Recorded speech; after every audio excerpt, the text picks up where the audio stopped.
Come here. Come here. Come on. Let's see how you react to all this. Oh my god. Dude, his feet. He doesn't know how to react to this. Oh my goodness. Yeah, you have a bunch of snow. Here. Dude, his little feet. It's like, holy shit, this is cold. Oh my goodness, look at you. Look at you. Boo boo. Boo boo. Soups. Damn dog. What are you doing? Come here. Oh my god. Oh my goodness, look at you. Hey, you don't want to be out here, do you? Hey, you don't want to be out here, do you? Oh my goodness, look at you. Oh my goodness, look at you. You don't even know how to react to this. Well, I can tell you this much, you're probably reacting like this is shit, cold as fuck. Cause that shit do indeed be cold as fuck.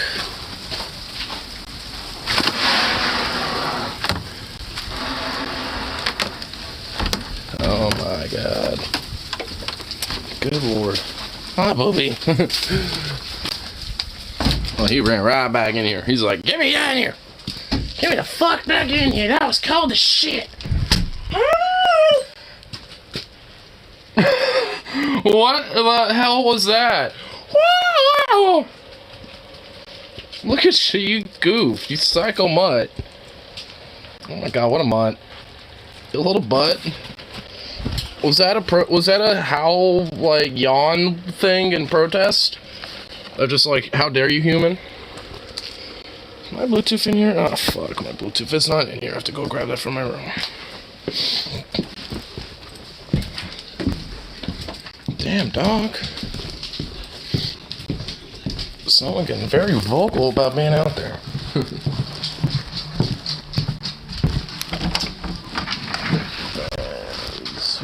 There you are.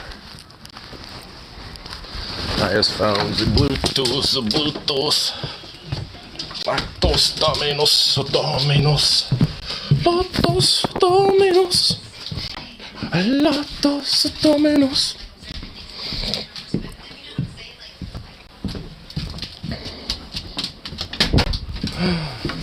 Oh my god, baby. Here's this crazy mutt.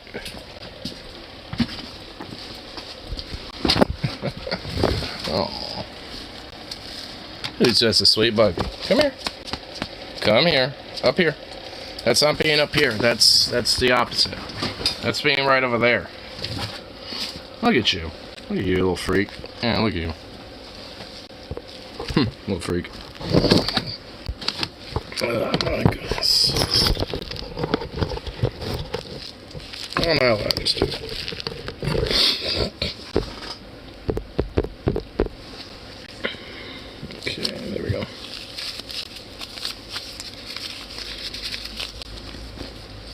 Gonna have this right here.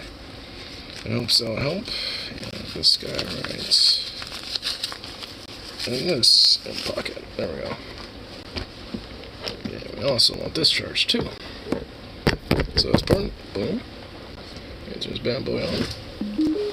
Which I think it needs to be charged too. Let's do that. Boom. Ay. It's definitely cold as ice out there.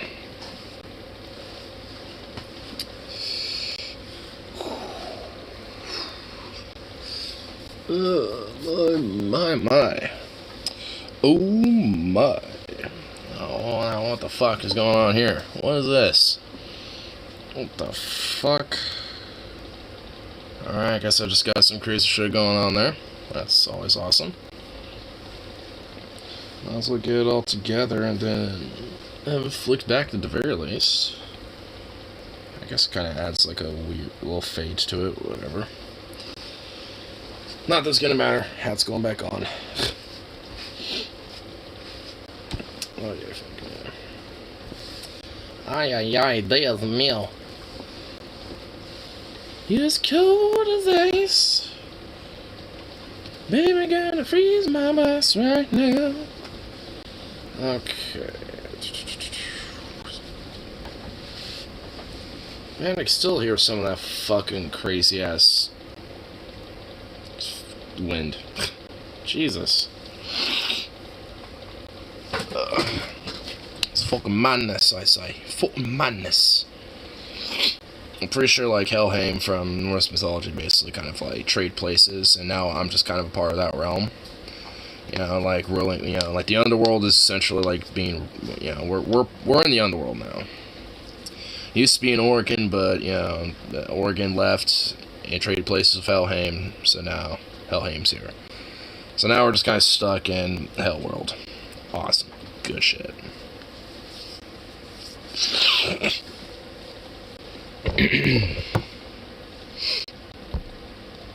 Well, let's see how. Man, my nose is probably gonna be a little runny. You know, I probably should have grabbed myself a lighter because these two are actually kind of low.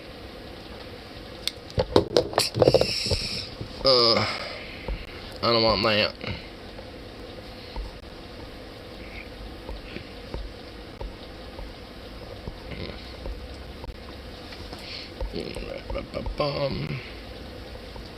Here, let's tunage. A tunage. Let's see.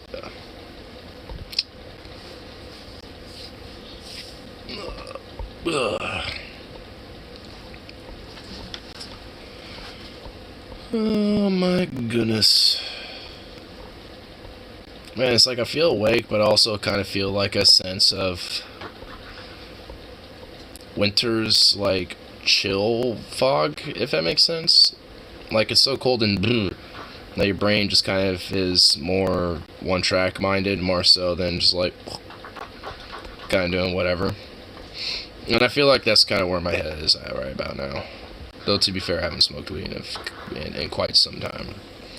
And by quite some time, I more mean like 3 or 4 hours. So, I'm sitting here all like sober doper, just like, So,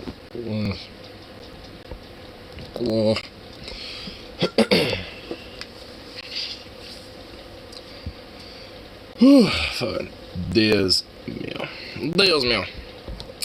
Anyway. Get some of this on going on.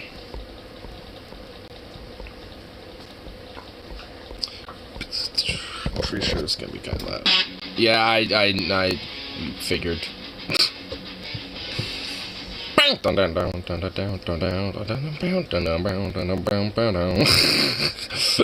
like how the first note was just so loud and everything else was just so quiet. Gotta love it. I like that. Good shit. I was one note late on catching that. Moss is surprised, like, the water in his bong hasn't frozen, but no, it hasn't yet. I mean, eventually it'll get there.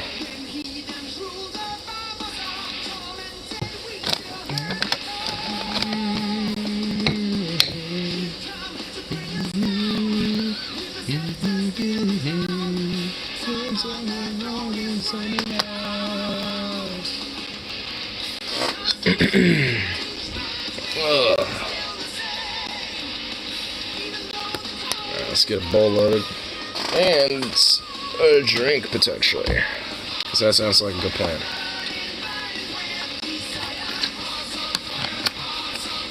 I just realized the squirrels are going to be hibernating for once. Squirrels usually, don't hibernate around here because it doesn't get this fucking cold, but they will if it does. And this is probably the first time squirrels, around here probably started hibernating. I left some mounts out and they're still out there kind of frozen. So I'm assuming at this point, the whatever squirrels, have been around, they've gathered whatever they could and now are kind of sleeping it off. But to be fair, they're looking like some fat fucking bastards right about now. They're looking like some fat chunguses. I feel like because they were aware of it, they sensed it, just like, I could sense the ice in the air. Honestly, there's something about, like, animals, like, different animals that kind of are in tune with things like that. Way more so than us. It's like different animals and different species legit have like a straight up kind of, you know, tuning in with their environment or like with the weather and stuff like that. It's just like, what the fuck? Shit's a little whack. Cool, but a little whack. It's like, I mean, we are too, honestly. We don't really realize it. Like the whole, like, you know, oh, I can feel the cold in my bones. You know, that whole type of thing. You know, if like an old person. I mean, it's like, I mean, we have it too, to an extent. We just don't really realize it. But a lot of these animals, I mean, they do, and they, you know, act on it, essentially. You know, based off those type of things. It's pretty cool, honestly. Because just like some shit you don't necessarily like see taken into consideration.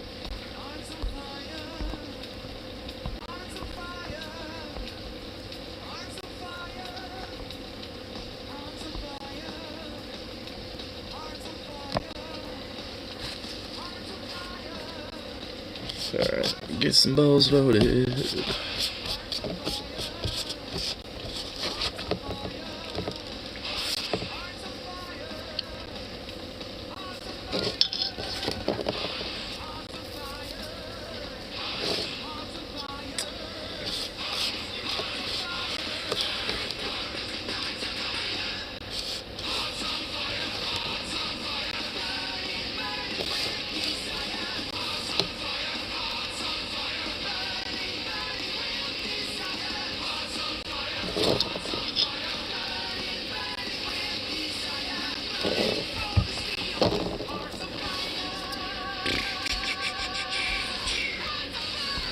Yeah. Well.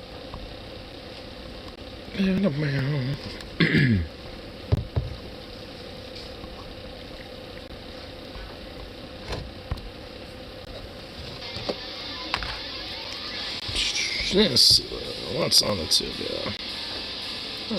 Oh, couple's released a tiny little clip. Little 3-4 minute video looks like.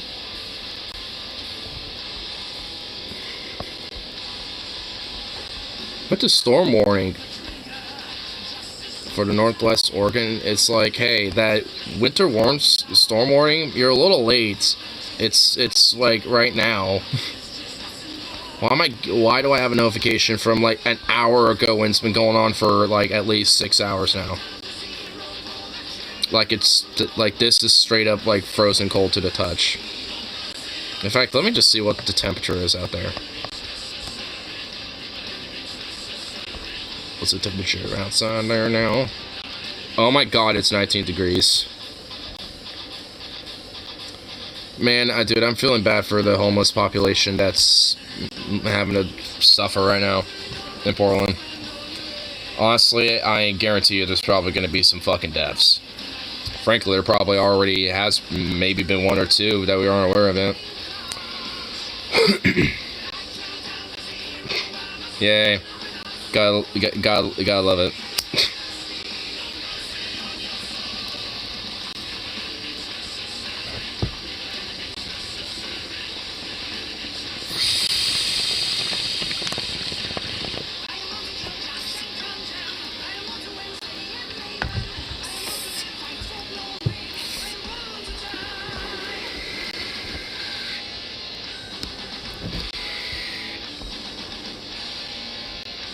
Feels like 4 degrees. It's colder than that, honestly. Again, for some reason it says it's gonna get warmer in the middle of the night. I don't really bite that. It's like supposed to be 19 degrees, and then like by 3 a.m. it's gonna be like 23 degrees, and then it's gonna be like 27 degrees by like 11 a.m. It's like, bitch, it's freezing fucking cold out. It's like night, it's in the teens, and you're telling me it's gonna somehow get warmer in the middle of the night? It's like, no.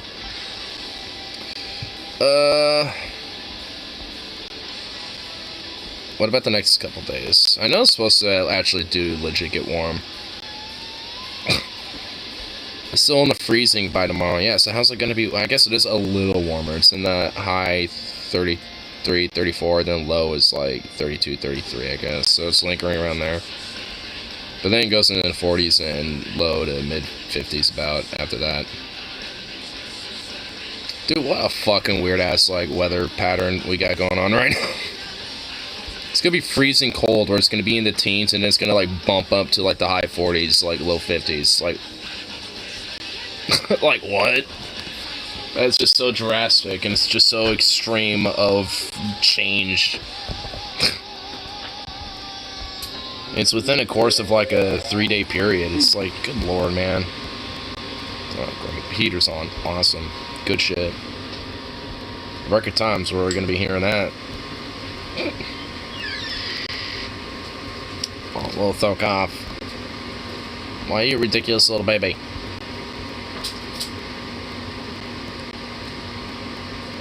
Oh god, I love it. All the noise. All the noises. Amazing.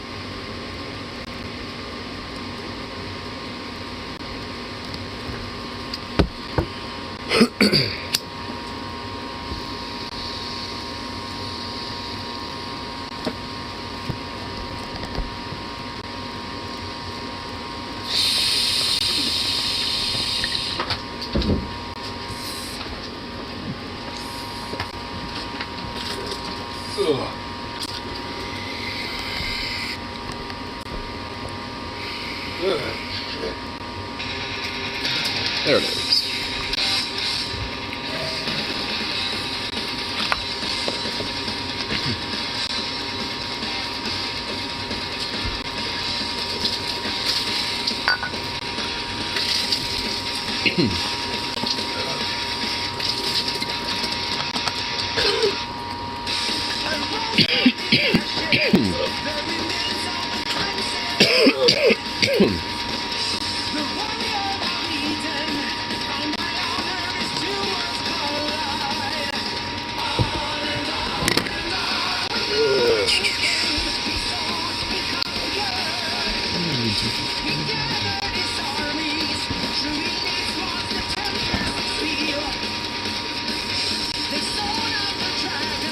A couple of little videos from the human support too, looks like, so that's some good stuff. Oh, man, it's like a whole like 30-minute little clip that the human support released. Texas parents of trans kids are forced to flee the state. Oh, well, awesome. Good shit. That's some good shit out there, I'd say. It's just like, hey, nice little 30-something minute video about the dystopian fascistic hellscape of Texas. Awesome. So definitely, I think, worth checking out. See what other new disturbing fuck shit that Texas has been doing.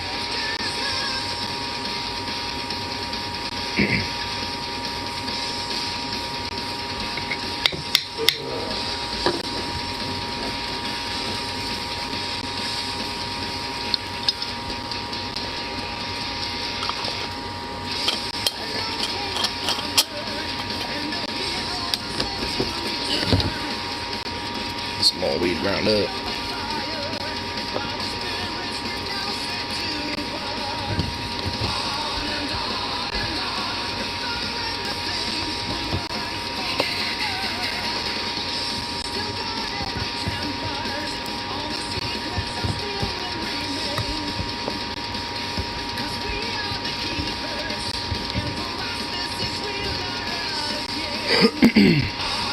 Man.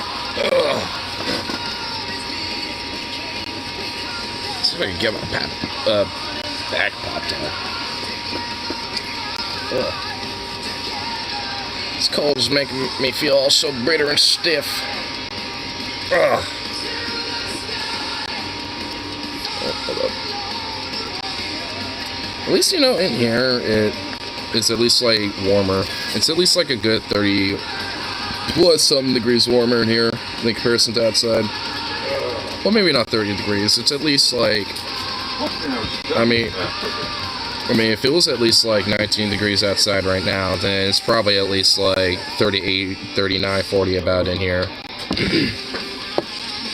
So that's at least, you know, better than just shitty fucking like in the teens in here too. Though the wind is so crazy that there's some cobwebs up here that if the winds pick up enough, those cobwebs start like blowing around everywhere. It's kind of eerie, honestly. It's just like, whoa.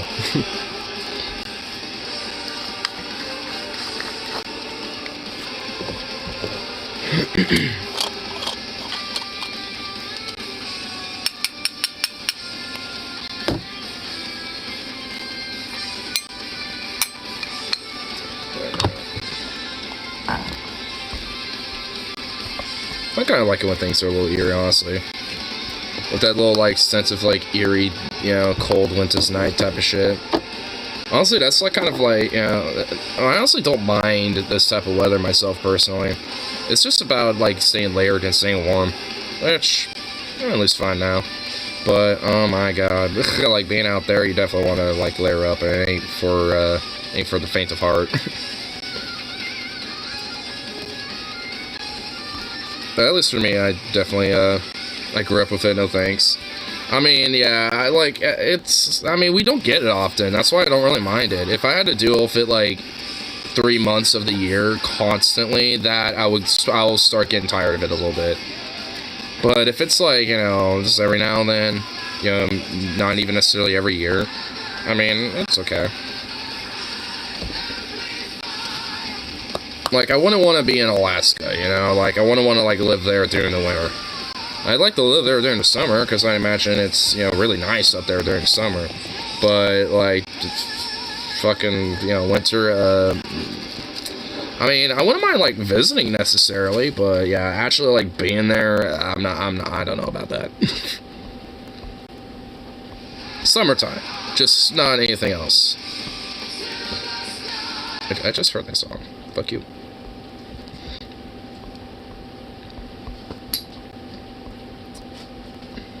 Texas is colder than Oregon.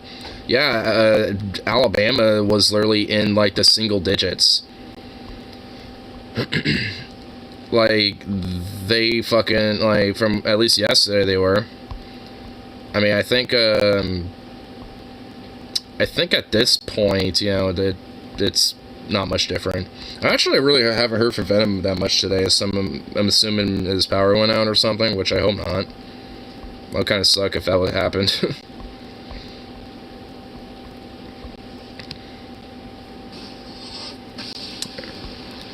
Holy shit. Damn. Yeah, he's feeling the edge of it. Dude, the Midwest is getting hit. We're, like, on the outskirts of that. No wonder we're feeling it, because we're literally on the edge of it. Dude, Montana is getting murked. I would not want to be there right now. It's literally just 0. They don't even have degrees. Idaho just lost the concept of degrees. It just went 0. Is there anywhere else that's 0? Oh my god. There's another one.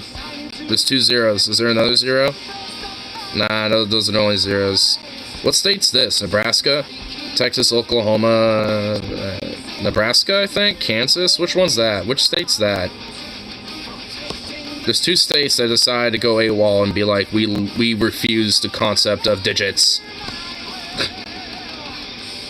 Kansas? Okay, so it's Kansas. So Kansas and Idaho agreed that, like, you know, this temperature stuff is a little too woke. We're going 0. We're rejecting this concept. Or at least very particular places. Idaho only has 2. It's either 16 or 0. Kansas has also 2. And it's -5 or 0.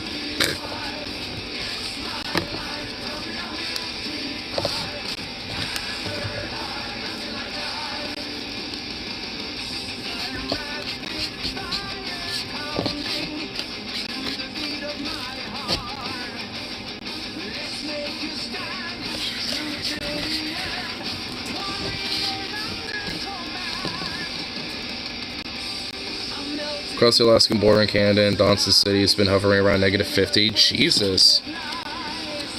Dude, what's with this, like, crazy ice shit? I mean, I know, like, winter is meant for coldness, so I'm not even necessarily against the idea of being cold, but, like, where did this come from? You know what? Y'all, Ryan, y'all, or Ryan Hall or whatever. Y'all Hall Ryan something. So whatever his channel is. Arctic Blast, baby. Gotta love those Arctic Blasts. Dude, he did a fucking 10-hour stream today. Oh my god, bruh.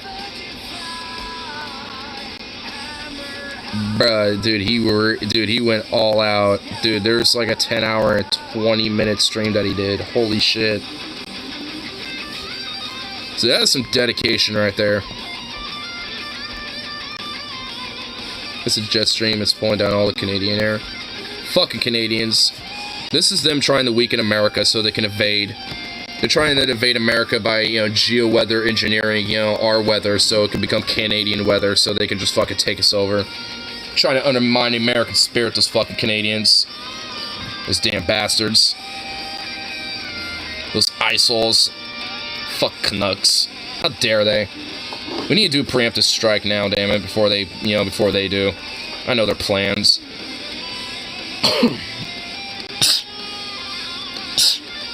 I'm allergic to their weather attack. See? Trying to undermine American spirit here. Happy Christmas Eve Eve. The Eve Eve.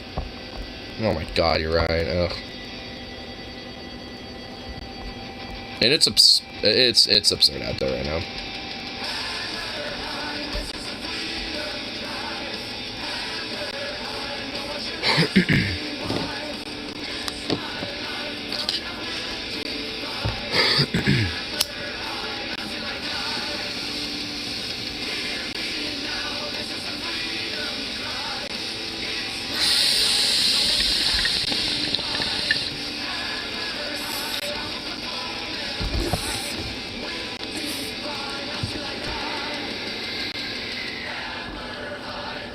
Had to double check to make sure he didn't hit Celsius.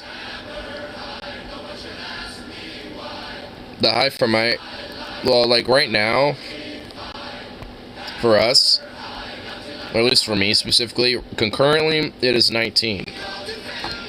But within about 2 to 3 a.m., it's gonna hit like 21 to 23 degrees. And then it's going to be like around like 6 to 7 a.m., 24 to 25 degrees.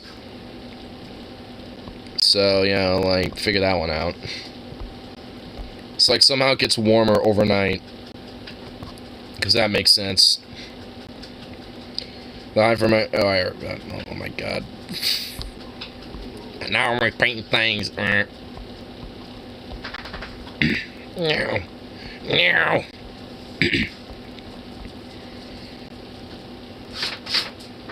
Well, what the hell was that about? God, I love fucking with humanity. I love fucking with this planet. Isn't it awesome? Look at these little weird, hairless, ant-looking creatures just run around, suffering under my creation. Ain't it awesome? That's just some good shit right there, I tell you what. Hey, Jeffrey, come look at this. Yeah, see that? Yeah, those are some people I'm really fucking with. Yeah, because they're homeless. They're out in the city streets. And it's like 13 degrees outside. You know what I'm really gonna do? I'm gonna have some Karen splash water on them because they're sleeping in front of their business.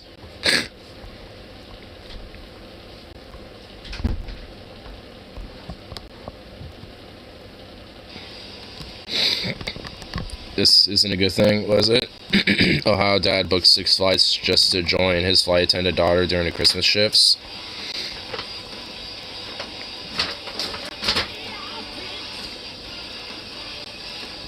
I mean, it's like, I guess it's nice that her dad, like, you know, is being with her, but it's kind of like a rare W on his part, I guess, as at least being a nice dad, but the fact that, like, she can't have time off to actually just be with him instead is kind of the broader fucked up point and problem. It seems like some people in the comments, or at least the replies or the retweets or whatever the fuck, get that. But you shouldn't have to. Yeah, I mean, which is why I eventually mentioned, like, you know, the fact that, you know, he's doing that in the first place because she can't get time off.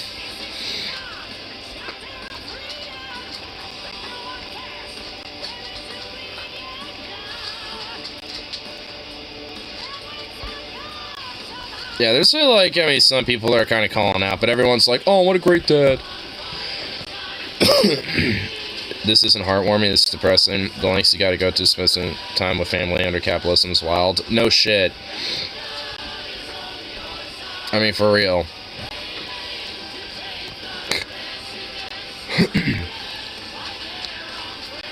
It's like, I'd definitely rather just be hanging out with the fam a little, you know, during these couple days leading up to Christmas and shit instead. But no. I have to suffer. I mean, honestly, it's just like, it'd be a little bullshit because, like, I mean, for today, it was just absurd and kind of ridiculous. I mean, when I showed up, like, it was kind of a shit show because apparently overnight, because of the winds being so bad, some of the units for, like, some of the cold cases on our floor, for some reason, specifically went out.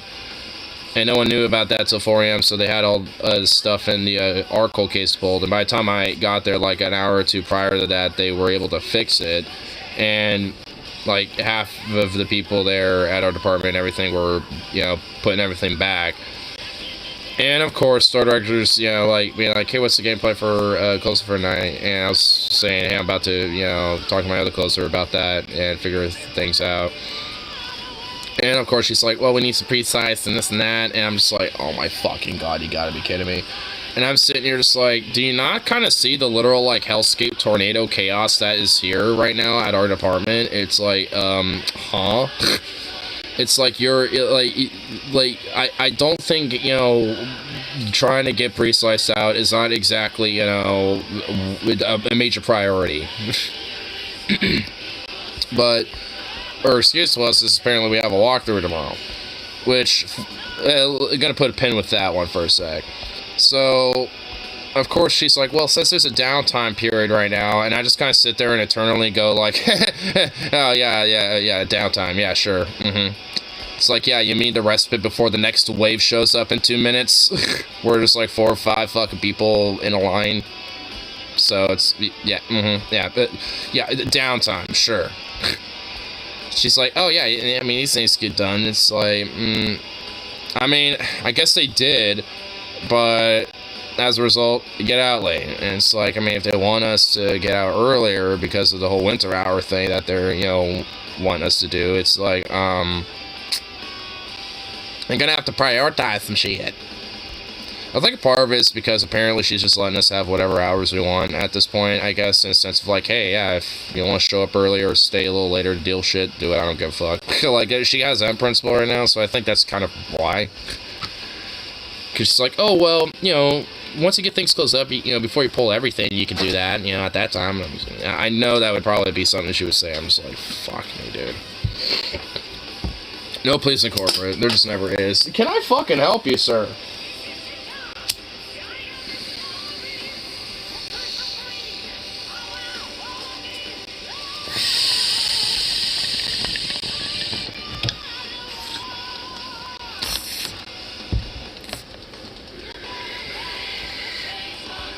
But her mom wanted to be known for kids on Christmas, so she stood at the back and paralyzed herself from the waist down to get discharged.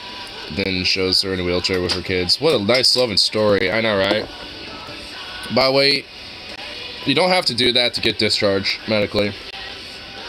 I mean, I know the point you're making, but if somebody in the service wanted to go to extreme lengths to get discharged, especially if the reason is just to be with family, there's honestly, like, that would be a meritable excuse, I think. Where it's like, hey, you know, I'm, you know, like, after this, you know, current rotation or current whatever the fuck, you know, it's like, I want to, you know, get discharged. Or I think there is a process, because I follow a couple of channels that are vets that kind of talk about some stuff, you know, shit that they, you know, done in the army and shit. Not necessarily, like, their service or anything, but just, like, you know, like, what would soldiers do, if, like, they had equipment they didn't like, or this or that, or, just literally random shit like that. And sometimes it'd be like, what if soldiers, don't want to, do a thing and want to be discharged, or whatever the fuck, or if they go AWOL, or this or that. And actually, funny enough, there's a lot more, like, lucidity with it than I thought. Like, for example, at least when it comes to going AWOL, you think, oh, soldier goes AWOL, that's like a criminal offense type of thing, right? It's like, not necessarily. Like, there's a lot of times where, different soldiers, will go AWOL, but nothing really comes from it, essentially, outside of a specific type of discharge. Which basically means that whatever VA benefits you get are either very limited or you don't get any. So you still get fucked if you do that, but it's not like a criminal offense type of thing at this point. It's not like it doesn't happen, but it's far more rare these days. In fact, I don't even really think it's happened that much at all. I think it's only really happened a couple times. But either way, it's just like there's kind of a every now and then sometimes misconceptions that even I have when it comes to like different things. And so, at least when it comes to military, I'm just like, oh. At least when it comes to just kind of like the boots on the ground thing, like, when it comes to just like the daily grunt life type of shit. Obviously the usual, like, upper chain Pentagon level set, like, I mean, I think everyone understands what the fuck that's about.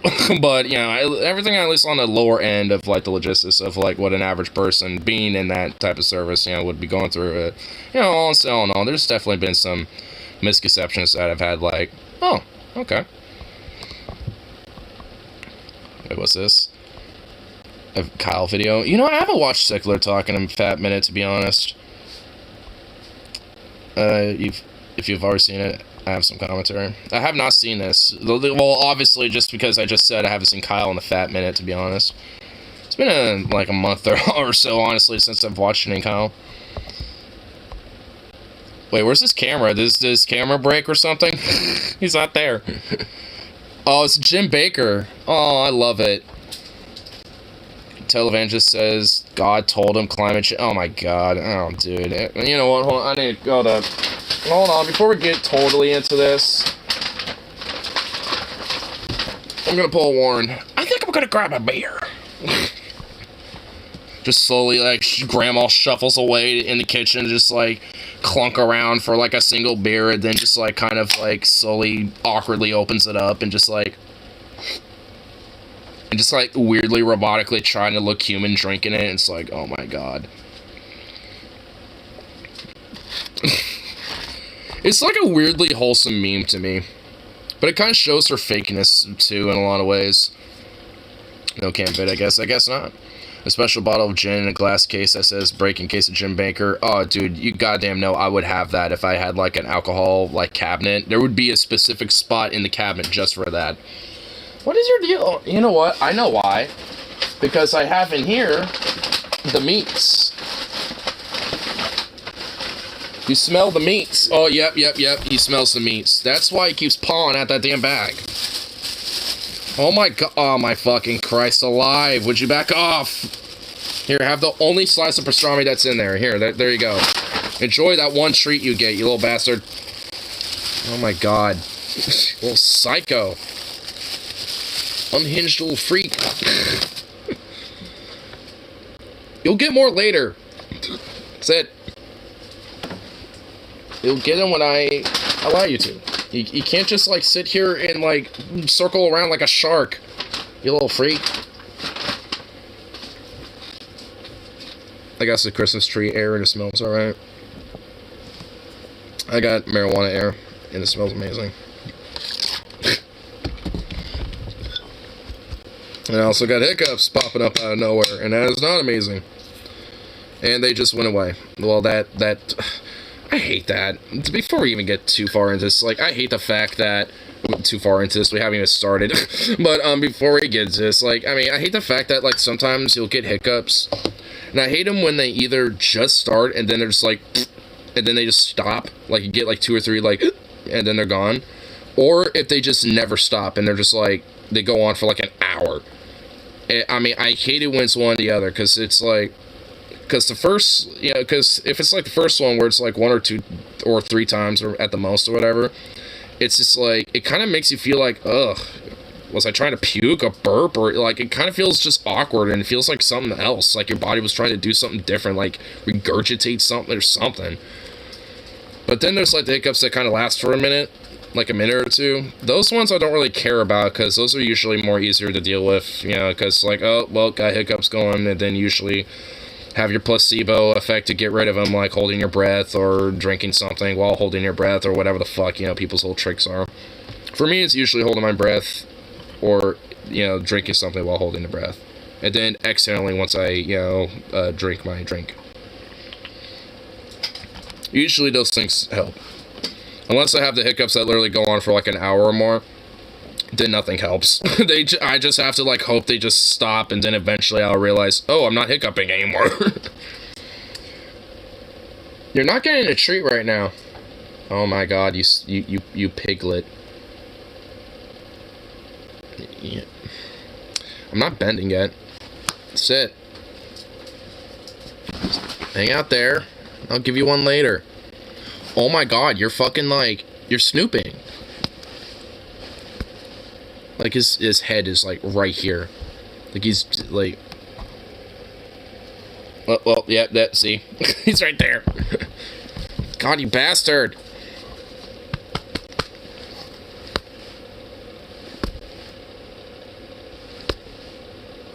Would you bug off? Would you go away? Would you go away, sir? Don't try. What's wrong with you? Man, you know what? Fine. You know what? Fuck you then.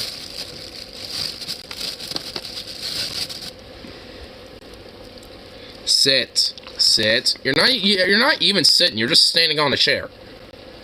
No, like sit on the chair. No, that's not sitting on the chair. That's laying down or sitting over. Oh my god.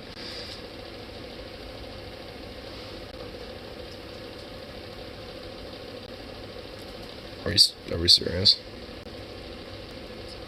His legs are spreading out apart. You're just waiting to spring up. Oh my god, you are an impatient bastard. Would you sit over here? No, that's not sitting. Get on the oh my fuck. You know, fuck. Get over here. Sit. That's not sit. Oh my. You're about to destroy.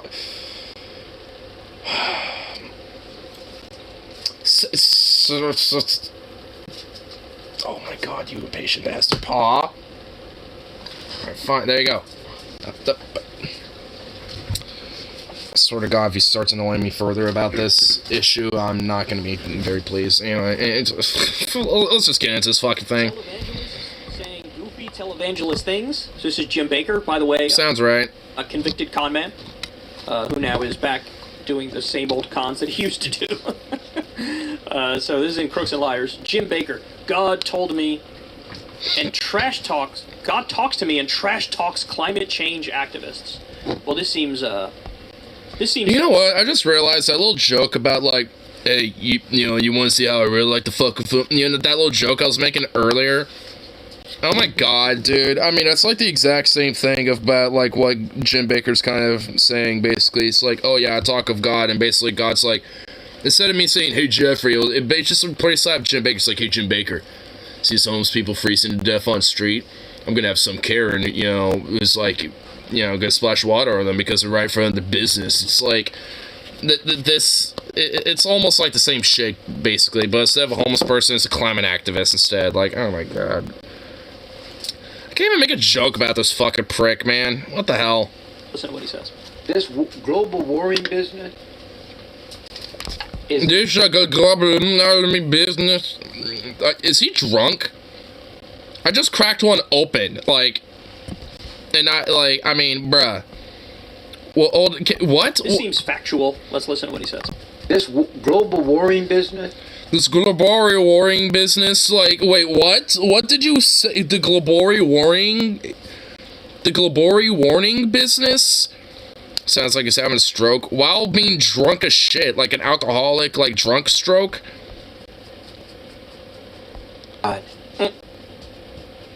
If you don't believe God can run things, he created this world. Oh my god. Sure, but yeah, sure. Here's what God spoke to me. I'm going to share you something I've never shared before. I don't think. But God spoke to me that a lot of my schizophrenic alternative personality spoke to me. people are not going to accept the signs, listen to me, of the second coming. Oh my God, he's just going into this whole revelation speak. Because if anything, what's going on with the climate is actually a good thing because it brings forth the second coming because these people are fucking death cultists. Like, these dominionists and shit. As much as this guy's like an outright fucking grifter and just a charlatan, like, this is somebody, like, you know, that advocates and pushes Christian dominionism. I mean, he's just a prosperity gospel version of it. And, like, I mean, you know, and all of them are just basically, you know, from the get-go, just fucking death cultists, like, because they all see things like climate change or, you know, like, you know, a lot of this, you know, like, need to fight to the death, you know, to eradicate degeneracy and all this other shit because it's taking over the globe, and how demons, you know, run, you know, or like, you're running the shadow government and this and that. Like, it all plays a role into their whole death cult, you know, cabal idea of, like, you know, the second coming, you know, returning, you know, and Jesus coming back and all this other shit. Like, it all plays a major role into their whole, like, death cult mentality. Because they're going to call it global warming problem. See? They're going to say earthquake. It's like, oh, the second coming revelation, you know, is actually anthropogenic climate change, so thus we must worship it and embrace it and praise God for it, instead of, you know, fucking, like, raising the alarm bells about it. See what I mean? Like, this is what I mean when they are death cultists. I mean, this isn't the only example, but at least when it comes to climate change, this is, like, why they are. Because they embrace, you know, this shit more so than, like, hey, how do we minimalize it, and how do we, like, not, you know, self-die when it comes to, like, our own, like, misfoils of our own planet, you know? Like, yeah.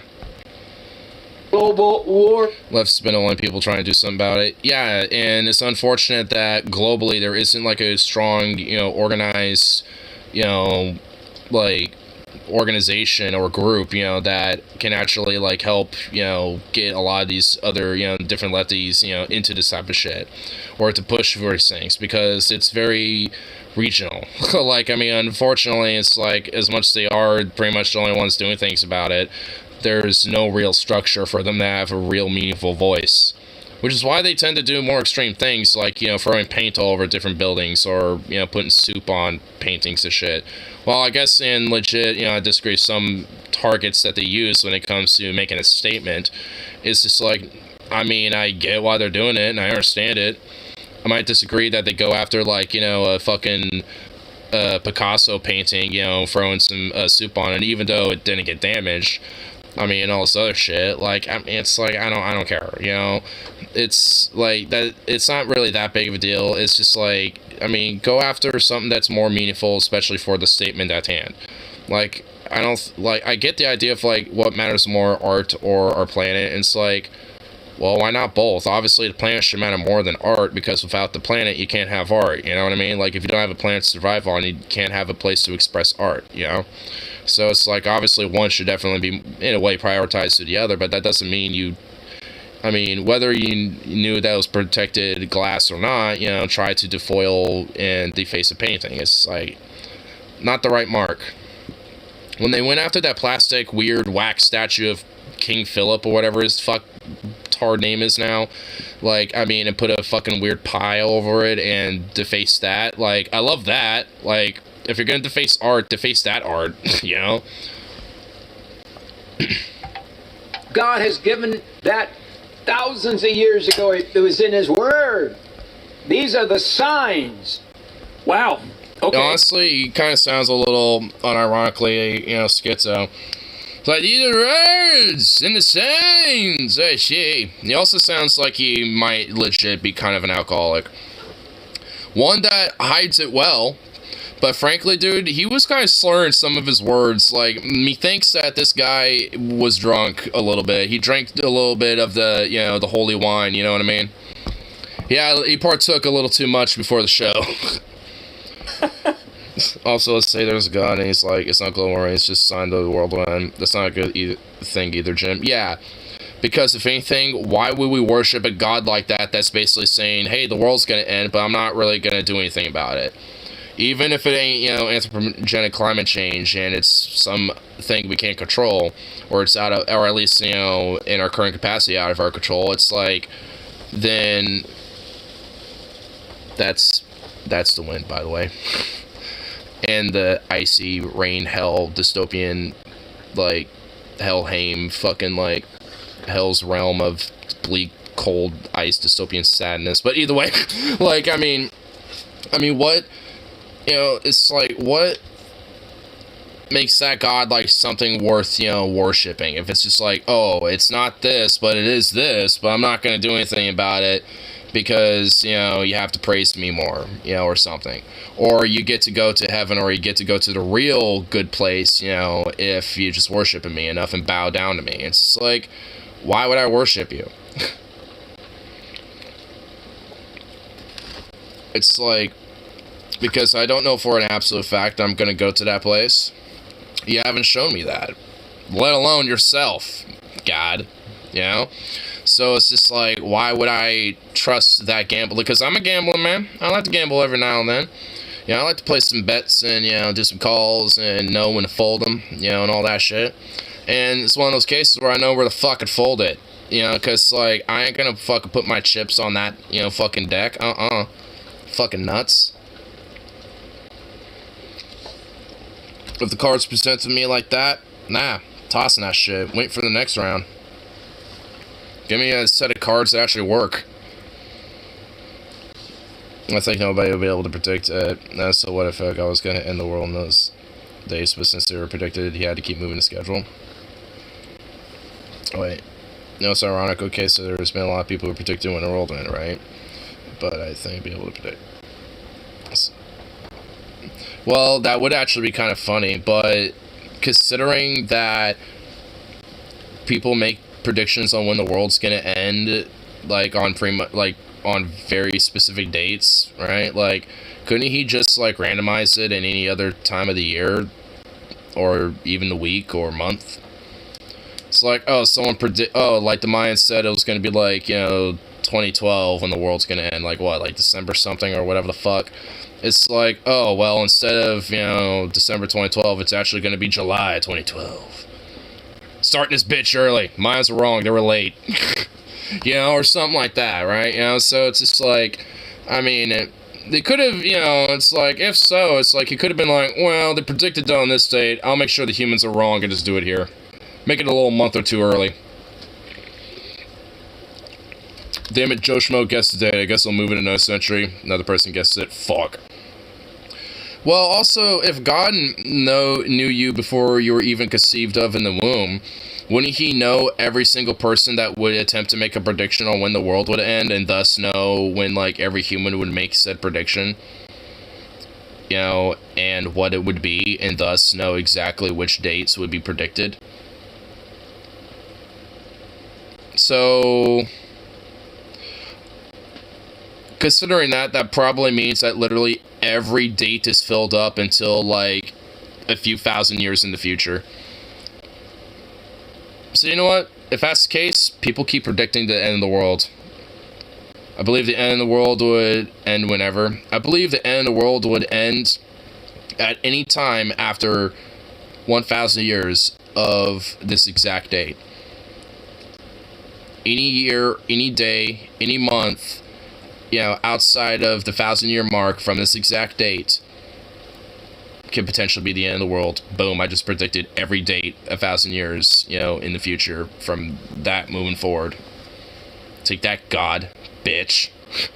It's creative fallacy. Well, so did I. We both did. You just kind of went very broad. I want to at least be specific, because God will look at you and be like, there's a loophole. You can't just say whenever, that's not specific. I was specific. So he'll be like, damn, now I have to really think about this and challenge this in the court of law. God would have to look at that and be like, shit, I'm going to have to actually, you know, have a lawyer with me. I predict the Earth already ended. 1,000 IQ move. Damn. 1,000 IQ move.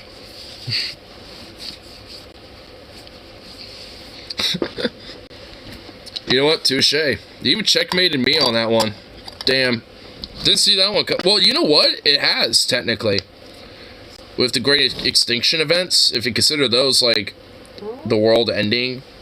I mean, they're more or less the Earth resetting or the world resetting itself, but, I mean, that's kind of the idea of it. It's like, you know, the current, you know, way the Earth is, you know, ends, and then it kind of resets into something new. Kind of like the broader Ragnarok idea, like, you know, the world is flooded. Well, wait, no, it's like the world gets set ablaze and by Destroyer of the Universe, Surt, and then he died. Well, yeah, there's actually a whole big fat great battle, actually. I mean, this is just kind of one specific part of the battle. And then, I forgot who kills Surt, actually, but I think it was Freya, if I remember. And then, after that, I think the world floods because of Thor and Jormungandr having a fight. And both of them kill each other, and because Jormungandr bites Thor, but Thor is at least strong enough to kill him, but the venom but the poison that he's bitten, or the venom that, Jormungandr had when he got bit by him, killed him. So they both die, and then that also kind of causes the world to flood because of Jormungandr like splashing down and basically doing their equivalent of a great flood, and then that basically causes, like, partially, there's kind of a whole bigger extra details to it, a few other things, here and there, but basically the world dies, and then, like, after all the water and the flood recedes, it's basically, kind of a new world, that's kind of born from it, essentially. So basically the Earth reset in itself. And funny enough, it actually is, instead of, like, a whole Adam and Eve, like the Bible has, it's actually the opposite. Like, at the end of the Norse mythology, at least when it comes to Ragnarok, their kind of version of Revelation, so to speak, it's actually basically like an equivalent of like an Adam and Eve type. I forgot what their names were, but they were basically like the two humans that would basically like be a part of, repopulating the Earth and like kind of, all this other shit, which also would not work because you need at least like, I think it's at least like 30-something breeding pairs of people specifically to actually have successful genetic diversity, to survive long term. So, whoop. I think that's one thing the Norse probably didn't realize about that one. Probably need to expand that too to at least like 60-something people. Just round it up to 150 and call it good there.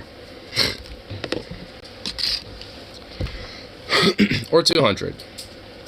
Actually, that will work, symbolic, I guess, the man and then the woman that survive in that story, can basically be like the 100, humans that survive, or some shit. I don't fucking know. There could be, I guess, an elaboration or addendum to it.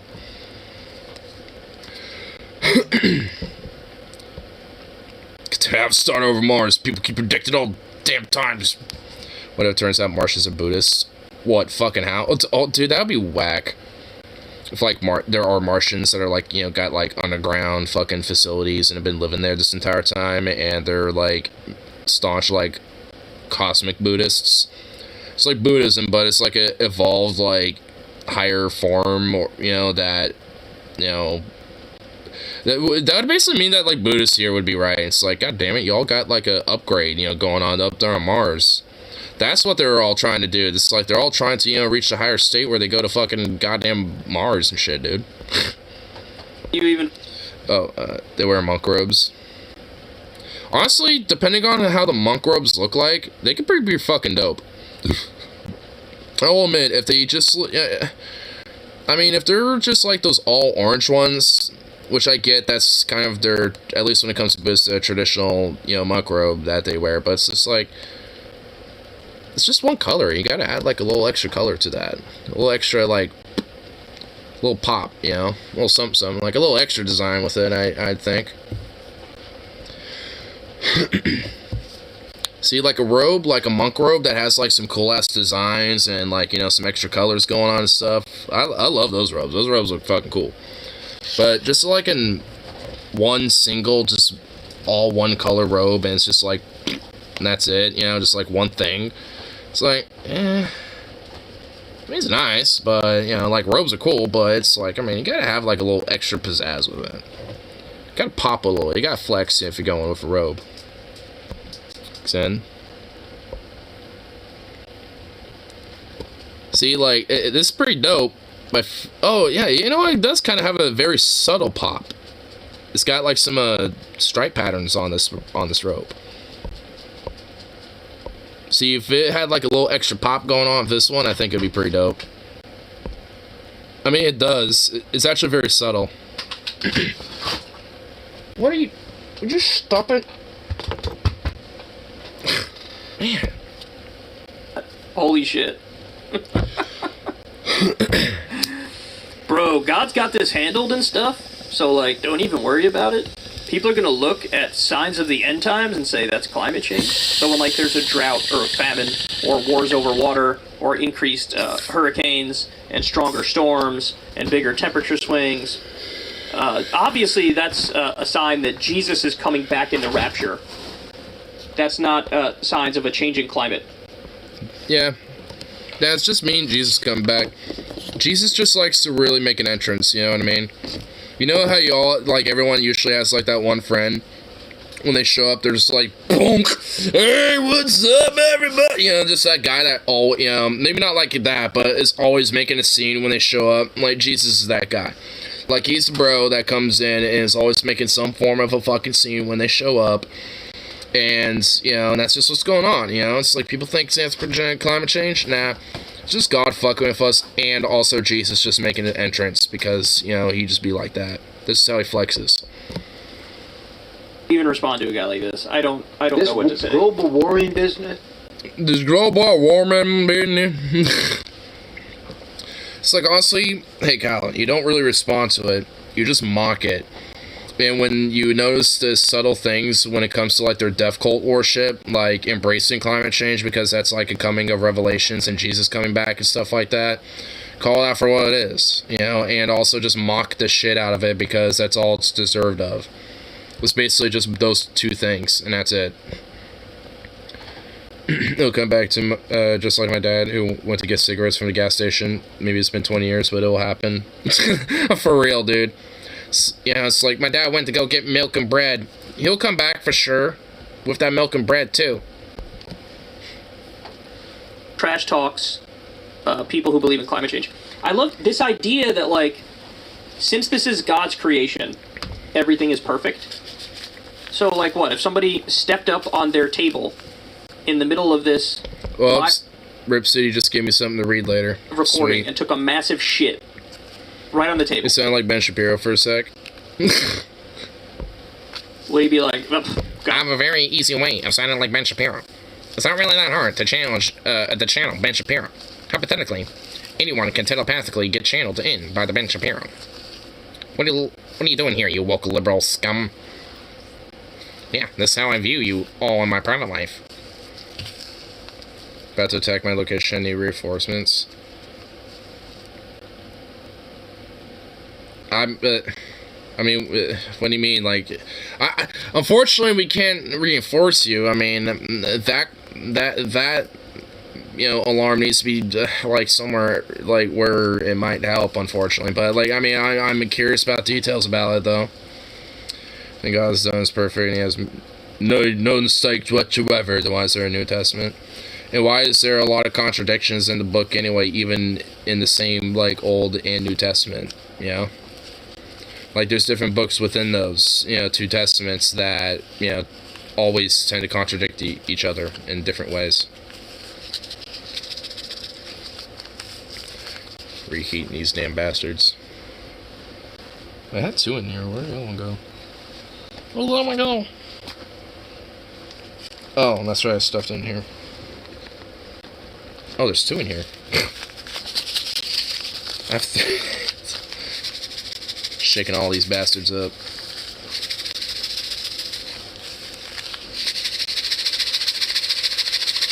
Butthole. Hand warmers. Buttholes make the good hand warmer. And hand warmers themselves. You know what? I'm actually gonna stuff these bad boys in my glove. Yeah. provide a little warmth in the hand. Yeah. Have you ever seen Letters from Iwo Jima? Not the full movie, but I have seen a lot of different scenes and cuts from it. It's by Clint Eastwood, I think. I would say it was bad that you just took a giant dump on the center of our table, but it's God's plan. So since it's God's plan, I'm pro you defecating 12 inches from my face. What? Oh my god. And also, I love the idea, it's like, he's saying like, calm down with all this global warming nonsense. Everything's cool. And then the next sentence, he's like, the rapture's coming and you're all gonna die. Wait, which is it? Well, the thing is, hey, don't worry, it's all good, because as long as you're a righteous, spiritual, holy Christian and good to God, then you're gonna be fine. The rapture's gonna come, we're all gonna die, but it's okay, it's cool. As long as you're a righteous, holy, good Christian. And of course, if you watch my program, then certainly it's that type of thing. Like, that's basically is like what the fuck, that type of shit is. Is that, like, it's, oh, hey, I'm, fucking, like, saying it's all good because, yeah, you are all going to die, and the rapture will come, and we will all die, but, for the good, moral, righteous Christians like us, it'll be okay, it's all good, it's chill. Like, that's literally is what they think, hence why they're a fucking death cult. That's another point of where, it comes in with the death cultism. Jim Baker's my favorite one of those guys after Rick Wiles. Dude, I haven't heard of Rick Wiles' name in a long fucking time, dude. Is he even still doing things? Is he still making content? If climate change is destroying the climate and making things worse and leading to drought and famine and higher food prices and cities being destroyed, etc., I would be scared of that. I am. And I would also be scared of, holy shit, there's going to be a crusading god that comes back and, like, genocides the majority of people and only takes a certain number, select number of people back to heaven. That would be really scary, too. Even if you're on the so-called correct side of that, like, oh, you're a Christian, you're going to get into heaven or whatever, wouldn't you also feel terrible for all the people who are going to be massacred in the rapture? No, because they're degenerates and they're sinners, so they get what they deserve because they are full of sin. Like, to a Christian, that doesn't matter because, like, they're that of sin and don't know the real righteous way. Like, there is a lot of fucking, moral justification, in their eyes as to, basically a mass death and holocaust of, people that, they deem unfit, for heaven, essentially, when it comes to the whole rapture idea. Most religions are just socially accepted sadism. True, dude. I mean, honestly. Make it. Masochism is sadism, just all, like, wrapped up in an accepted bundle in a weird Christian, or just weird hyper-religious fetishism. Ugh. Concerned about that. And by the way, that's, the religious right loves Israel for that reason. Just so you guys understand. Like, the religious right is, very big allies with Israel and, like, the hardcore Zionists, but it's simply because they think this is going to fulfill prophecy, and then Jesus is going to come back and kill most of the Jews in Israel. Yep, and this is also why anti-Semites and Nazis are actually very pro-Israel as well, by the way. You'd think that'd be a contradiction, but it isn't, because that's why. That is exactly why, because when the rapture happens, the Jews, are going to be those, that are not righteous and not, of the real true God and all that shit and blah, blah, blah, because they're essentially heretics in the mind of Christians and shit, so they get to all die. And, of course, when it comes to a hyper-Nazi Christian type and a far-right fascist or Christo-fascist type, that's good. That's a good thing in their eyes, especially when they're, staunch anti-Semites on top of it. Which, if they're, like, like, Christo-fascists or, like, Christian Nazi types and shit, then, yeah, they definitely are anti-Semitic as fuck. And, but nonetheless, that's also why they're very pro-Zionist as well, because of those very reasons. Because, basically, in their eyes, in their view, those same people, once they get their Holy Land, essentially, all die off, and the real, true holy people will come in and, be raptured into heaven. So that's basically the whole ideas. Or anti-Semitic, although anti-Zionist, same with Muslims. yeah, they just tend to be against those, broader ideas all in all. But, like, the Dominionist Christians and far-right Christo-fascists, at least especially in the U.S., but also in Europe, too, they tend to believe these ideas. I mean, even, like, moderate, Christian types and shit that, or, like, moderate conservative types, they tend to believe these things. They're not necessarily anti-Semitic, but they're just like, oh, well, there will be, like, a process. But, like, some of them justify it's like there will be a process where they can have an opportunity to accept Jesus and their Lord and Savior and all this and that when he returns. But if not, then they will basically die. It's like, so they give them an option. It's like, oh, wow, because that makes it that much better. I suppose it does. It's like, hey, before you die, it's like, do you want to not die, or do you want to just, like, die? It's like, great, good, nice, good, cool, good shit. It's like, give me an option, sure.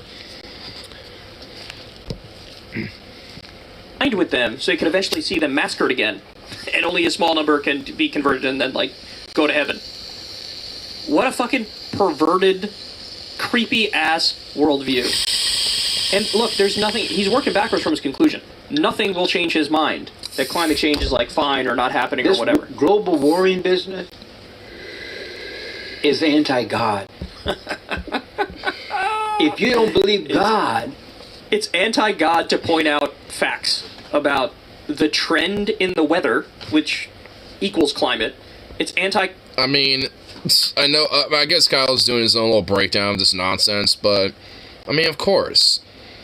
I mean, it's just like...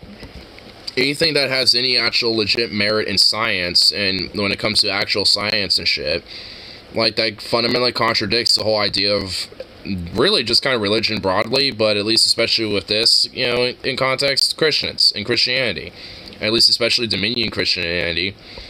Like, I mean, these type of people, see science as a legitimate threat to them, because it goes totally and fundamentally contradicts, their entire way of life and their entire dogma and their entire worldview. And, anything that, expands and propagates science and shit is nothing more than degeneracy and sin and, evil in their eyes. And they wish to seek to eradicate it and replace it with this, like, weird pseudo-reality-based fucking Christian science, which is gobbledygook nonsense, because, just the medieval age has, totally taught us that, like, that type of shit works just well, it works great. Information and give data to people. Like, explain the science. That's anti-God. So God is not in favor of descriptions of what is. Can run things. He created this world. No, he didn't.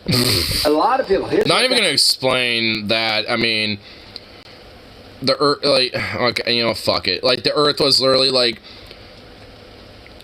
how the Earth, like, actually became into being is metal as fuck. Like, it basically, was just a bunch of, like, matter and a bunch of rock and a bunch of, like, cosmic material and shit that just, like, started mashing together and clomping and, like, banging up against each other and creating, like, this fire hellscape of, like, lava, magma, all this type of shit. And just fucking boom, boom, the shit mashing and smashing into this motherfucker. And looking like a fucking, like fucking Mustafa or some shit, dude. And then, comets, came into play where water started coming in. And that also kind of helped cool down the Earth as well. So these, comets will help kind of cool down, this whole epic process of, like, fucking metal. So you have, like, this comet space water, like, raining down on everything, too. Kind of slowly but surely cooling down shit. And fucking, like... and then, then Theia came in and collided with Earth, and thus, kind of like, this big bitch of a fucking object, this orbital thing, this baby little planet, just like, just smashed up on our ass, just like, boom, made the fucking moon. All that shit kind of mishmashed into us and that moon. So, it's all now, doing this thing, which kind of helped, add, to a lot of our seasons, to tilt and all this other shit. And then, fucking, like, eventually, from all that water, created, a lot of different little proteins, amino acids that eventually became, what, over a billion fucking year process, what eventually became life on this planet. Like, honestly, like, how, like, Earth started is just, I'm not even kidding, it is metal as fuck. And I can't even prove it. Because there's literally a whole concept album based off of this. And a whole song off of this. Off this whole thing. Amazed how American Christians were right against those odds. Jim Jeffries. Dude, I love Jim Jeffries. There are gods that select countries. That's why they say God bless America, because the world is billions of years old and America is 250 years old, and that's when God decided to choose a team. Are you ready for Christmas? Yesn't. I mean, because I haven't really done any shopping and stuff like that, so I guess that part of the Christmas thing is going to be a little late. But yes, because it gets me away from work and I have respite. So there is that. Let me show you something I've never shared before. I don't think. But hey, what's up, Rip City? Me. By the way, if that was true, that God spoke to him, he should be on antipsychotic medication. Or just in a padded room. Because that's not God. I mean, he just needs to be in a padded room. The three hots in a soft, nice padded, like, you know where, like, in SpongeBob, where Mrs. Puff goes in a padded room because, like, SpongeBob basically made her insane, and the padded room basically looks like SpongeBob, so then she literally sees SpongeBob's face on every fucking wall, the floor, and the ceiling. Like, he needs to be in one of those rooms. Like, he needs to be in the Mrs. Puff SpongeBob room, where he just hears SpongeBob going, and all that shit, his crazy laugh, fucking just driving him insane. Like, he needs that room. He needs, like, the padded room that basically does the counterintuitive of what it's supposed to do. In your own head. And obviously, this voice is saying psychotic things, so... It's freezing next level cold. Dude, tell me about it. It's at least, like, 20 to 30 degrees warmer in here than it is outside. So I'm not like that freezing in here, but it's still cold because when it really blows with the winds, like some of that seeps in here. So it's like when that happens, it does get colder, but it slowly warms back up because I do have a space heater, and there's my dog. And would you just please stop? You're driving me nuts. I know what you want. You know what?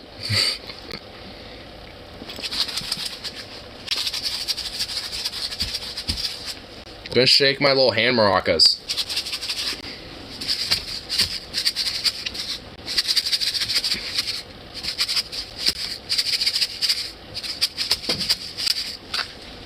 Is ice over? Yeah. I mean, if you looked at like the first 5 minutes of stream, I went outside with him a little bit to see how he'd react to outside, and it looks like Helheim basically. Like Oregon got replaced with Helheim, and now it's a dystopian nightmare out there. Perhaps a straitjacket, and perhaps some lithium, some very potent drugs to get it so you don't hear creepy voices. Maybe lead in your head. But of course, I don't even buy that he's lithium. hearing it. He's just a fucking con man, and he's conning people. That a lot of people are not going to accept the signs. Listen to me. The signs that the rapture's near, because they're going to call it global warming problem. Warming problems. You sound like a spooky ghost, like, global warming problems. Ooh, it's like, oh my god, you're trying to literally make it sound like some spooky, like, Scooby-Doo villain, dude. He's basically offering the opposite of Occam's razor. Like, if you see all these climate events around the globe, Occam's razor is like, the climate is potentially changing. The climate might make us commit a self-die, because that is, like, totally awesome, It's like, that's Occam's razor. Which is like, when you see all these climate events, obviously that's the sign of Jesus returning in end times. God, they're so far gone, man. How many times do I have to tell you guys this very basic fact? There's over 4,000 religions in the world. The idea that you happen to be born in the right religion of over 4,000 religions is incredibly silly. incredible. The reality is, nobody knows about some metaphysical bullshit. That's why it's metaphysical. It's like superstitious. It's outside of our consciousness or our ability to grasp it. And these guys claim to know Firmly grasp things they it! can't possibly know. They're going to say earthquakes are global warming. No. God has given that thousands of years ago. It was in His Word. It was in His Word! Alright. There you go. There you go. Yeah, you know, I can't take this guy. Man, it's been a while since I heard Jim Baker, but man, ugh. Either way, we definitely need more militant atheists to exist. Last time I made lime chili shrimp ramen and used rice noodles instead, which turned out alright, but I forgot noodles, which will soak up the liquid. You kind of need noodles with that.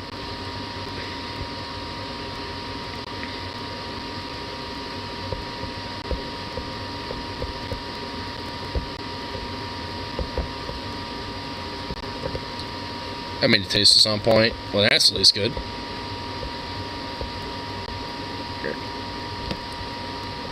Why is it showing me Kid Rock? Get out of here, Kid Rock, you fucking disgusting fucking bastard. You know what? Let me make sure I actually get the actual accurate fucking thing here. There, okay, there we go. Alright, that's better. That's a lot better. That's like exactly the kind of getting cups, but yeah, just stick to the regular ramen squares. Oh yeah, like the what is it like? I think it's just like either called ramen or like the starts with an N, right, or something like that. There's like 2 or 3 brands of ramen that are pretty fucking amazing. But you wanna know how like the creation of the earth, you know, could be metal as fuck? I was holding that little pin, but I actually, you know, truly do have a pin for it.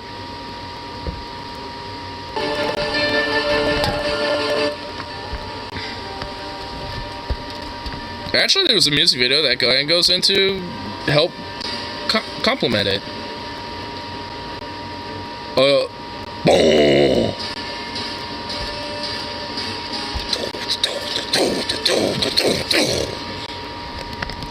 Goes super epic like. See? Earth forming up and all that shit. Skip a little more.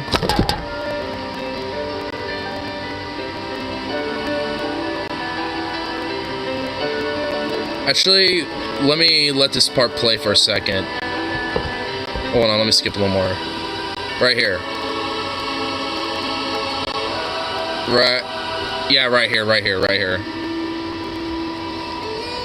I want to know if anyone might recognize the voice, by the way. Well, I'll turn on for a second. Actually, wait. Let me go back down for a sec here. I'm trying to avoid the copyrights, you know, because I'm sure Nightwish is still kind of stingy. Alright, here we go. After sleeping through 100 million centuries, who's that? We have finally opened our eyes on a sumptuous planet, sparkling with color, bountiful with life. Within decades, we must close our eyes again. Isn't it a noble and enlightened way of spending our brief time in the sun? So you want to know who that is? The greatest show on earth. Well, I know that's Dawkins. Well, yeah. I mean, this literally is the whole song is based off of that book and, well, Earth's creation. Now, wait for the metal.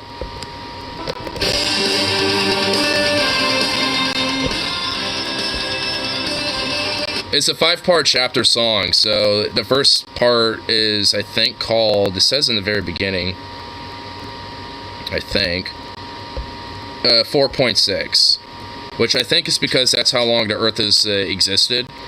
And then the second chapter is life, and then the third chapter, actually, hold up, let me get to the interlude to the beginning of the third chapter, because well, I think it's right here. I think it's this. Yeah, it's right around here. It's around here. Hold on. Yeah. Because right here, this is actually like this is actually the most tracks Nightwish has ever used. This around here, they have 192 tracks being played around here, and all of it's all this ambiance.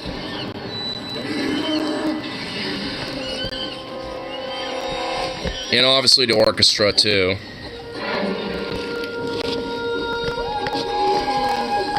Aw, little guy got murked. Fred Meyer has multiple flavors of pho ramen, Safeway also. That is true.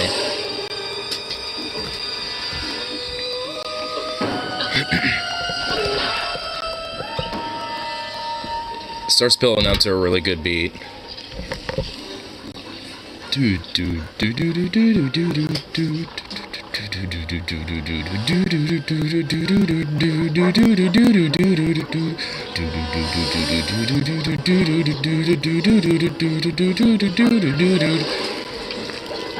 It's really, like, I love the build up, the crescendo to this.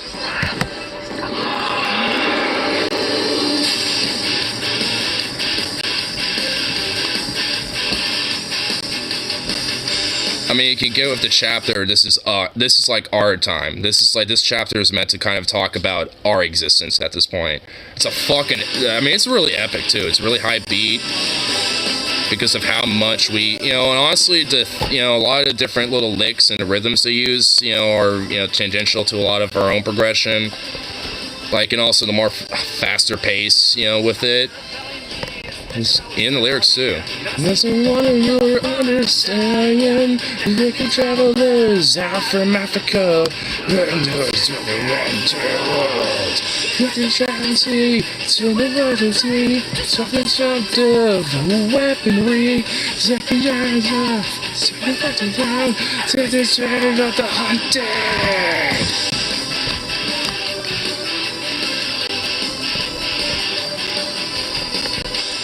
And I don't know who made this music video, but whoever made it, like, this guy was fucking, like, he nailed it.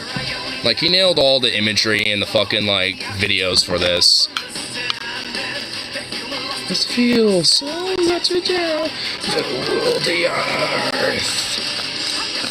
Is there Ethiopian food in Portland? There's some places. I think there'd be mostly food carts, if anything. It's my finale. He took his time in the sun, and dream to understand that single grain of sand. He gave birth to poetry, and one day will cease to be investor of the lottery.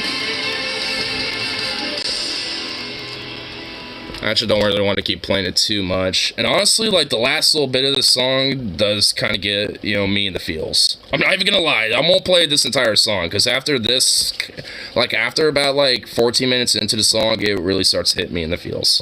I'm not even kidding. This is one of the few songs that will legit get me to cry. The last little bit of it will. I mean, the first, half of it is just, fucking, yeah. But that last half, that will straight get me in the feels. I'm not even kidding. Colorado Springs says the Ethiopian restaurant my dad took us to. Initially, I didn't want to go, but by the end, I was regretting getting a simple chicken pita rather than the Doro Wat my dad got. Damn. If you want legit Indian food, there's only one place to go. Find your local sit-go or shell with part of the floor missing in front of the beer section with a deli inside.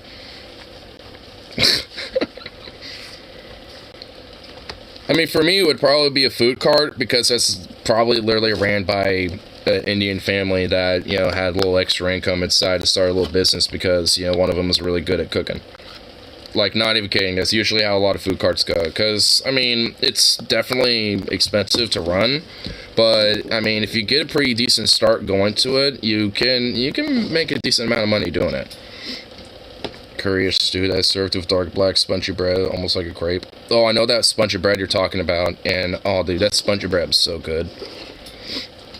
You put the stew in the bread and wrap it up. Ooh, yum. Sounds awesome.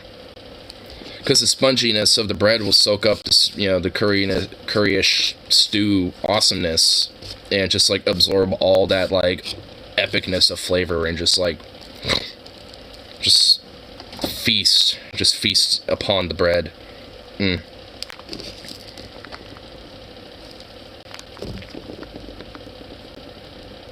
I feel like I was looking at the weather reports earlier. It says it's supposed to be warm. I feel it being colder. It's like, what the fuck? Or my hand warmers are starting to not work anymore. Makes good food if you want to listen to your heart. Find a man named Jose who smokes at a abandoned radio shack. He'll guide you to paradise. True. Tell you about a food cart in Crested Butte, Colorado that serves Tibetan momos. Spiced beef dumpling. Oh my god, that sounds awesome. Run by an old guy in a hippie store. I was a picky eater at the time, but I was weary at first, but it was so good. Dude. Fuck yeah. Spicy beef dumplings sound like just bliss. I remember burping afterwards. It tasted good. That's how good it was. Even for me as a picky eater kid who didn't like beef dumplings. What? I mean, I was a picky eater too, but beef and dumpling, like, to me, that just sounds like fucking, like, wham bam thank you ma'am right there. And it's like, yeah, let me have some of that.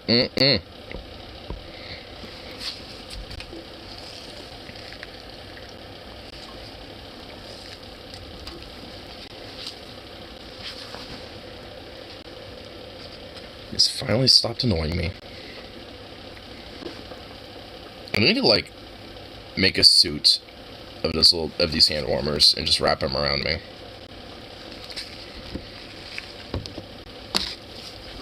And what's fucked up is that, like, there's only mainly one spot on my body that's cold, and it's my thighs. Like, this heater is warming up my calves and my feet, but my thighs are all frozen cold right now, and then, like, my hands are a little bit. Well, not really the hands, more like the arms. And my chest is warm because I got all the heat warmers in my inner coat pocket. So it's just like, there's only certain parts of my body that are cold. That's really the main issue. It's like, I'm not entirely cold. It's just like some parts of my body are cold. It's like I'm selectively cold right now. It's just like, it's annoying. Because it makes the rest of my body kind of want to shiver, even though I don't really have a need to. Because it's only like chunks of my limbs, you know? It's like, fuck. You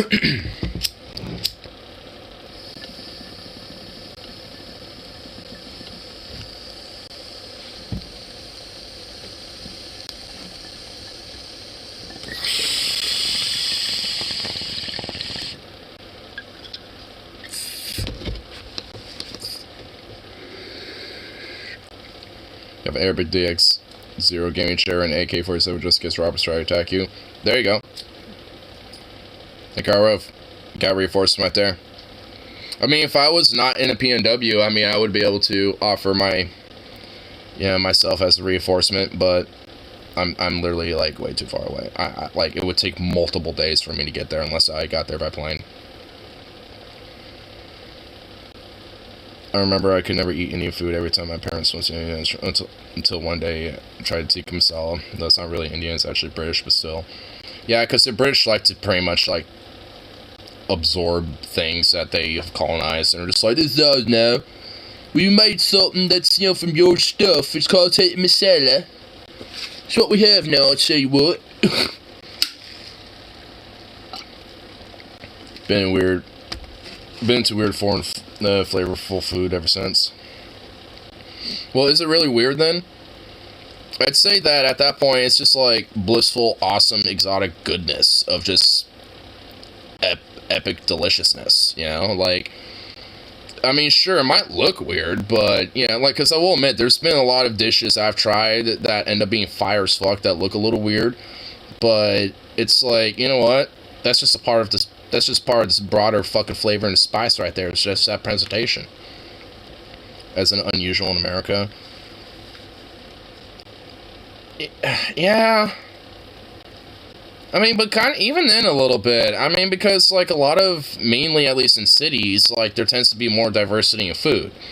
Like, sure, you might not necessarily get, like, maybe the exact, like, ethnic style cuisine, but you're probably gonna have, like, a little food truck or a small little mom and pop shop type of thing, where it's ran by, like, a family that immigrated from who fucking knows where, that, is making at least somewhat authentic style, type of dishes, at least in that type of way.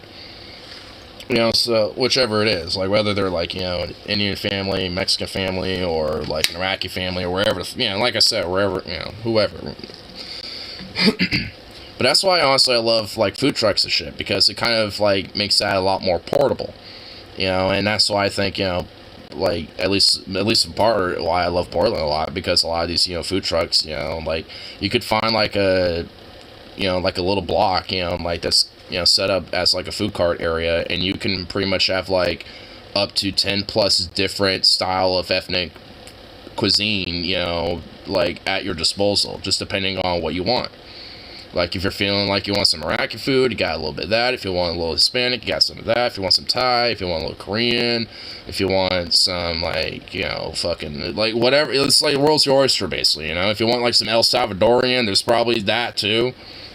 I've actually been to a food cart that's specifically an El Salvadorian style food cart, where it has, you know, those more El Salvadorian style dishes.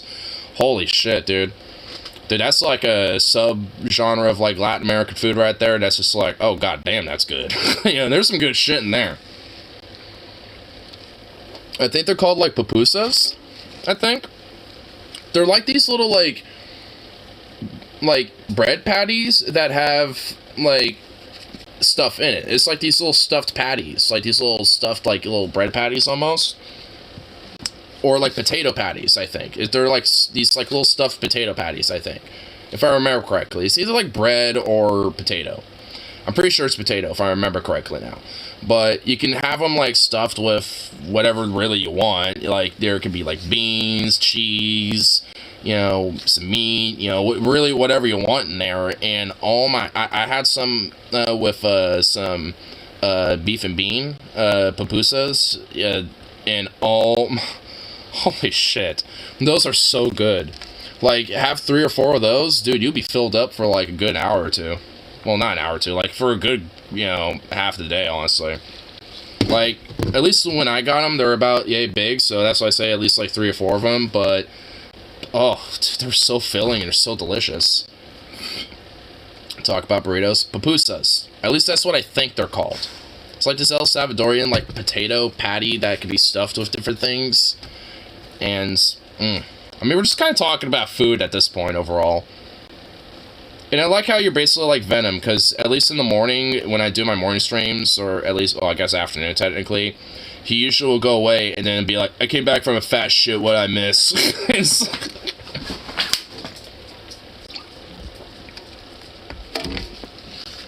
like, what an entrance. Love it. But yeah, we're just, like I said, just all talk about food. I'm mocking him, lol. Oh, really? Oh, I thought you were actually meaning that. He used to do it on Twitch. He still does that. Like, I mean, at least, you know, the ones that where my streams are about like an hour long, those are usually the ones before work. Like, if Venom's, you know, chatting on there and some reason he just stops or he says BRB, like, later he'll come back, and usually the first thing he'll say when he comes back is, I came back from a fucking dump or shit, and yeah. I mean, don't mock him. He's, you know, well, I mean, I wouldn't call him mocking. I'd just say poking fun a little bit. He'd be okay with it, though. I mean, he does that to all of us a little bit anyway. He does that to me often. So, whatever, he deserves it occasionally. He came up with the idea of Jewish ramen noodles made of kugel, pastrami, dill, Russian salad dressing. What is the Russian salad dressing like? Because that sounds good, but the dressing is going to be the maker or the breaker right there. So, it looked violent. Wait, hold up. Okay, fucking worse. Russian dressing is the nasty. Is it? Okay, whatever. This is what's on a Reuben. I won't even use it on Reubens. I use the Thousand Island dressing. It's a Reuben ramen. Okay, either way. Alright, anyway, so hold up. We're just gonna stop the presses and just, like, so Venom, okay, so Carl Rove, like, Venom sent you an unsolicited, like, wait, he actually did that to you? Like, it looked violent. I need some context for this, dude. Like, alright, you know what? You're the one who unleashed it, and you know what? Because of just, I'm, you know, we're getting a little cross-rated at this point. I don't give a fuck at this point. If I was sober, I'd just be like, I don't want to know that, but at this point, I'm curious. I'm a curious bee, indeed, now. Like, I need some context about that one. Like, did he just randomly just show, like... Did he, like, literally just randomly, like, fucking just sent it to you out of nowhere? Or did he, like, just lead up to it in some way? He sent me a pic of... Oh my... Okay, wow. He said this looks... And it was huge splatter, so I got to see. I was like, dude, what the fuck? Dude, what the fuck? Bro, why did he do that? You know what? I'm gonna, like, shit, okay, you know what? I kind of want to call him out a little bit about that. So, you know what? Should I do that here when, like, one of these nights where he's actually here and the whole gang's here, you know? Or should I just do that privately on a Discord? Be like, hey, yo, why, you know, I heard McMortion, you know, for the grapevine, you know, some unsolicited images, you know? So it's just like, I mean, I don't give a shit. Nah, man, I ain't taking any chances. Okay, so maybe not a public, like, hey, you know what, yeah, you know what, fair enough, yeah, we're not gonna do that. I'm not gonna be that guy. You know what, fair enough. I think Rose kind of, you know, talked me out of it. Or at least privately be like, I mean, just privately, you know, on a Discord, be like, what the fuck? It's like, what was that about? Which, you know what? Thank fucking Christ alive he has not sent that to me. Because there would be some serious, like, issues. Legit. There would actually legit be trust issues going on there. I'd be like, some things can't be unseen. That's what I mean, dude. Like, I mean, I'm very, like, I'm sorry you had to see that, Carl, but goddamn, you know, like, I would actually, like, have a little bit of, like, a baby, like, trust issue, like, bruh. Like, you just, like, eye raped me. You, like, raped my eyes in my brain of this image. With this image, you have unconsensually, like, just, like, raped me, basically. You know, with my eye, like, to my eyes. You know, it's like my eyes, you know, unconsensually were just, like, violated extremely, and there's severe trauma. Okay, I'm just kidding. He didn't actually do that. Oh my god, so not only did you just gaslight Venom, but you gaslight all of us at the same time. Dude, I honestly was actually, because I was legit considering about hitting him up after the stream, whenever that was, if I somehow remembered this, being like, yo, what, you know, like, I was actually going to hit him up, and then I would have gaslit him, because you gaslight, oh my god. Damn, Carl. Dude, this is why I don't know when he's kidding or not. Carl Kids, cause Kidder, dude, I mean, you know what? He is a good troll. He is a masterful troll. He knows the art of troll. He's got, like, that doctorate degree in the master of the troll, you know? Like, at the, the school of troll. I mean, yeah, so I will say that, like, damn, that was a good one right there. My characters, so you have 1,000 years, sir. Oh, God. I'm seeing that started a long shift. Your entire day is already fucked up. No matter what happens, even after it's good, the tone has been set. Dude, the tone's been set, bro. For real, dude. Sometimes it really do be like that. Usually, eventually, I can get out of it, but, like, some people, and even for me, it's like, yeah. Oh, goddamn, that was fucking amazing. Yes. I'm proud of that one. That was a fucking, just, like, alpha burp right there. Just fucking flexed out a good ass burp. God, you know, I'm fucking proud of that one. Fuck yeah. That was a good one right there. That was good shit.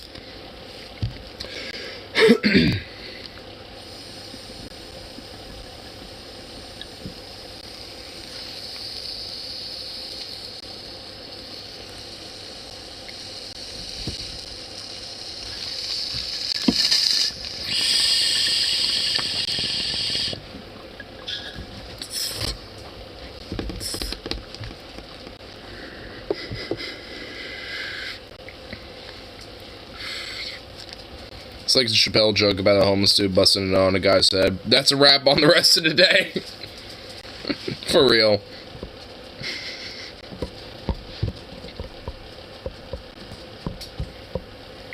The Kugel noodles.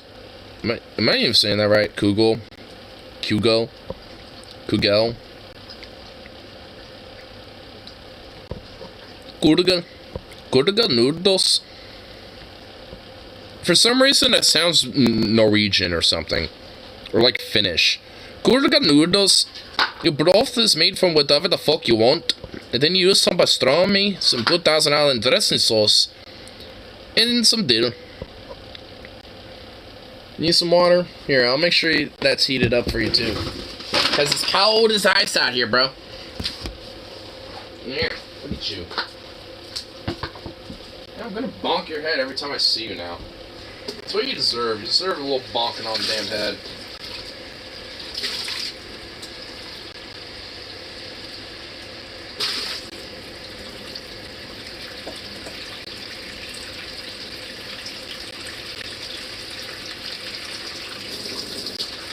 Yeah, there we go.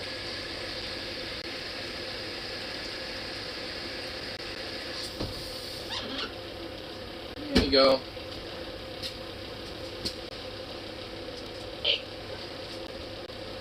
Well, get the fuck out of my way! Just staring at me, just being in my way. Come here, buddy. That's not coming here. Oh, whatever. The U and Kugel rhymes of ooh and cook. So Kugel. Kugel. Combination of sauerkraut, Thousand dressing, and corned beef. I'm just. You have water! What the hell? Why?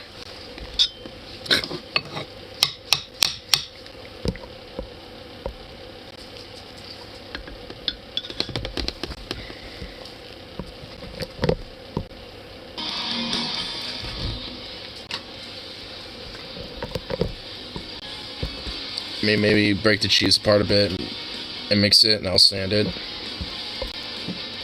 And I'll stand corrected.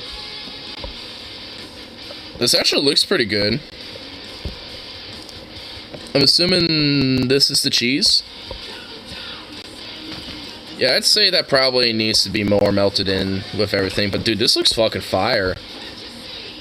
That looks fire as fuck right there. Not even gonna lie. No, the U and Kugel rise to U and book. Cook, book. Kugel.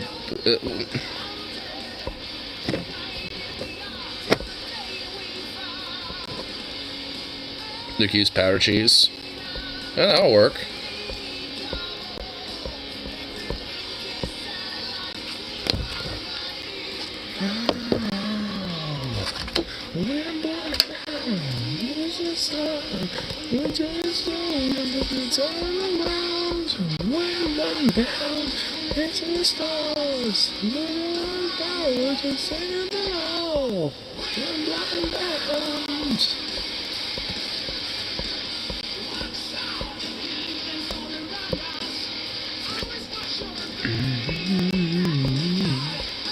See what's on too, huh?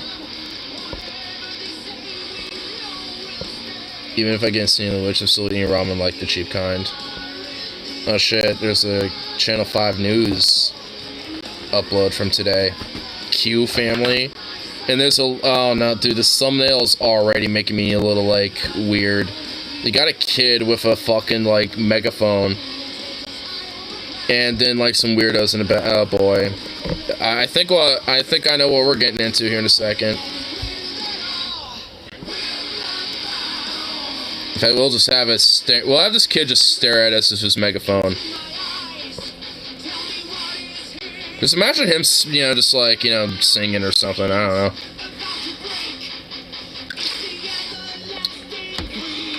In these families. Dude, I know, dude. And what's sad is that this kid is likely gonna stay indoctrinated. Well, you know, I don't even know, though. I mean, let's not make assumptions. Like, this kid might not be indoctrinated, but, well, honestly, yes, there probably are. But, don't they believe in molestation? Well, they believe that, like, queer people and trans and drag queens and, you know, all that, like, that, yeah, like, they're doing it, but at the same time, they all kind of do it themselves. Hey. Dude, he wants these meats. He won't stop until he has all these meats. Sit. Paw. Paw. Sit. Sit. Sit. Paw. Alright, up. There you go. They believe in beating their kids. Yeah, that's true too. I mean, I will say, like, I won't make too many assumptions about this kid, but I have a weird feeling that this kid is indoctrinated. And if that's the case, it really is going to go two ways. Where this kid's going to get rebellious and start thinking on their own a little bit and being like, you know what? Like, I kind of want to do this or do that. And they might not realize that they're doing what is considered quote-unquote degenerate or whatever the fuck, you know, in their parents' eyes.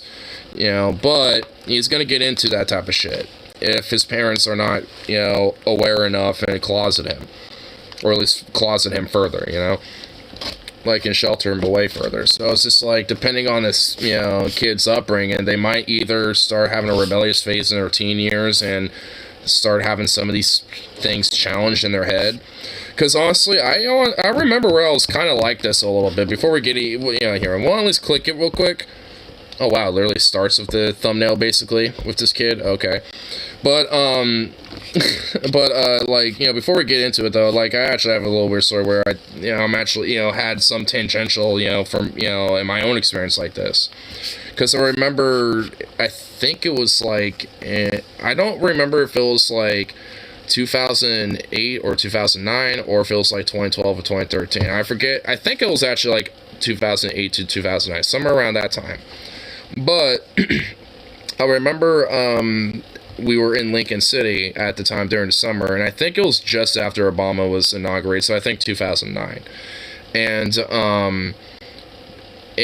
basically there was like some protests against him going on in Lincoln City where there was like 5 or 10 people, and my parents caught with it because we were already there for like a day or two, and I happened over here and they're gonna have some donuts and stuff there. So my little child ass is thinking, I want donuts. So that's the main reason. So just to let you know, the main reason why I was even at this whole weird anti-Obama protest in Lincoln City out of all fucking places by like these weird Tea Party dorks. Which actually might have been 2010 now that I think about it, because didn't the Tea Party kind of like start making their appearance just prior to the midterms before 2012, 13-ish about? If my memory serves me correct, I think so. I think. Yeah, I think so.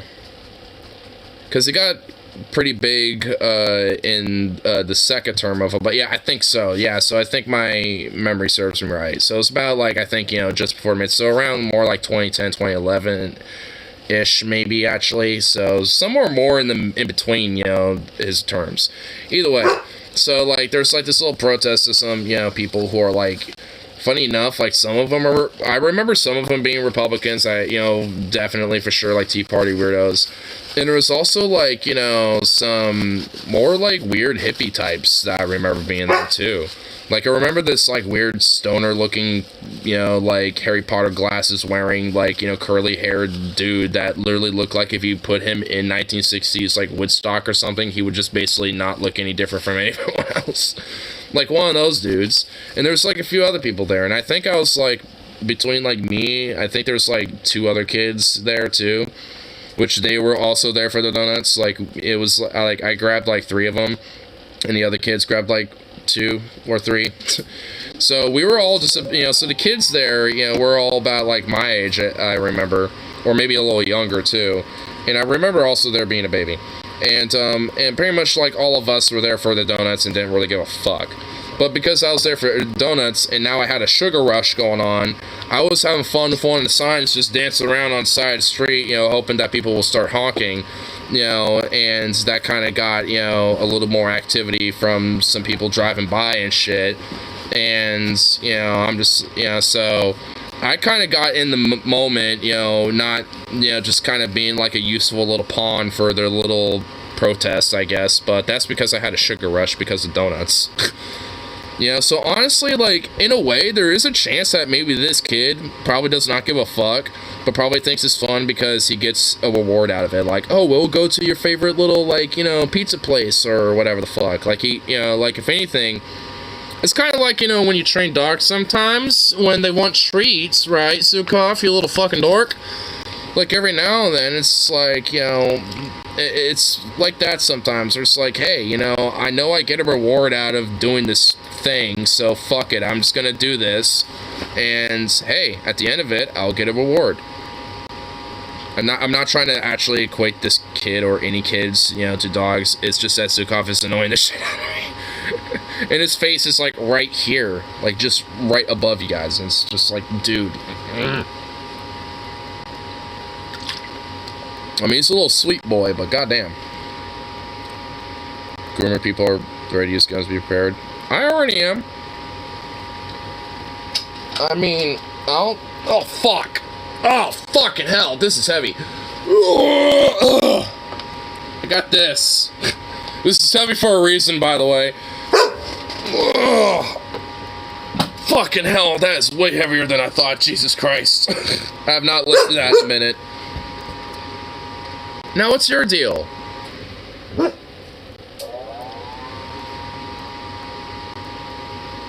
Did that heater just turn off just to turn back on again? Wow. Isugov, quit being a butt. And yeah, Jesus Christ, that ammo box was fucking heavy. I did not realize how heavy that was. But anyway, would you shut the fuck up? No, hey, stop it. How about the, like, fucking... You know what? I know I'll shut you up. Little biscuit. Chucking it at you. Asshole.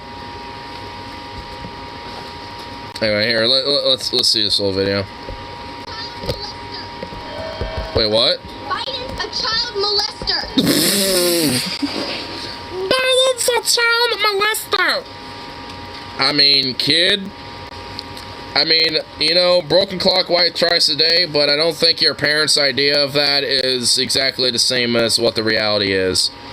Like, he's a little bit of a weirdo and a creep when it comes to his weird hair-sniffing escapades, but I mean, he probably is wrong. That's what I mean. Like, that's what I'm saying. It's like, you probably ain't wrong, kid, but, like, I think your information and evidence that, that you're getting based off of that claim is probably a little inaccurate. Just saying.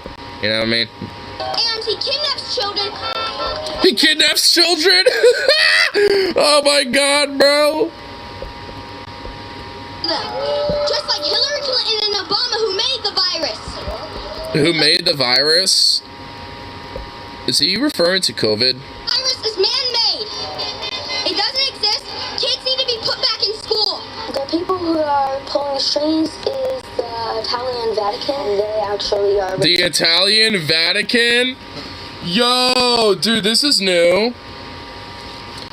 I mean, it's just like, what? The Italian Vatican is the global, like, deep state? Yo, what the fuck? Dude, what the fuck? Hillary and Clinton and Obama made the virus? Yeah, apparently. How could it be man-made but also not exist? Because biologically, as a natural thing, it doesn't exist, but it's an artificial, like, nanobot thing, and that's, and a man-made. So, I don't know. Another planet. They're basically robots. And the evil people that are there, such as the Rothschilds, who suck the blood out of children to get adrenochrome and stay young and beautiful forever. They pick them up and they take them to a submarine and go underground until they can get to Epstein Island, which is a submarine where they molest children.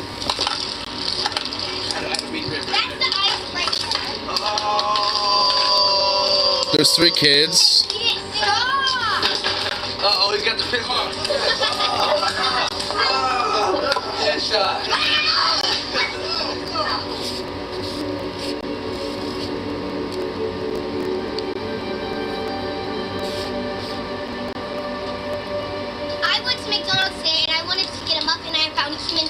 Bye. Human teeth in your muffin?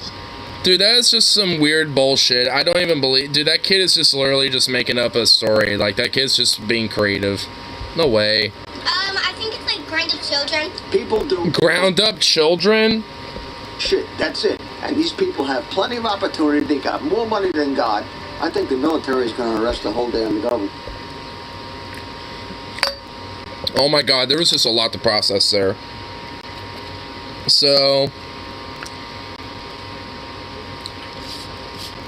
like... these people, so to speak, like the queer mafia, or... you know... fucking, like...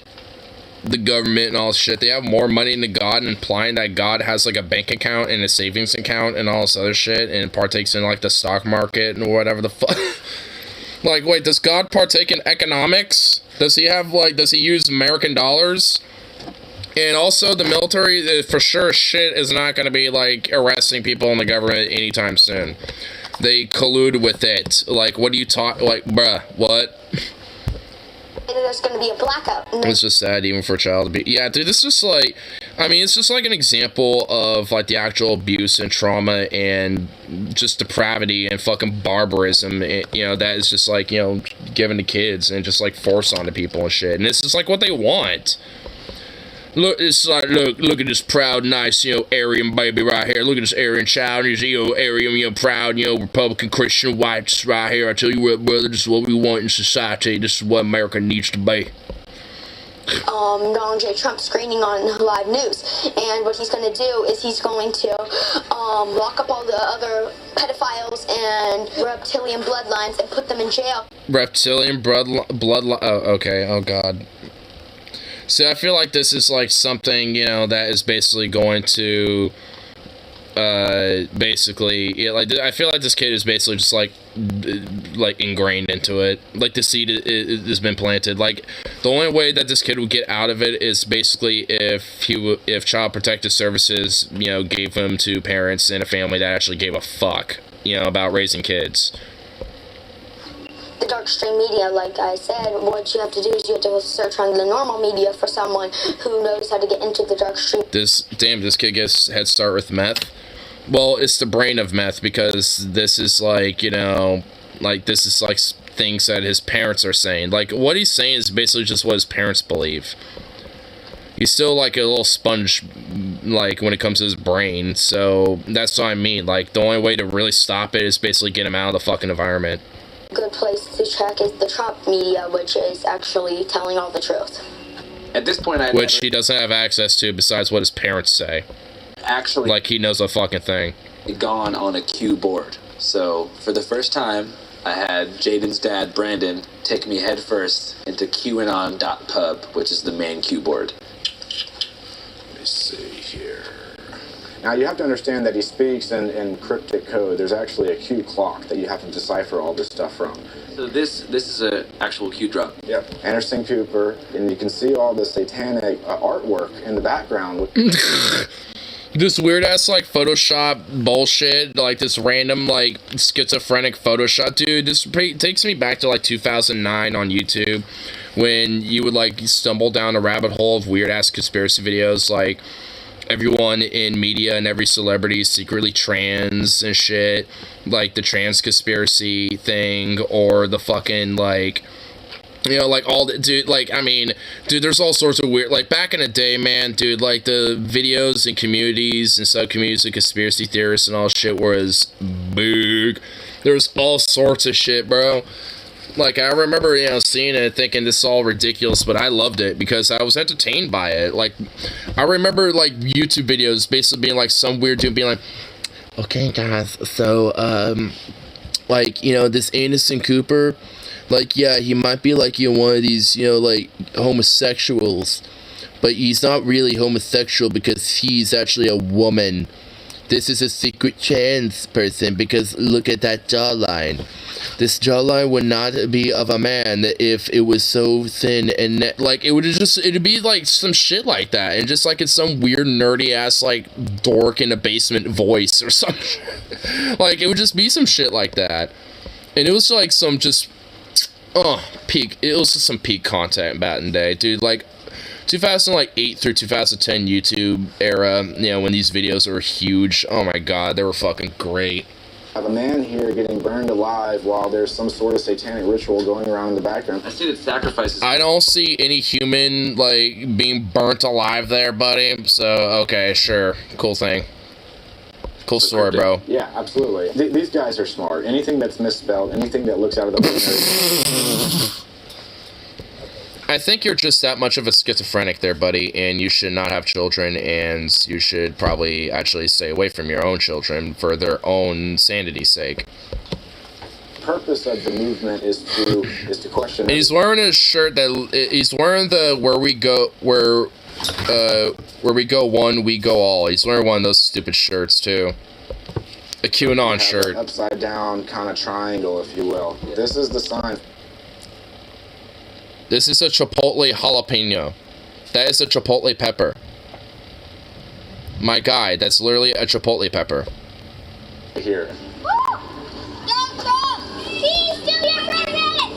Okay, oh my god. See, like, now I'm having a weird flashback from, you know, back in, like, 09, 010, or whenever the fuck, like, I was at that weird-ass, like, anti-Obama protest from back in the day and shit. This is basically what I was doing, because I was on a sugar rush with donuts. I don't know why these, well, actually, I know why these kids are doing it.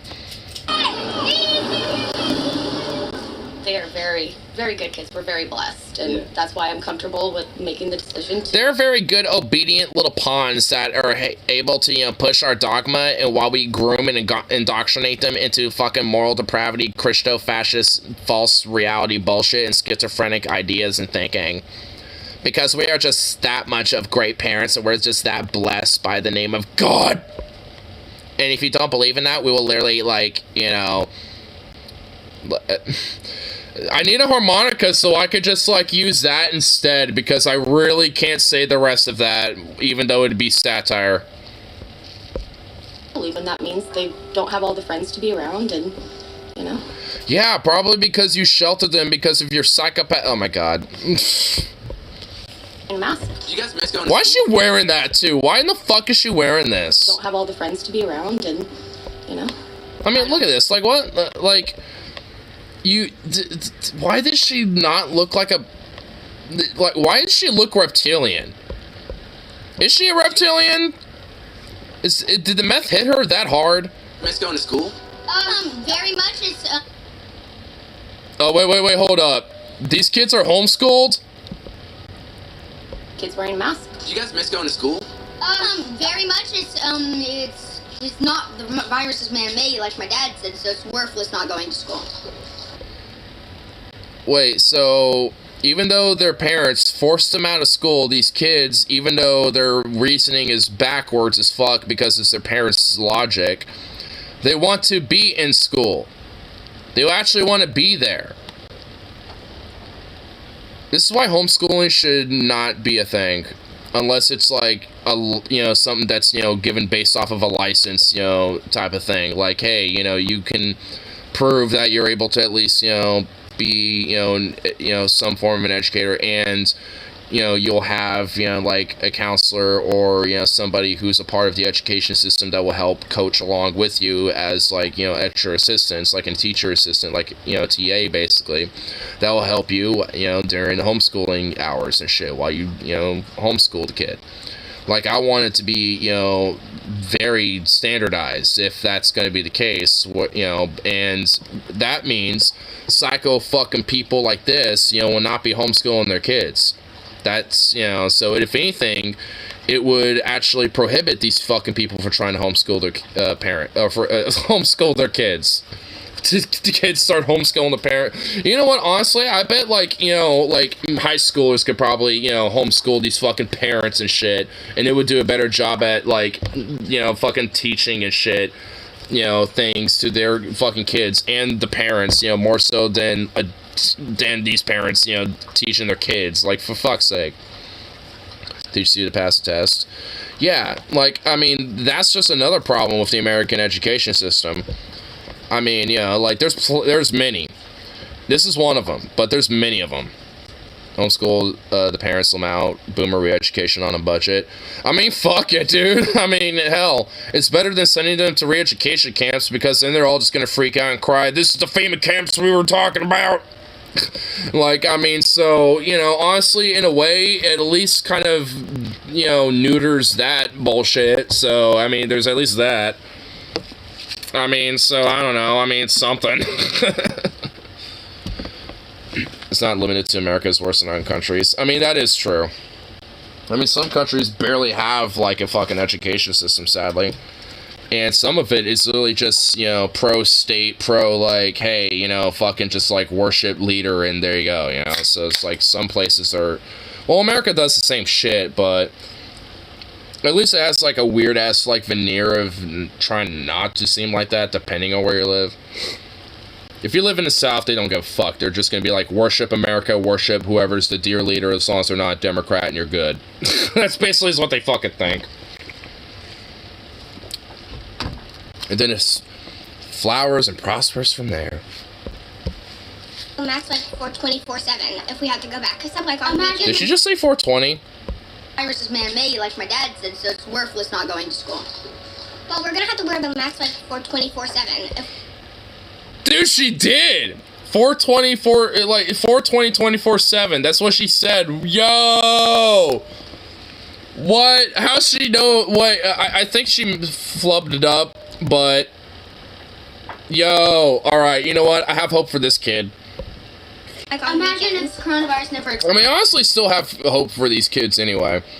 I mean, because, yeah, they're being, like, info sponge this nonsense gobbledygook. I mean, think about it this way, right? Stoner kid, in the making? Maybe. But, think about it this way. Like, I partially grew up in a Christian household. I went to, like, church camps and shit. I was taught that being, like, you know, gay, bi, especially if you're doing things like cross-dressing or experimenting, whatever that may be, you know, that could literally be benign as, like, just trying on something that might not be, you know, a part of your sex, you know, and shit, of like, oh, you're not dressing manly enough, or dressing a little girly, or whatever the fuck, you know, as benign as that to, you know, like, discovering that you have, like, you know, you have some, like, kink wear or some shit, you know, like, whatever the fuck it might be, you know, and on top of that, just being like, oh, you know, like, you have to basically be, you know, like, you know, this, you know, way when it comes to morality, or else, like, you're just nothing but a sinner, and God will punish you for that type of shit. Like, I grew up in that fucking environment for quite some time, and, you know, was, you know, taught all these different things, amongst other bullshit, and it's like, look at me now, right? Like, fucking anti-religious as fuck, you know, an atheist, a fucking far left as fuck, like, you know, it's like, I mean, just because you grow up in an environment like this doesn't necessarily turn out like that, you know what I mean? I mean, honestly, if anything, the more they're stuck in that environment, the more likely they're gonna rebel, and if you don't want them to get into promiscuous things, or get into things that you just don't want them to get into, don't make it a taboo. You know what I mean? Like, cause, yeah, right now, it might not, like, it might be like, yeah, don't put your, you know, hand in the cookie jar. But by the time they're 16, it's gonna be something different, you know? Cause then things like puberty start really setting in and shit like that. And by the time they're like 18, 19 and shit, then, you know, at that point, they're gonna be an adult, and then they're gonna feel like, oh, now I have, you know, like, an ability to kind of choose what I want. And they'll kind of realize that the world actually is my oyster. And then, if anything wants to get out there, they realize I was, like, withheld some shit. Like, what the fuck? It's like, this is what the world was? It's like, wow, it's actually not as bad as I was growing up and taught. Wow, this actually is awesome. What are you getting into?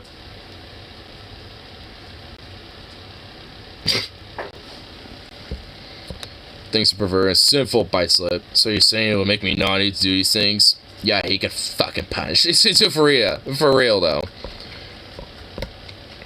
I mean, you know, because that's why, you know, you get, like, you know, different, you know, people that might do, like, little bits, you know, that, you know, basically do sexual innuendos with a lot of that fucking, you know, like, you know, a lot of this whole Christian idea about, like, sin and punishment and stuff. Because, I mean, frankly, it's kind of blatant. to school? Yeah. I really want. I was with my friends. My mom is saying that because she wants to homeschool us, but the only thing that's holding her back is our friends. I don't have a lot of friends. I just have like one or two. You have a ton. I have zero. Yes, come on. Everyone has one friend. You have us at least. Okay. Yeah. Which friend do you have? So funny enough, the reason, like, at least partially, at least what the kids are thinking of, even though they're kind of fucking on each other about not having friends or barely any, kid, you need more friends. Well, like her brother is saying, it's like, you have a lot of friends, and he's saying, oh, but I have none, which I also think that's bullshit. I'm sure he does. Like, you know, like when you're this age, you at least have like two or three people you kind of consider like your friend. Even in elementary school, as an outcast as I was and shit, like, I mean, you know, I at least had like 2 or 3 friends that, you know, I'd call a friend that I'd be able to like hang out with and shit during school hours or whatever. You know, but nonetheless, it's just like, I mean, they at least have a few. And honestly, it's just like, if that's the part of the reason why it's holding them back, you know, from being homeschooled and shit, then it's just like more of a reason why that shouldn't be a fucking thing. Honestly, like, after this, we can get into a human support vid that actually kind of goes into the exact opposite about, like, you know, kids from the exact opposite spectrum, you know, having to deal with similar bullshit. What in the fuck are you doing? Caitlin. Why? Because she's like the only one who gets me. It's sad because they don't have a lot of friends to play with, but... So she has a friend that's also being indoctrinated in the same dogma.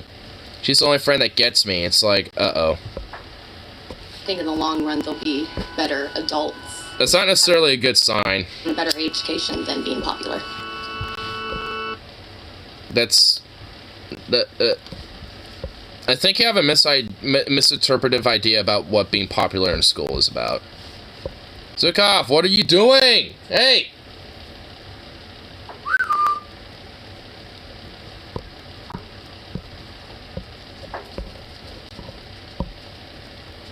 Just sit. Just do that, please. Thank you.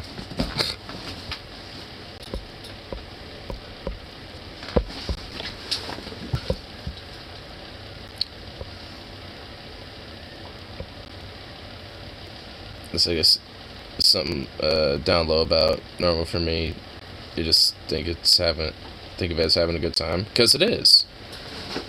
It is a good time, just like any other form of sex. No, the other, this probably not.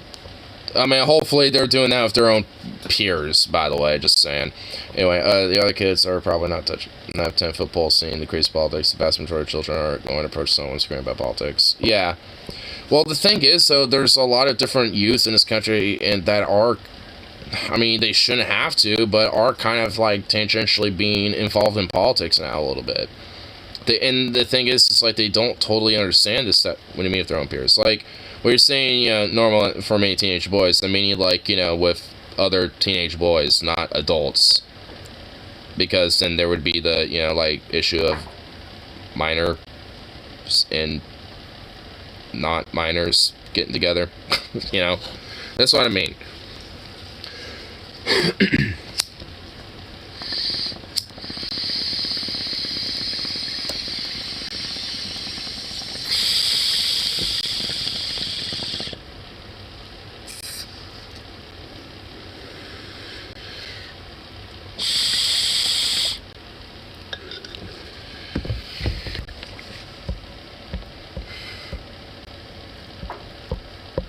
But here.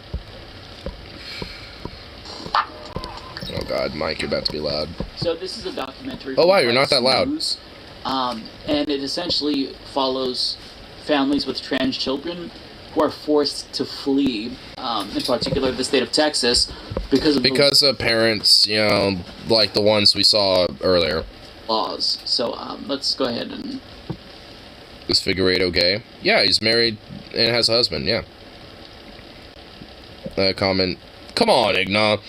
What's the problem with a couple of not minors getting together with a couple of minors at a local pub? Sarcasm. Well, I guess I guess that argument would be made in like Belgium and the Netherlands because teenagers, depending on the country, one, the drinking age is 15, where you can, as a teenager, go to a bar and drink, and the other one is at like 16 or something like that. So, It's not uncommon also for like 15-year-olds to cross the border to the other country to go drink because they're like 1 year younger than the drinking age, in their in their native country. And since they border each other, and a lot of towns are literally hugging the border of the Netherlands or Belgium, depending on what town they're in. I mean, it's not uncommon for them to literally just like walk half a mile to the next village that's on the other side of the border and just go to one of those pubs. So he's asking me that. Do you drink? Dude, yeah, he does, like, pretty much, like, every chance he gets, from what I could tell.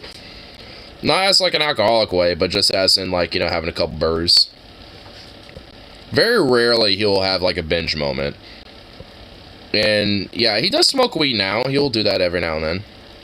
But I'll indulge on a rare occasion. Yeah, he'll indulge on it. Tell me when you guys are ready. Ready. 1, 2, 3. Alright, how we doing? Are we loud enough? Oh, wait, back a little. No. Say back a little. Please, no, she hasn't even gone in far enough. Here. We went through everything and I told the kids to keep what they thought wasn't replaceable. Election night is my official binge night. What, 2024 election? Dude, I'm gonna, like, preemptively, like, stock up for that. Now that I think about it. Dude, I might preemptively stock up for, like, the primary shit, too, a little bit. Like, the day where all the primary results are supposed to come in and all that shit. Or at least, different little... Like, the big major primary result thing. Replace your bath towels, but you can't replace your kids.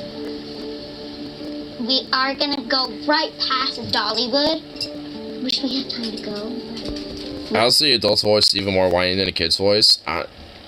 Because it's that fucking transgenital mutilation they're doing on these children, brother. That's why. I don't fucking know. Did not have a plan until last night. There's only 3 states that are safe for trans kids and their families. Oh, look at that kitty. It's cute kitty.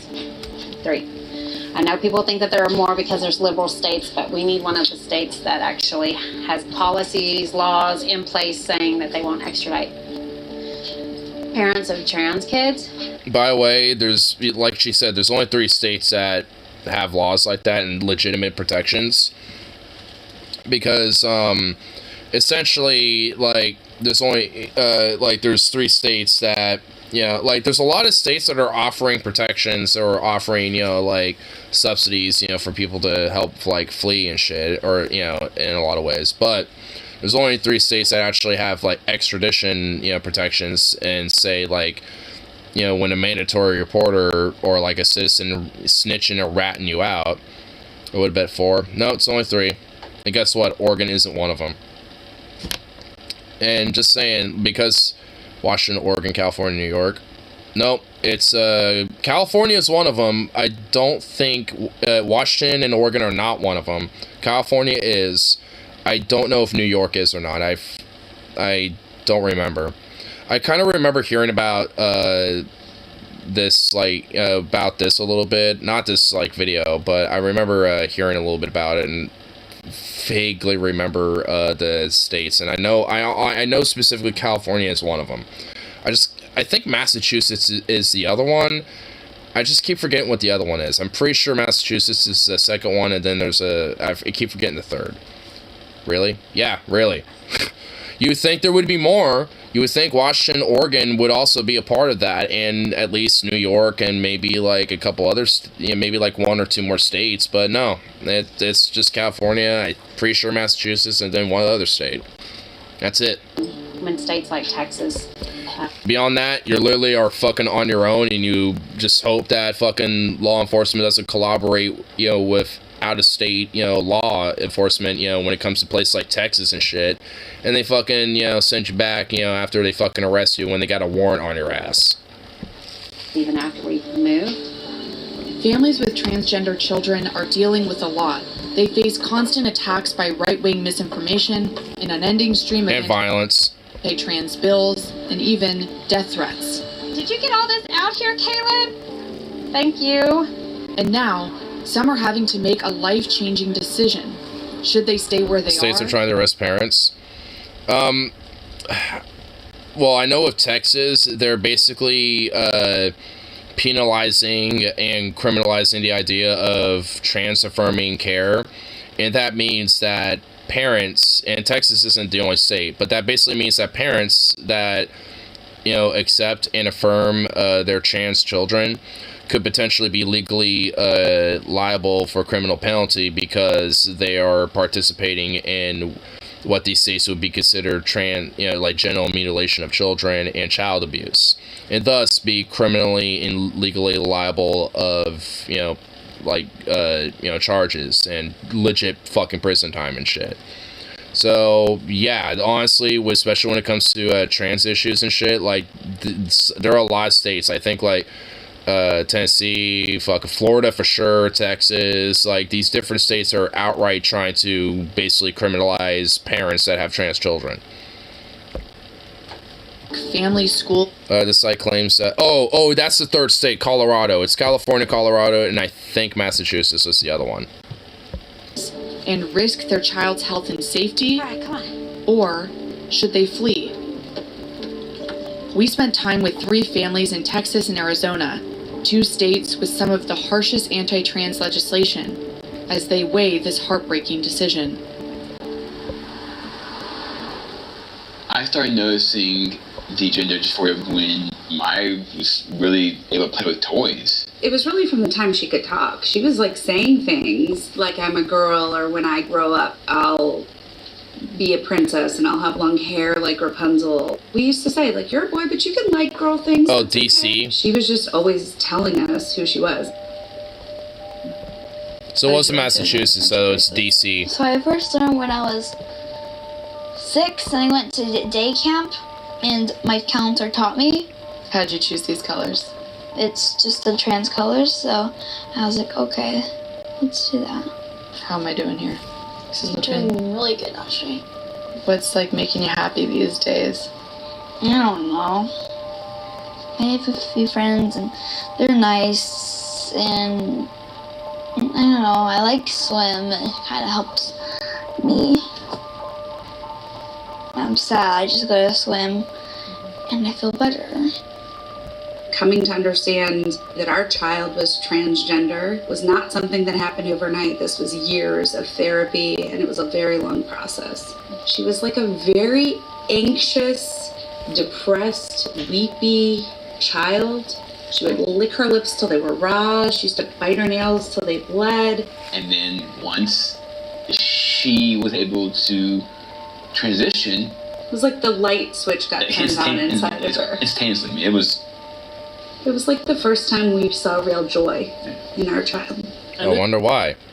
This is the same story that we keep hearing from parents with trans kids. At first, I mean, I remember Fox News did a segment, like, I think, like, sometime midway through this year, where, like, they actually got a lot of fucking backlash for, of course, their own audience, doing it.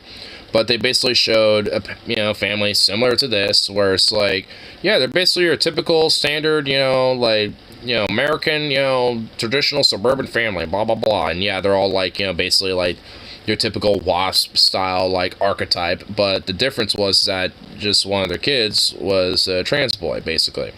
Born a girl, but was, but from an early age, realized that, no, I'm a boy. That's, how I identify as. And luckily, their parents, obviously through different years of therapy and shit, and obviously being very Christian too, kind of, in their own conclusion, were able to realize that, I remember at least, for what the mom said was like, it's like, well, if God, loves everyone in their own image and, creates people flawlessly, then, they created my boy flawlessly, even, just with how they are and shit. They just, happen to be, a little different from other people, so it's just like, I mean, yeah, it's a little, I guess, weird justification for it, but nonetheless, I mean, they still are accepting of it, and, still accept their trans child, nonetheless. I mean, it's like, honestly, these stories are like a dime a dozen, like, the context or the details of them are all going to be a little different depending on the family or the kid and everything else and shit, but, like, nonetheless, they're pretty much, it's all the same. Did it? They tried to, hide it, get their kid to identify as the gender that they didn't feel comfortable with, but they always realized that once you let them transition. And at this age, like we're talking about just social transition, right? That switch goes off to where they go from being this really sad, depressed kid to just being so happy. And this is what Republicans want to take. But you're being able to not accept your own child unless you can reason a way for your imaginary friend to also accept them.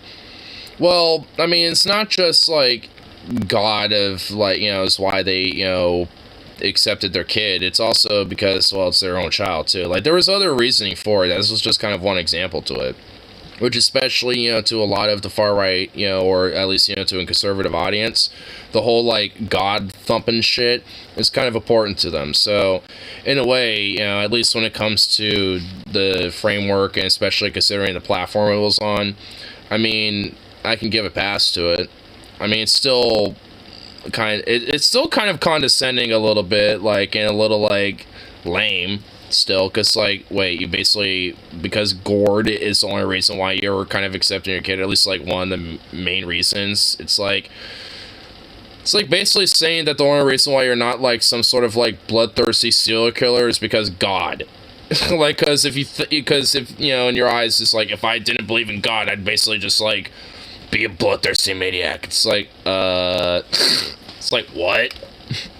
It's more of like a question mark and like a little bit of a sus moment more than anything, you know. But I mean, at least given the circumstances of, you know, those parents, at least, I mean, like I said, it wasn't their main reason, but or at least one of the main reasons, but at least it was like something that was framed into the Fox News segment, that at least from what I remember.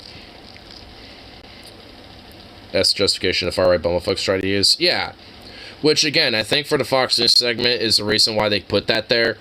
Because it's kind of undermining, you know, the justification that far-right bumblefucks, you know, use and shit. You know, because it's like, hey, you got someone, you know, conservative and, you know, and a Christian and this and that. But, hey, you know, they could be accepting of it. Obviously, you know, they're just going to think, oh, well, Fox News gone woke, time to go on OAN. You know, so it's like, I mean, like, for a lot of these fucks, I mean, likelihood that's what's going to be the case. But there'll definitely be, like, a fringe, you know, few of them that'll be like, well, you know, maybe there might be something to this. You know, I don't know. You know, because what if my kid was like that? You know, so, I mean, because it's more or less just trying to at least convince, you know, as many people in an audience when it comes to segments, you know, like that and shit. Because obviously, at least especially on that platform, most people are not going to be convinced of those type of things. However, there are going to at least be some, and try to maximize how many that, you know, is really kind of the main outcome with that. So I kind of saw what whoever, like, set that segment up, you know, at least when it came to the pro-trans segment that Fox News did, you know, earlier this year, whenever, I forget when, I think it was back in, like, June or something like that, or, like, May, I think. It was sometime, like, kind of earlier in the year, but kind of mid through the year and shit, but, like, whoever set that segment up and was able to get it on air and shit, like, I kind of saw what they were doing with it nonetheless, and I thought it was at least, you know, all in all, like, kind of well done.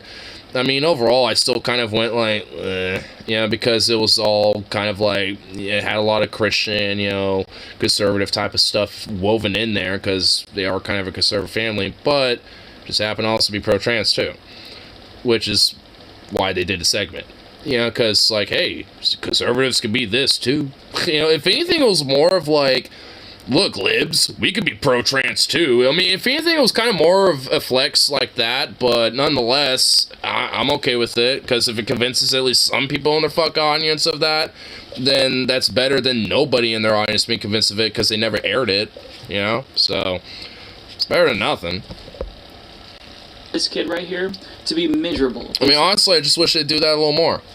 This little girl, and they think, even if it is a way to try to own the libs, you know, it's like, see, you know, it's like, we're pro-trans, fuck you, you know, even if it's just basically a way to just do that, you know, tacitly, you know what, fuck it, like, I'm okay with it. Broken clock right twice a day, you know. What we say she should be. You should control the way that she expresses herself. It's genuinely so disgusting and psychotic.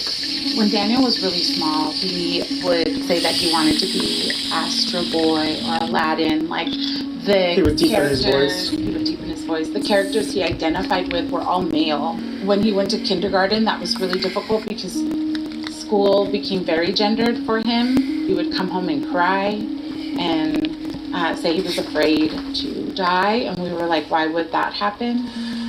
I thought I was like progressive and hip. I was like, girls can do anything. And he was like, but what if I don't want to be a girl? Hey, he's a musician too. And I just didn't get it, right? I wasn't listening. We're just kids. We're often reduced to just body parts. We have so many other parts of ourselves, and a lot of representatives don't get that. And how does that feel when you see the debate like going in that direction?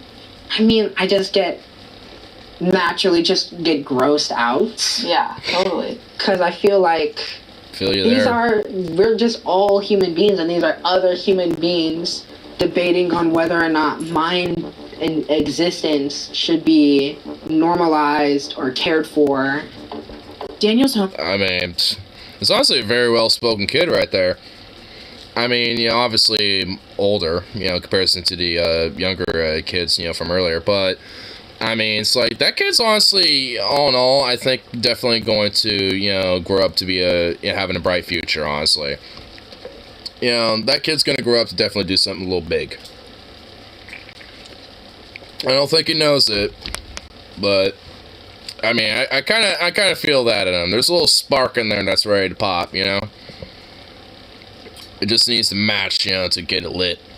I grew up thinking that unconditional parental love's normal. It saddens me to realize that it's not. Yeah, because you think it should. It should be, but, I mean, it's just that for a lot of, mainly especially with the far religious right and shit, like, they think that their interpretation of what unconditional parental love is realistically, honestly, the reality of it all in all, it's just torturous, and if anything, more damning, you know, to the children, more abusive in comparison to it being fruitful and, you know, prosperous to kids. And it's honestly lucky that, you know, at least, you know, for, you know, these, you know, parents and shit, or at least, you know, for these kids, you know, the parents and stuff, that they actually do give them that.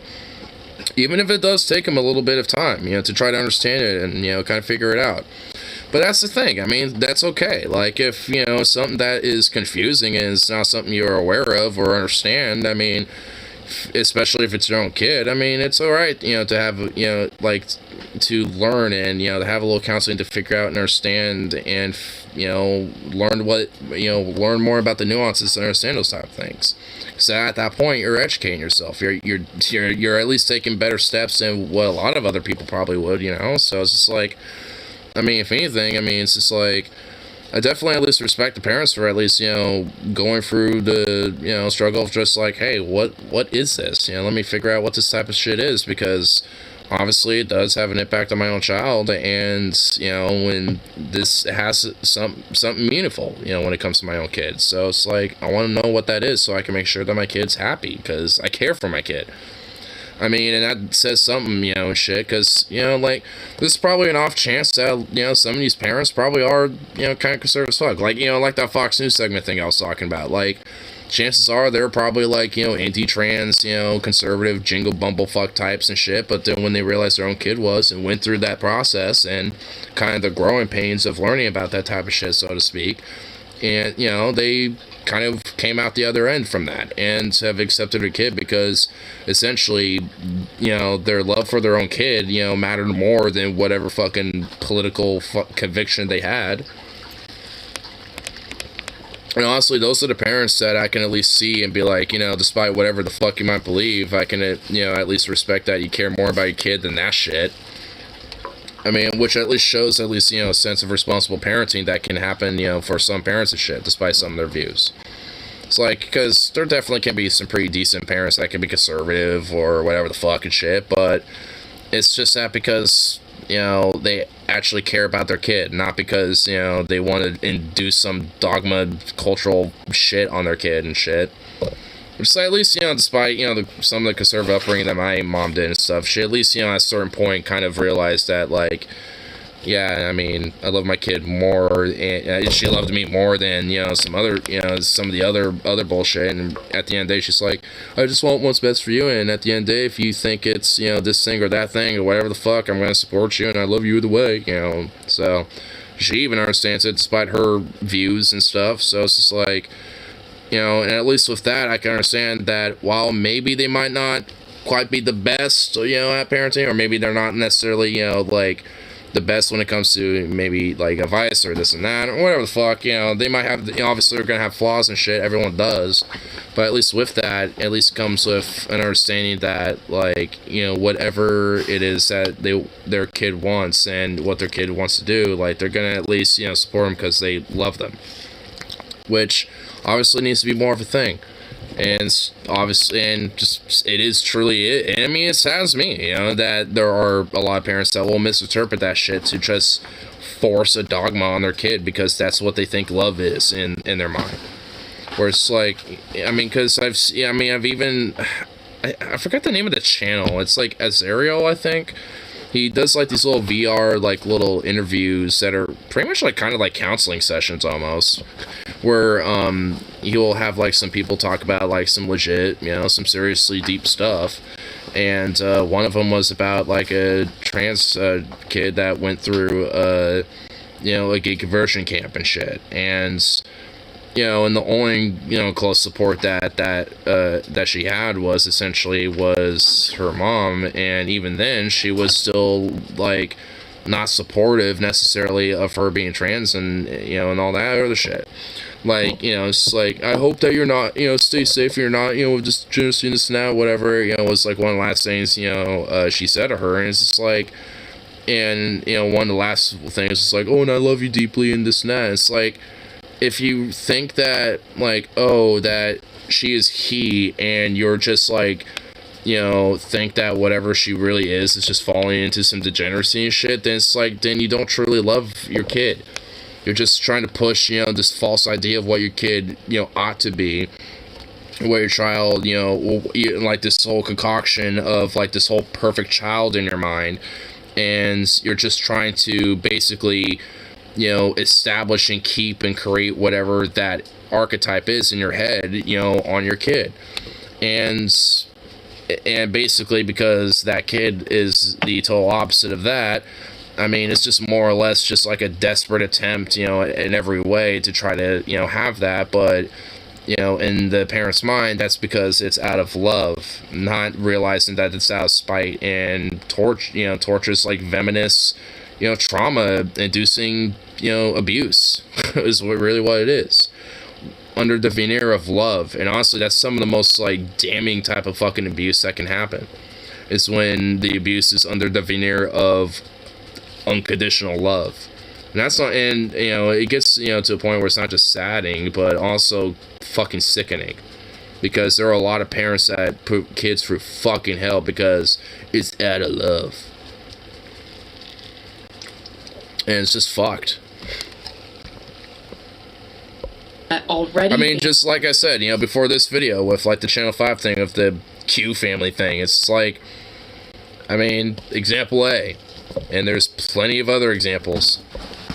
From playing sports and getting gender-affirming surgery. State representatives have also tried to outlaw all gender-affirming care, which doctors say can be life-saving for trans youth. Those anti-trans representatives saying that they want to outlaw gender-affirming care for youth. Like, what goes through your mind? I get really freaked out. They want to, like, arrest parents or, like, pediatricians or like, people that are helping. And I just think, like, okay, well, I don't want my parents to get arrested at all. And especially because I'm, like, the kind of person where, like, if my mom doesn't answer the call, I'm like, okay, what do I tell the police if she's missing? But, like, it's not like... Just to pause it, this is not something that children should be focusing on. Like, I'm assuming he's, like, 15, 16 or something like that. Like, yeah, for fucking real, he should not be having to think of these little weird, like, hypotheticals at his age. I mean, I sure shit weren't. And then again, I wasn't trans, but also I live in Oregon too. But, like, either way, it's like, fuck. Whatever reason, like, no kid, should have to be, like, thinking about these things. A guy like this kid being like, oh, if God show up to me and ask, like, where's your parents? And being like, and, like, what do I say, or, like, and all this other shit. It's like, what? Being like, I don't want my parents arrested because I'm trans and this and that because I'm having, affirming care. And frankly, at this point, this kid looks like a boy, like a teenage boy, like your stereotypical teenage boy that has like a little bit of like a, you know, quote unquote, like flamboyant voice, basically. You know, it's just like, whoop-de-doo. Like, I see a teenage boy as far as I'm concerned. And also, it seems like, you know, he's wanting to be a musician and shit. I could kind of, you know, like, I could see him getting into, like, a punk band or something. Like, it seems like, you know, someone who would get into punk. Fight with this, because one thing that really worried Ignores me... trans, useful flaming house scheme.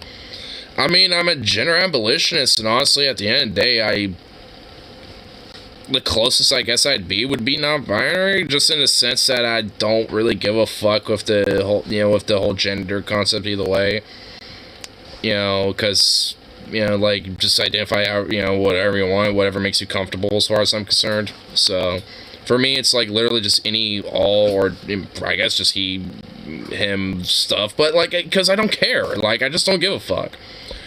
So I guess, you know, like, realistically, I guess I'm technically non-binary just in that sense, but because I just don't give a fuck. You know, so it's like, because I think it's just kind of like an outmoded sense of, like, identity. Just identify how you feel comfortable, and whatever that is, like, go forth. You know, like, that's just how I feel with it, you know? I wasn't a teenager, but when I came out in my young 20s, or early 20s, I was worried that, like, if my mom... Because also that doesn't mean, like, oh, you know, she, her, or, like, he, him. Like, those pronouns are, like, you know, the traditional norm of, like, what already has existed, you know, and shit. Doesn't mean it goes away. It just means that, you know, there's just other doors and other options, you know. That's, like, that's because that's also, you know, like, the thing, you know, that I think some people who are, like, conservative and shit, like, freak out. It's like, oh, gender abolition, and I'm it's like, oh my god, like, what's next? It's like 8 billion Kazenders. Like, oh my god. And yeah, I said Kazenders, that was purposeful, because they're just like, you know, it's like, because they're just trying to make it some made-up thing now. It's like, what, is gender just like some construct? Is that what they're trying to do? It's like, oh, yes. Chad is a pronoun. Fuck it. You know, fuck it. If you want to, like, have your pronoun as, like, you know, Chad and, you know, like, Sigma, then fuck it. I don't give a shit. Like, I really don't. I mean, you know, I'm probably not going to remember that and just go with the broad unisex just catch-all of, like, they, them, because that works if usually as, like, the catch-all if you don't know what a pronoun is, you know, for somebody, but that's why that also exists. Like, because, again, it's not a big deal. Like, honestly, if anything, if someone, you know, says, hey, that's not the right pronoun, they usually just say, like, hey, just let you know, and then just let you know and correct you, and then if you make a mistake here and there, whoop-de-doo. It's not that big of a deal. It's not the end of the world. Unless you're just purposely being a dick and just, like, not, like, you know, just respecting that. Because at that point, you're just being a disrespectful dick.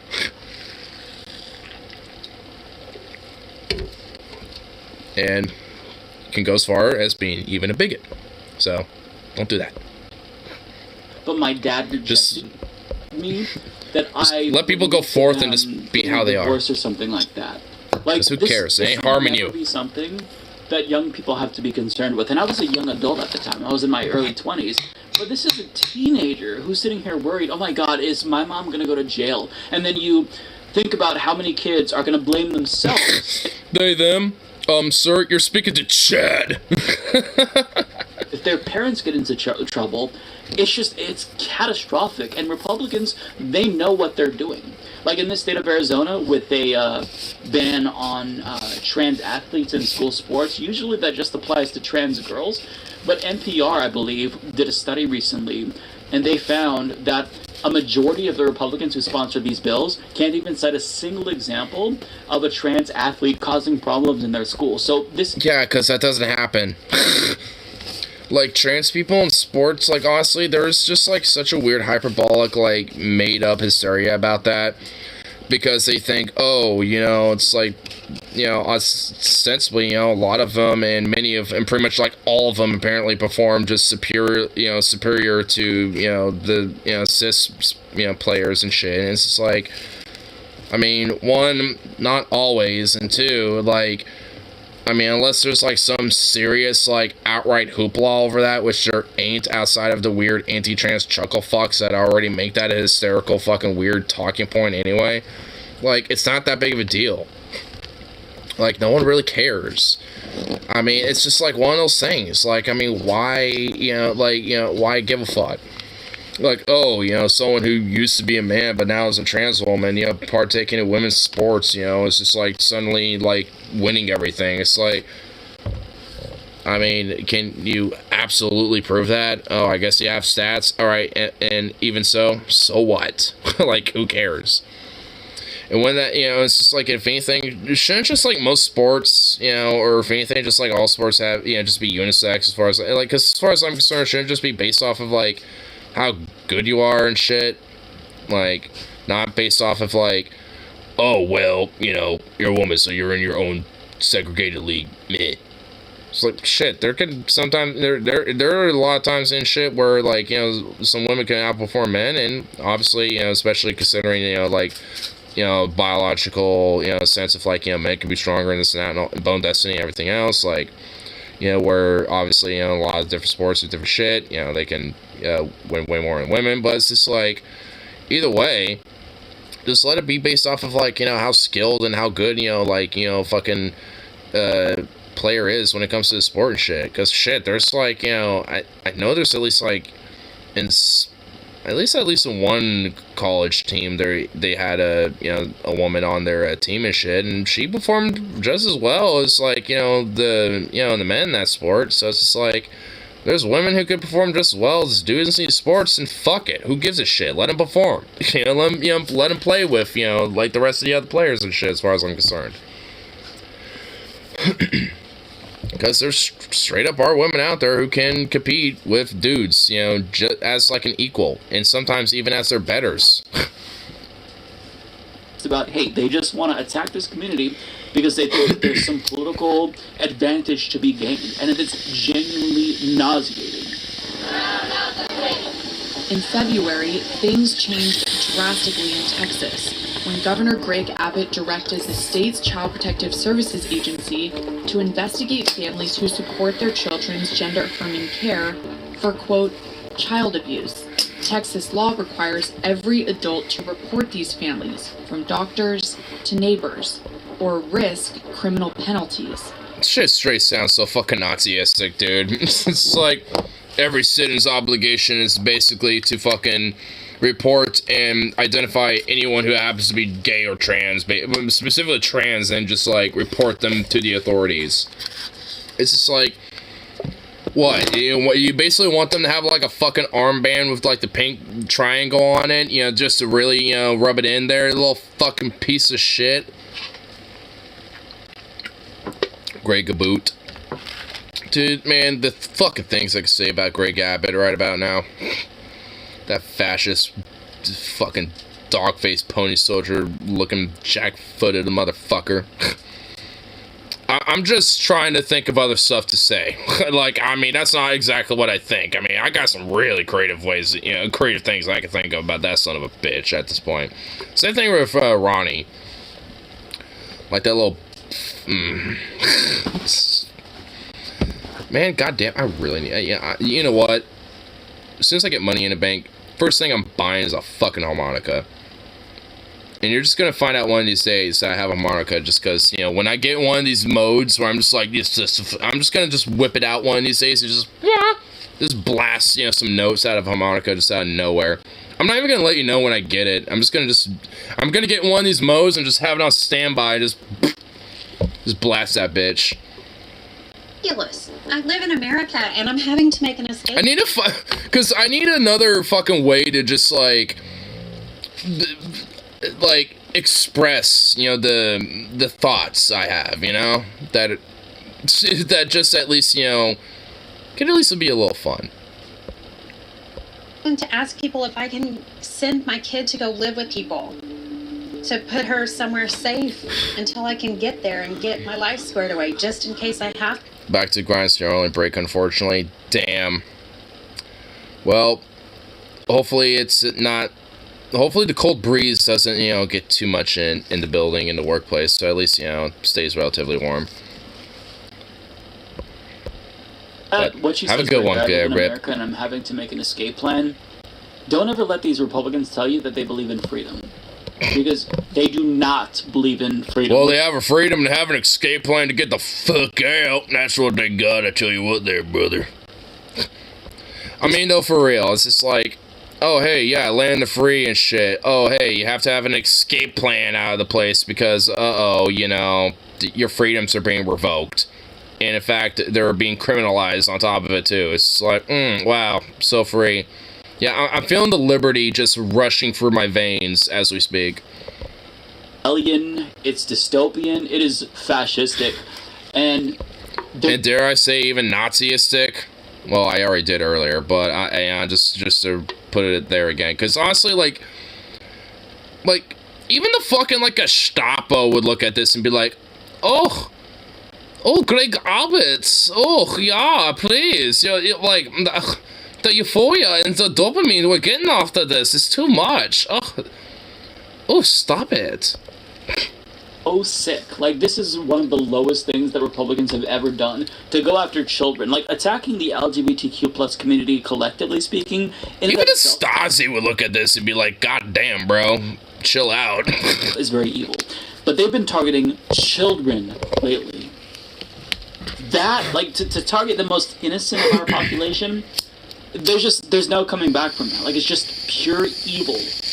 Is the DoorDash person going to recognize our name? Are they an alt-right extremist? You know, is my neighbor, who's very pleasant to talk to, going to decide that it's their job to mandatorily report? Because Texas, every Texas citizen is a mandatory reporter here. Which, by the way, that's compassionate conservatism I talk about every now and then.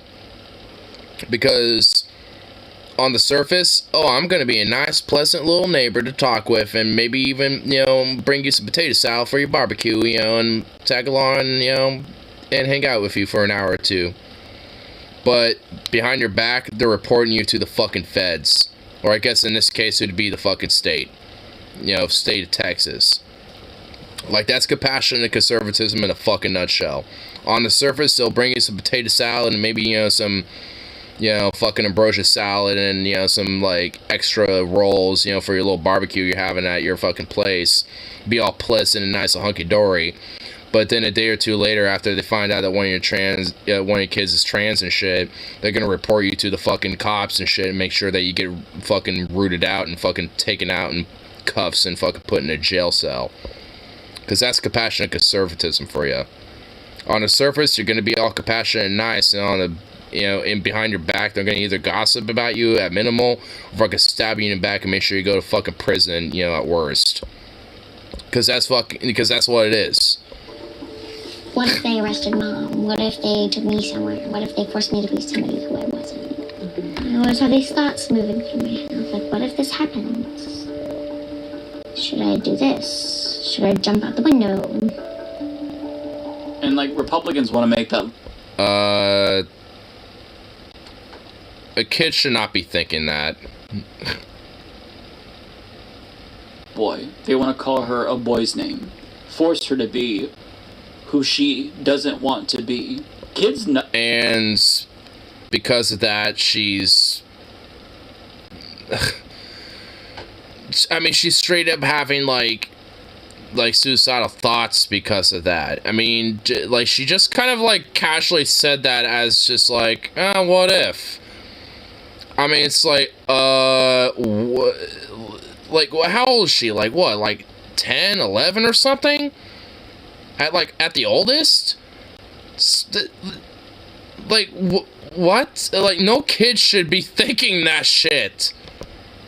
Like, whether they're trans, straight, bi, gay, whatever the fuck, like, no kid should be thinking that. Like as that for one of the first families explained, it took years of therapy before they let their daughter transition. They're not just like hearing their kids say, "Hey, I'm trans," and then next Tuesday they go out. Man, this is making me want fucking whiskey now. At this point, man, fuck this hard seltzer. I want some goddamn whiskey now. Fuck. Surgery. That's not happening, and so much of the transphobia would be cleared up if people just educated themselves. Like, people think it's so easy in this country to get bottom surgery for children who are trans. First of all, that can't happen until you're. Yeah, that does. Well, he's about to say it. Yeah, yeah, like that. That legally, and even based on medical science as it stands now, is not like. Not only is it not encouraged, it's like no, you don't do this. Like, because of all the other alternatives. There's puberty blockers, there's hormone replacement therapy, there's obviously just like the cosmetic aesthetic, affirming, of, how they identify as a child growing up. Whether they want to, they're a boy that wants to wear dresses, that whether they're, born a boy, want to wear dresses and, affirm with more female-based, clothing and stuff like that, or whether they're a girl that wants to affirm and, wear more boy-based, type of clothing and shit like that. It's just like, all these different things, nonetheless, help and, add a lot of positive outcomes, to children, and especially as they learn and are more informed about, like, hey, you'll be able to have your complete, affirmation when it comes to your sex and, biologically over time, once you're over 18, when it comes to at least, surgery, it gives them a sense of like, all right, there's a light in the antenna where I can truly feel how I, and truly, physically be how I truly feel, and to them, that's also relieving, so to have, all these things in place, and also have that there really, is fundamentally beneficial. I mean, like, and honestly, like, there can be a time, maybe like, a decade or so in the future where maybe the medicinal science and the science of transgenderism says that, like, hey, it is all right, for someone maybe who's like 14, 15, to potentially have surgery and stuff, but we're not there yet. I mean, honestly, we might not really ever be there, because that's not, that might not necessarily be a, necessarily a good idea, overall, when it comes to at least, the different ways to go with transgender affirmation care. So it's just like, all in all, I mean, normalizing and educating and doing more research about these things is what helps us expand more understanding about this. And we're not going to truly know these type of things, like, especially when's the best time to do, bottom surgery, whether they're, like a trans woman or a trans man, when it comes to their identity or something else, and shit. It's just like, maybe, that might come down the line, where it's like, hey, maybe being earlier is okay. But we're not going to know that unless we normalize, better understand, and have better education and research when it comes to this. Because if not, at that point, we are going to kind of be more left in the clouds and just kind of be left with the bare minimum of what we have. And, I mean, then it's also, oh my god, we have a bot. It's been forever since we have one of these, but get the fuck out of here. But either way, it's just like, I mean, the more, normalization and the more understanding comes in, especially when it comes to transgenderism and,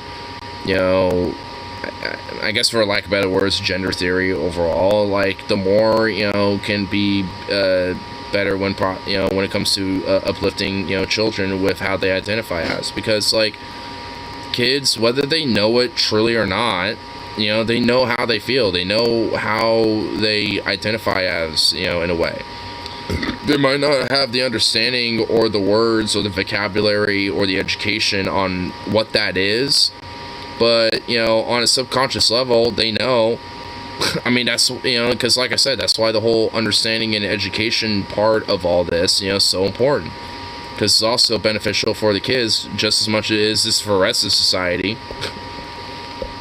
Adults can't get bottom surgery because, newsflash, we don't have a universal healthcare system. We have a fucked up healthcare system that's for profit, and in order to get any procedure, you have to have very good insurance, and sometimes you still have to pay. Sometimes you have a high deductible. It's just so ridiculous. I mean, that's also another point that plays a major role when it comes to the whole bottom surgery thing, but that's just honestly like a whole nother digression that it's like honestly a different topic, but it is also true. Because as much as there might be kind of like a lightning intel for a lot of, these children when it comes to trans affirmative care, they better also hope that they have good health insurance, at least especially with their parents, at least depending on the state. I know in Oregon, if your parents have the Oregon healthcare plan, like mine did, it lasts up until you're 25. So I'm on the last year of being affiliated with the Oregon healthcare plan, you know, when it comes to being, you know, covered with my parents' healthcare plan, basically. But, you know, that's for Oregon's sake and shit. You know, because after that, basically, my healthcare would essentially either be an individual plan with OHP or with the one that is given to me with the union and shit. Which actually is pretty decent, too. Like, in different ways, too, if anything. Like, actually, the dental care firm that is given by my union shit is actually pretty fucking nice. So, you know, honestly, if anything, I might take, you know, some advantage of that here pretty soon.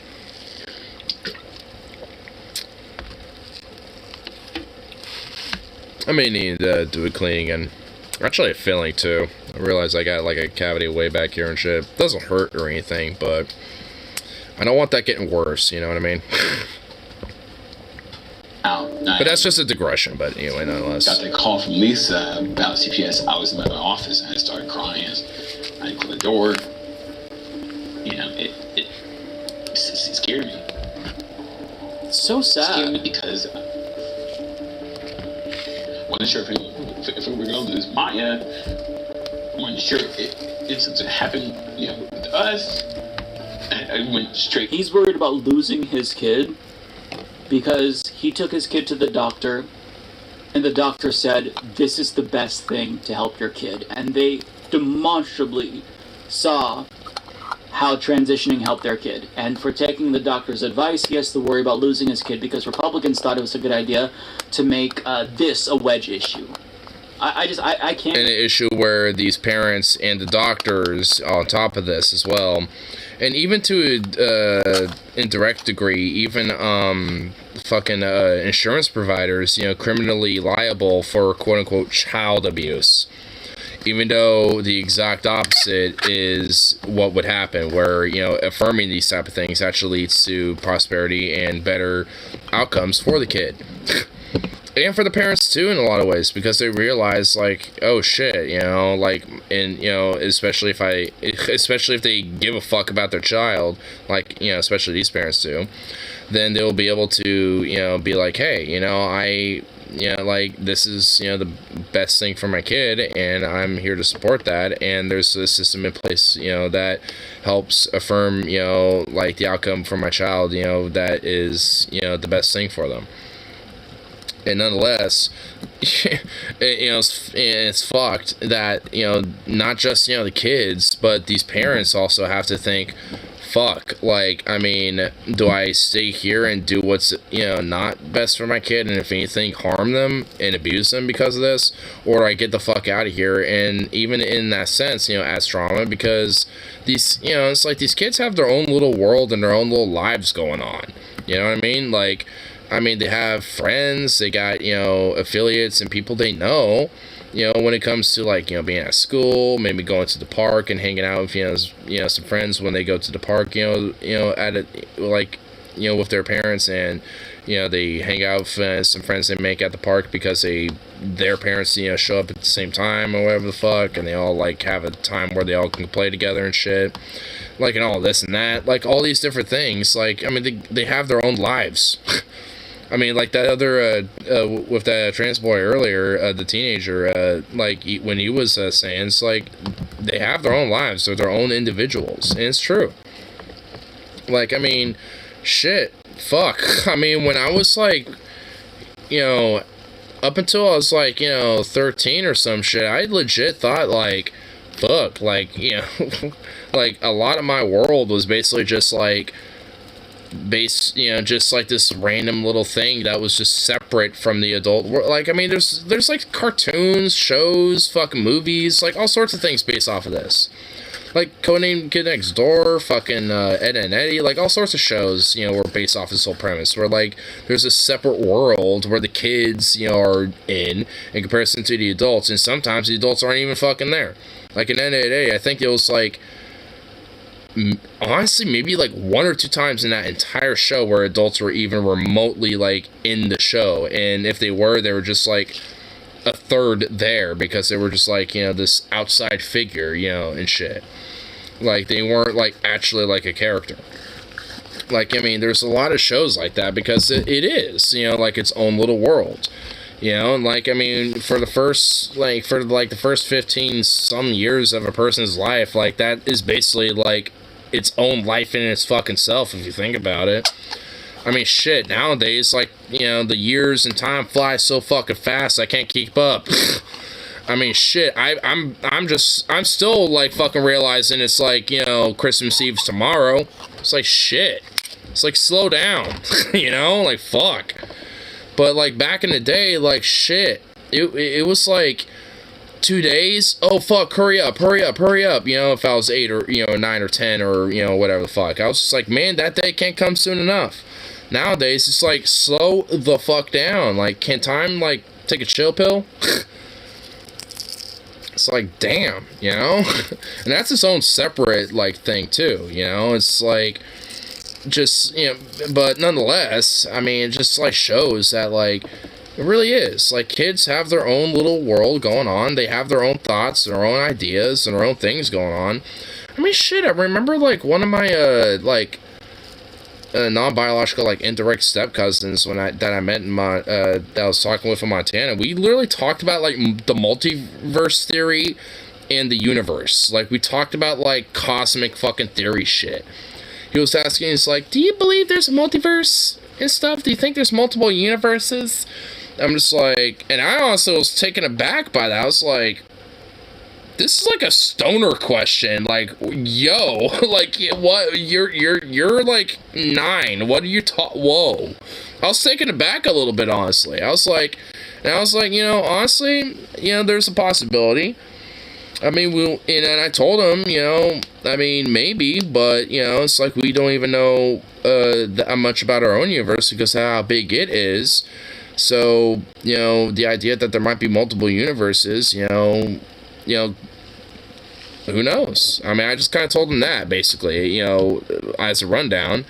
And he's just like, I think there might be, he was just like, I think there might be multiple universes, because one of them might be like, you know, because he also was being raised Christian a little bit, unfortunately. But nonetheless, was a very bright kid, obviously.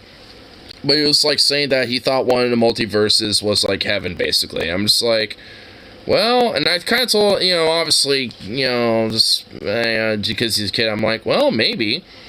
You know, I'm sure one of those multiverses is a lot more of like, you know, a paradise style, like, you know, universe, and, you know, where things are just a lot better overall, you know, in comparison to here. So, you know, maybe, you know, as we traverse, you know, our own existence into the next one, you know, that maybe that might be it, you know. And like, I just kind of, you know, played around with it a little bit because he's a kid. But nonetheless, like, it really did show to my head, like, this kid's got, like, a really bright, intelligent mind, and he's only, like, fucking, like, 9 or 10 or something. I mean, at this point, he's probably, like, 14 now or some shit, but nonetheless, but it's, like, really bright kid. I mean, the last time I was in Texas when I was visiting some family there and shit, like, it was actually a similar thing. There was, like, one of my, I think one of my nephews, I really don't know. I can't keep track of my family in Texas. There's so many of them. But, like, they're about, like, 3 or 4 years old.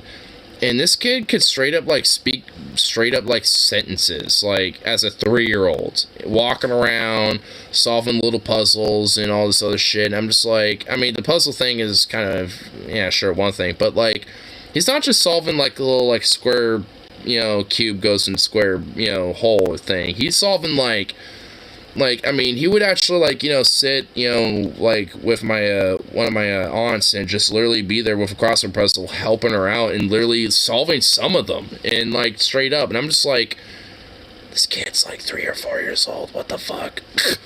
It's like, this kid's got, like, a big brain, what the hell? I mean, you know, so honestly, you know, like, a lot of these kids, I mean, really do legitimately have some very bright minds and, like, some really good, like, you know, legit, like, weird little thoughts that they have going on in their head. This kid's insane, man. I mean, honestly, that's what I thought. It's like, and I even told them. I even told the kid's parents, like, you got a really legit, like, very intelligent kid for his age. And they were saying, yeah, like, we already, I forgot what they were saying, but he was, like, that little kid was already at, like, some preschool, like, thing where it was, like, some sort of, like, it was,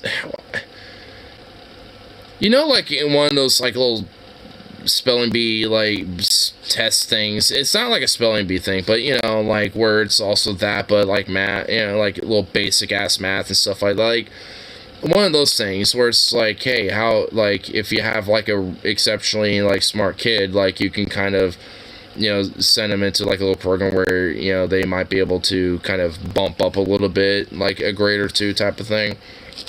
And they were trying to get their kid in that because they kind of wanted to skip the preschool part and just get him right into kindergarten, essentially, because of, like, how smart the kid was. And honestly, I saw it. I was straight up just like, because it's hard to explain.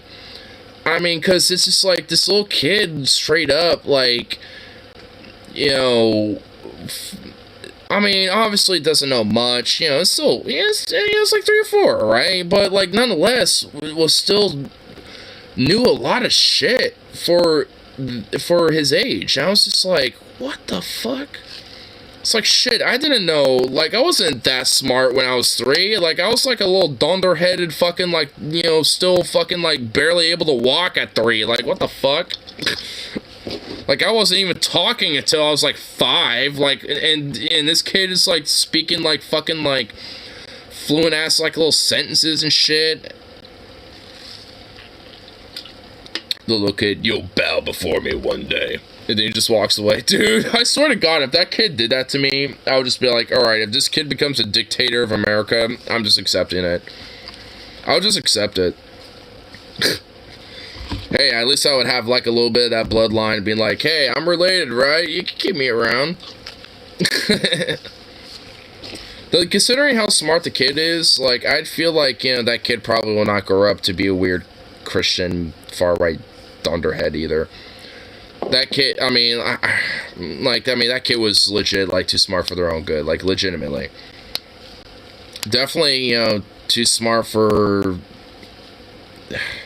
some of my family members, you know, no offense to them, like, because, like, I mean, as much as I love them, they wouldn't necessarily, you know, properly like, put that to fruit, you know? Like, I mean, I know I know his parents would, because they are already trying, like I said, already are trying to kind of, like, you know, bump him up a little bit, you know, when it comes to, you know, academics and shit. So, it's just like, you know, like, at least even, you know, with, you know, that kid, like, you know, another example of, like, a little bit of a bright future. I mean, honestly, like, I kind of feel the same thing for some of these kids, too. You know, at least, you know, for this video as well, because it's just like, I mean, despite, you know, their trauma and some of the bullshit they have to go through, it's like they're, you know, it creates, like, an experience, and it creates, you know, more, you know, intelligent and more, like, experienced mind and a more understanding mind in a way, because, like, they've been kind of through the rough of it a little. I mean, it's not like they should go for that. They never should. I mean, no kid should have to be going for this bullshit. But in a way, they kind of have, like, a sense of, like, being able, you know, have a better understanding as an adult of, like, hey, you know, this is the best course of what we should be doing. And that way, that kind of does give a sense of a brighter future for them in a little bit, considering already how the trend is going anyway. It's like a rough patch now. Not just for them, but for fucking everybody in this country. But I don't necessarily think that means that everything's always going to be shitty. I mean, even for my own pessimistic doomerism and shit, I always kind of feel like there's still a light at the end of the tunnel to some degree. I mean, how much is, like, how is like that light like a little candle, or is it like, you know, a big bonfire? I don't know, you know, well, I guess we'll find out. But nonetheless, like, I always feel like there's at least, you know, light despite the bullshit and to doomeristic darkness. I told a woman online I like how sanitized it feels in my hands, and I'm pretty sure she thinks I'm still a killer now. I mean, I don't blame her, and I don't blame you either. Like, yeah, I like how the feeling of hand sanitizer is on my skin as well. But at the same time, it's like, yeah, if someone just told me that, it's like, I'd be like, are you a killer? Are you gonna try to, like, harvest my organs and, like, you know, put bleach in my brain like Jeffrey Dahmer? I mean, she's right, but still. Yeah. Not enough words to express how loathsome the Republican Party is. Especially... You call them froth-mouthed rabid fucking animals. I mean, that's a start. States like, That's Texas a start, Mike. And, Florida. Down to the thinking the worst. Maya was real scared. Right away, there was a lot of questions of, are they going to take me away from you? Unreal. What's going to happen? And that's when the anxiety, you see it in her, just come back. You started licking her lip, started biting her nails. It was all over again. We hadn't seen that in 7 years. How do you feel like you're currently being affected by the state of Texas? Well, they really don't care if I kill myself, and like, they don't care if I they don't care if I can't play sports. They don't care if my parents get arrested for supporting me. Like, I feel really sad about it. Like, Okay, just the fact that the thought of killing herself is even on her mind. I mean, this just goes to show you how these types of stories affect trans children. And also, this comes from the same party and the same type of people that are very preachy and gun-ho about family values, by the way. Just a caveat. Been taken away from her parents. But the fear was At least instilled on her. hate having sticky hands, can't stand it. Dude, I feel you. Dude, there's a lot of stuff in our China case and shit where, like, the sauce will get on your fingers, and dude, that shit's so fucking sticky and it's so annoying. And this was not a democratic decision. This is something that the governor did unilaterally. So just like hearing the news that you are public enemy number one is enough to make these kids feel extremely stressed out. We're at like 8,600 words. Damn. Nice. just mentally draining. The decision that our family faces right now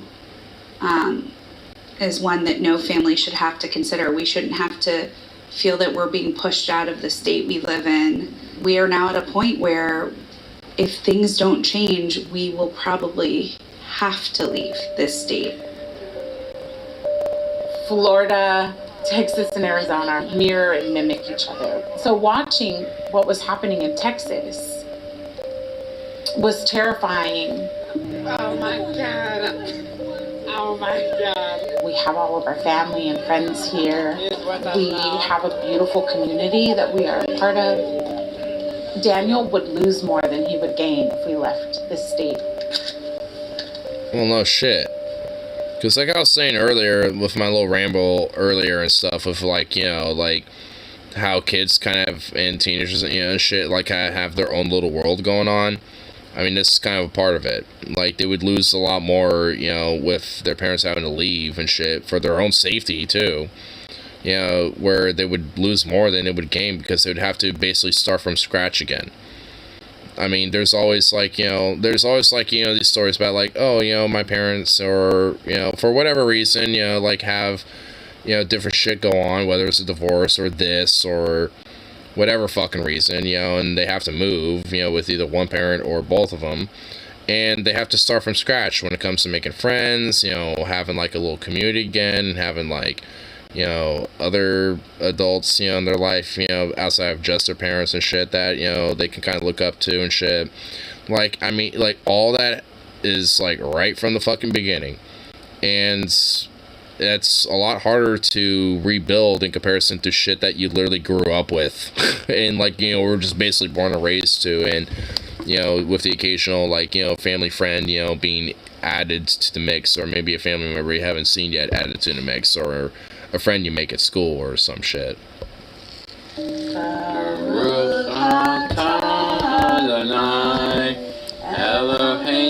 Okay, well, alright, this sounds a little... Because my grandparents are Holocaust survivors, because my grandfather fought in the resistance, my grandmother survived out Goddamn based. Auschwitz. That And goddamn. language of Grandmama survived Auschwitz, Grandpappy fucking killed and fought Nazis. Damn, dude. everyday They come from a bloodline of I mean, at least she does, you know, comes from a bloodline of fucking, like, base-ass gigachads and shit. and mandated reporters to report families with trans youth to the authorities. I also just recently found out that, like, Harley's, like, great-grandmother, apparently, at least, I think on his mom's side, who was, German and shit, she apparently was one of the different maidens that, Hitler had, and she was killed in Germany, in the 40s and stuff, and the reason why is because she literally slapped Hitler in the face. Which, based. Something I didn't find out about Harley until just recently. He told me that like a couple weeks ago. I'm just like, I think actually that happened on stream too. I think he revealed that on stream, and I was just like, bro, that's the most base thing I think I've ever heard out of you. And it still is. It's just like, damn, his great grandma slapped Hitler. It's like, I mean, who could say that? You know, it's like, yeah, someone in my bloodline slapped Hitler in the face. Like, who can say that, dude? I can't say that. But he can. It's like, that fucking son of a bitch. It's like, man. I mean, it's like, I mean, I don't know what her political ideology is. I mean, frankly, probably, you know, maybe conservatively, given she was a maid for Hitler and all this other shit. Like, I mean, you know, fuck all that. Like, who gives a shit? That is metal as fuck. Exactly. She's metal as fuck. She's base as fuck. Did she die for it? Yeah. And apparently, from what I understand, Hitler killed her himself. I mean, from what I get from the accounts of the story. I honestly kind of want to look into it a little bit. I want to see if there's some information about that, like, you know, some public stuff about, like, Hitler's maids. I honestly, you know, I do kind of want to look into it a little bit just to see if it's true. But I kind of believe him. I honestly believe him. Like, and honestly, even if it's not, a part of me kind of doesn't give a fuck, but it will be kind of like a bro moment. I mean, I'm not going to try to delve into that now, but, you know, honestly, I know Hitler had, like, a lot of different, like, maids and typists and shit that, you know, and all that. And the main reason why she slapped him in the face was apparently because he groped her. Was sexually harassing her, you know, like, fucking Harvey Weinstein style. So, I mean, obviously Hitler deserved it, so who gives a shit? I mean, especially for that, too. And for everything else that he did. Innocent of that directly. They just said he could beat up anyone. He would pick Genghis Khan because how do you top that?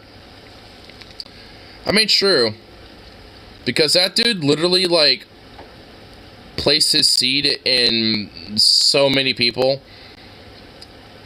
Like, honestly, I believe he didn't just, like, fucking unconsensually fucked women. Like, I feel like that dude literally saw a hole and thought it was a goal and just went with it. Like, that, like, because, I mean, it's like, there's a part of me that thinks it wasn't just women that he was unconsensually fucking. Like, if there's legit, like, a decent amount of the human population that, you know, could be traced back to him directly, like, that means that, honestly, for me, he was just a hypersexual fuck fiend, and a hole was a goal. Like, I feel like he was fucking anything that had a hole and was living. Like, I mean, there's a part of me that just thinks that. Like, I don't think he was just fucking, you know, women that he pillaged. And, you know, I think he was just going for anything.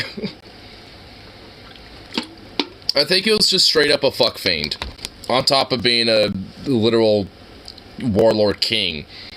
But who's gonna stop you at that point, you know? Like, I mean, no one's gonna stop you for being a fuck fiend, you know? So it's just like, because you're the Great Khan.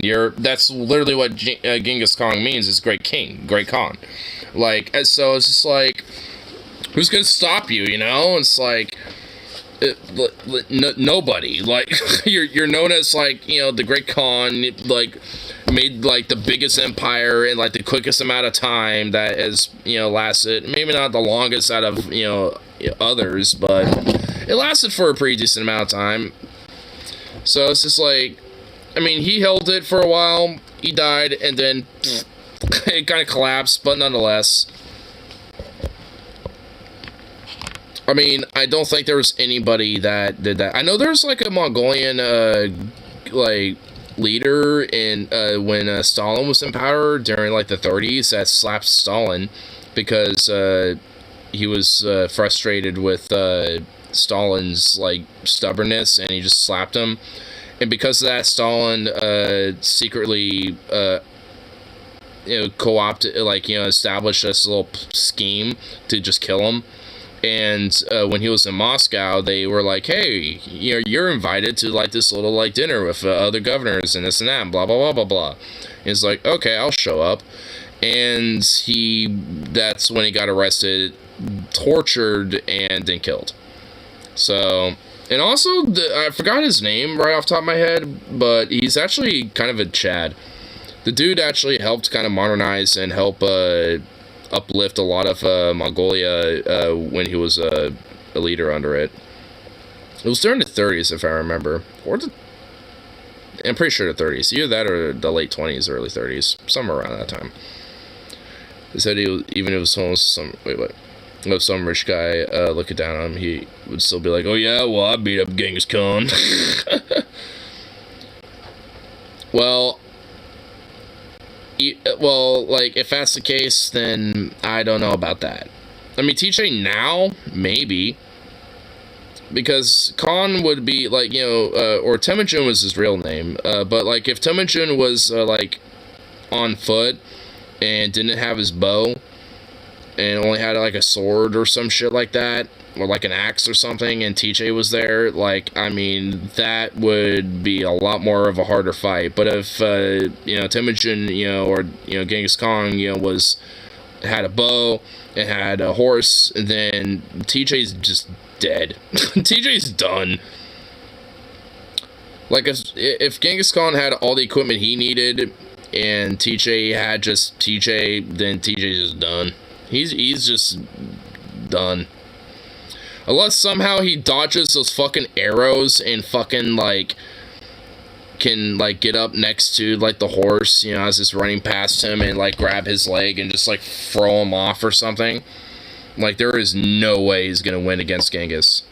Or Genghis. I think it's specifically Genghis Khan. But either way, whatever. Stalin crying, and he was mean to me, and I want him hurt. I mean, for real, though. I mean, Stalin was basically like a Soviet Trump, if you think about it. Oh my god, I just realized. He kind of is. Just a very isolationist version of him. He's like, I want the power for myself, and anyone who doesn't like me is gonna get purged because they were not loyal. It was very sad. Dude, oh my god, bro. There is legit some traits about Stalin that are actually similar to Trump. Oh my fucking god, I just realized that. I mean, he's not basically the Soviet Trump, literally, but there's some similarities. The whole paranoia, Great Purge, you know, like, you're not loyal to me, so yeet, you're done, fuck you, like, that shit, like, there's honestly a lot of similarities. Well, you know what, there's a lot of similarities with dictators like this, frankly. I mean, it's just an archetype about them. But either way, I mean, it's just like, like, out of all the dictators, though, like, at least when it comes to quote-unquote, like, communist-style dictators and shit, like, I mean, Stalin's basically like the Trump version of that. I think he's the closest to it.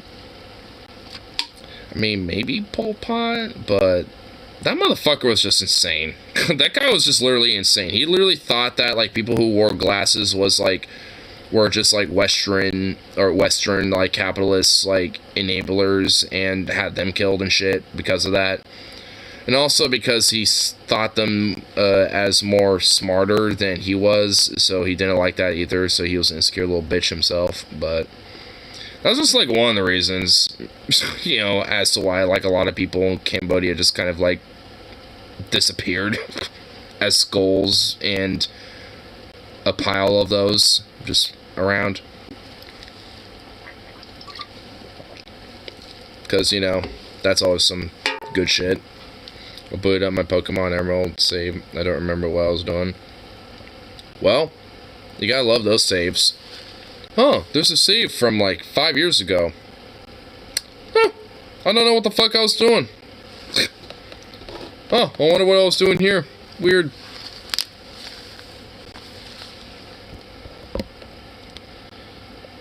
Do I dare watch the rest of this? Because I feel like it's just going to get kind of more depressing the more I go with it, honestly. So, but, because honestly, it's just like these, I mean, we kind of get the idea with these fascist Christo piece of shit. Or Christo fascist piece of shit. I kind of flipped it around. I need to grind. Hey, the grind. Gotta love it. Honestly, I'm kind of now, like, since I kind of got a little bit of splash money, because I also got some money for Christmas, too, I'm kind of wanting to buy Crusader Kings 3 and a couple other video games on Steam. And I kind of want to grind on Crusader Kings 3 for a little bit.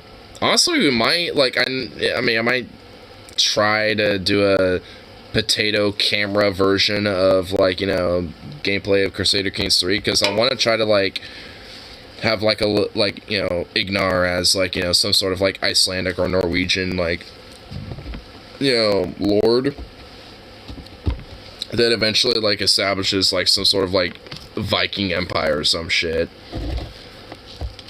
Have like a little arc going on or something. Because I know Crusader Kings 3 basically can allow you to make your own character, you know, from the start if you want, and you know, set yourself up somewhere and just, you know, like have your own like little dynasty being made from that. And it's like, I want to do that, and I also want to have like a meme gameplay where I'm just have like the most fucked up incestuous looking bastard that's ever existed, you know, fucking just like ruling, you know, fucking half of Europe or something.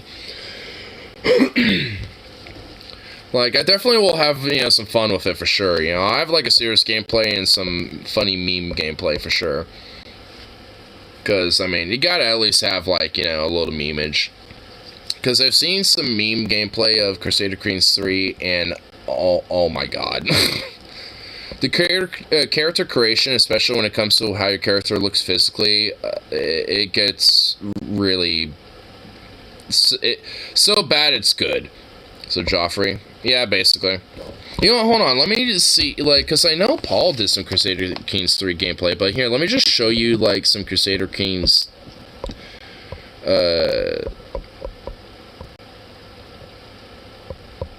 Crusader Kings stuff here.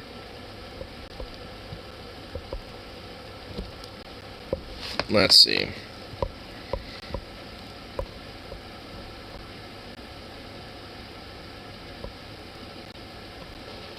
Okay, maybe not the, yeah. Let's see. Oh, here we go.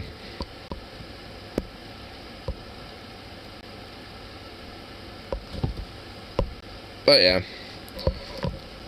This is basically a Crusader Kings 3 at the very beginning, if you're making your own, like, dynasty or character and ruler.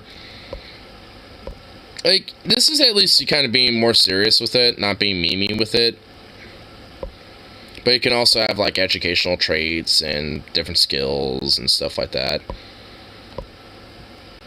You know, that kind of add, you know, to different things. And, of course, you know, you can either be, like, you know, the ruler of the whole empire, or, like, you know, like a little fiefdom within the empire, and then build your way up to essentially ruling the empire, or making your own that is like a fragment and a schism to the, you know, like, that's what I love about the game. It, you know, like, as soon as you start off, you know, and shit, like, at that point, the world is kind of like your oyster and shit. Here, where was that map? Where did that go? Oh yeah, here's a big map. Yeah, here's like the whole map. You got like the Holy Roman Empire. You got like, you know, Iceland way up there in the corner. You got like Scandinavia, the British Isles, the Emerald Isles as well. You know, Europe, and a lot of the Far East a little bit, or at least like, you know, Western Asia, where it's like Cumania, where the Cumans come from. So, a lot of cool shit. It's a fun game. I mean, I haven't played it yet, but I already know it's a fun game. I mean, I've seen enough gameplay to just know it's fun, and it's already up my alley.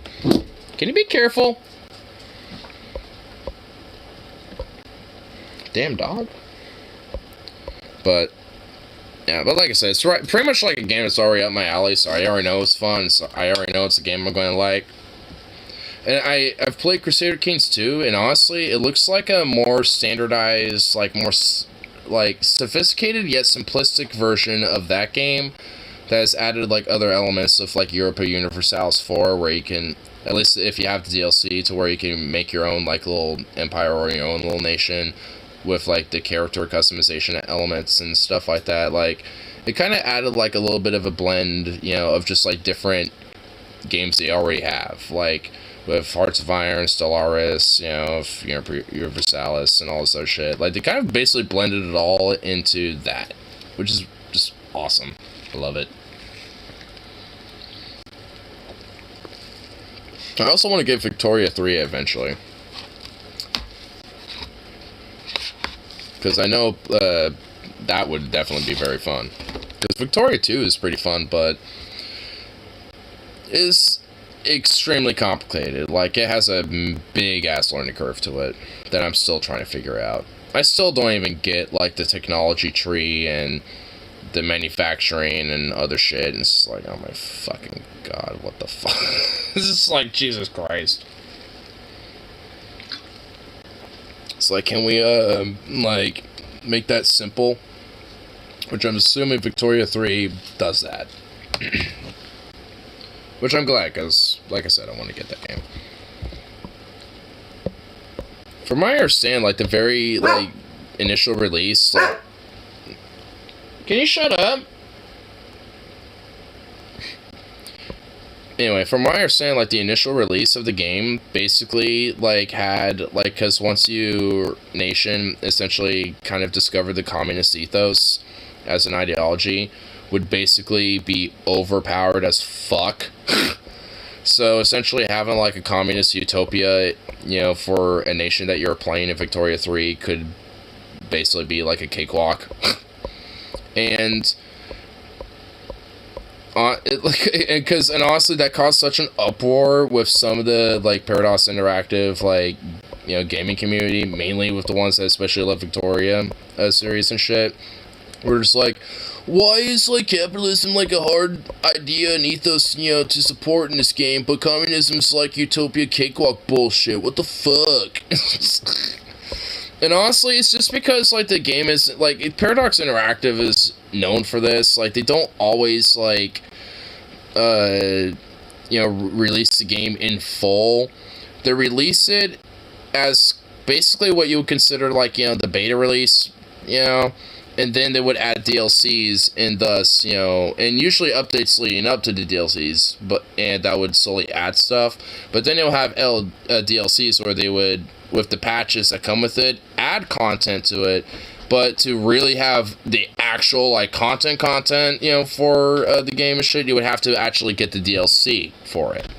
You know, so it's like, even with the patches, you know, if you want to actually have, you know, the content to add more to that game, you would actually have to get the fucking DLC. And Paradox Interactive is known for this shit. It's like, it's the EA method. It's the EA method. It's like, oh, you know, like, you want to get, like, you know, these little loot boxes or DLCs and this and that. Oh, yeah, you know you want to. Here, just fork over $5, $10, $20 or however much. Though for Paradox Interactive, it's like between $10 to $20, depending on the DLC, and it sucks. I wish Paradox wasn't like that, but at least they actually produce and develop actually good games. I will give them that. Even in their initial release, you know, vanilla stages, like the games are at least, you know, fun and interactive and not broken. So as money grabby as they are, they at least have results. I'll give them that. That's why we stick around and play their games as much as we bitch about them. That's the Paradox Interactive community in a nutshell. It's like, we bitch about them, but we love their games, damn it. So we still play them. And we buy their DLCs. We bitch and complain, but we give them our money anyway. Because they give us results.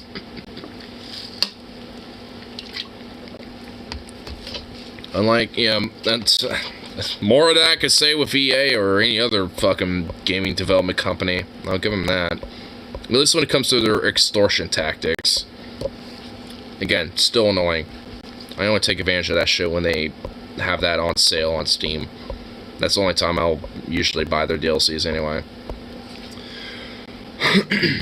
Because I see what they're doing.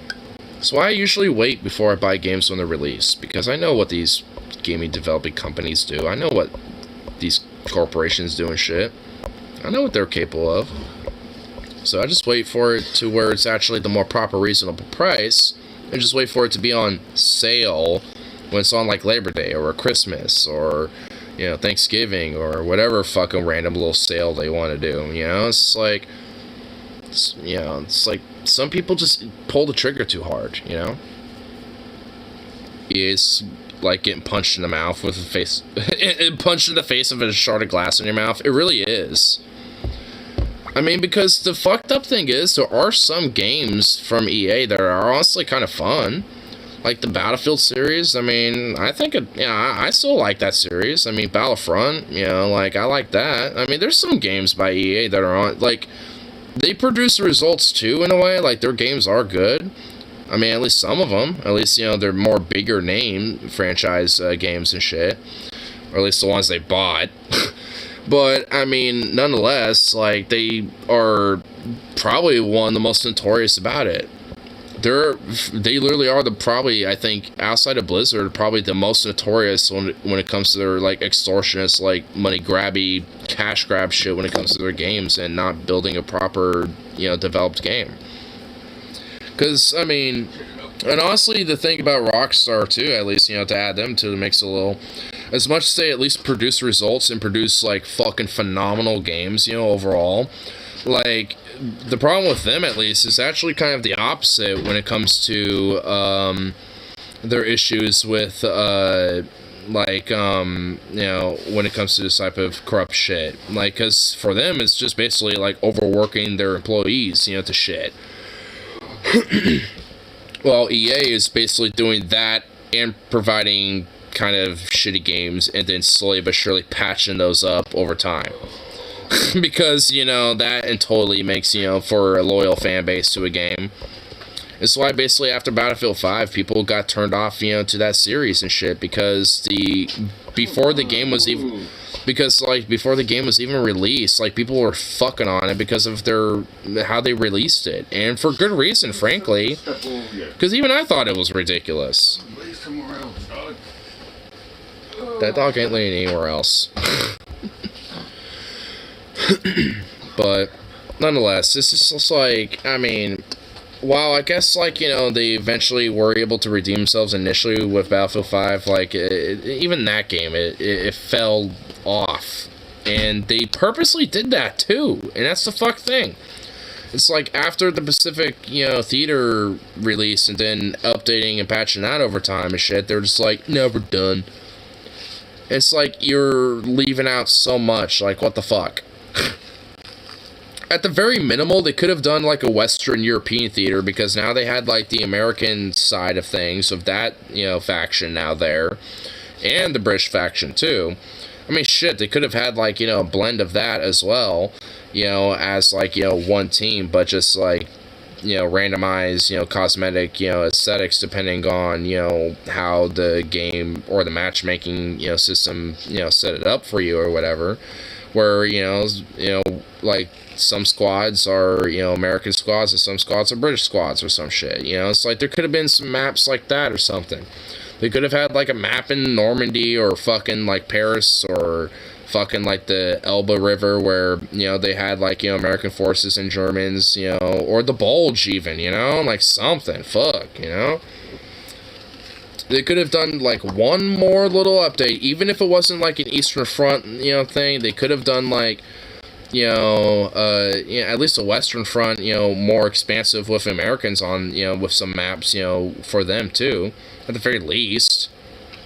And honestly, I just kind of realized, I mean, there needs to be at least, like, a game or a map in a game on the Kashgan Gol, skirmish and battle that happened between the Soviets and the Japanese in the 30s. Because that's, like, not really known about. And it's, I mean, that could be a game or at least like a map, you know, for a World War II based game already that exists now that could easily be a fun little expansion, you know, to something like that. I mean, that'd be pretty dope. Like, little Soviet era, like, interwar period fucking tanks and, you know, fighters, you know, fighting it out with, like, interwar period era fucking Japanese tanks and fighters and, you know, that little bit of warfare and shit. That'd be pretty dope. I think it was 33 or 1934 when that happened, I think, during that little skirmish. No. Actually, I think that was 1938 or 1939. It was around that time, I think. I forgot when, you know, hold up. I actually want to find out. Hold on. Because I can look this up and find this out.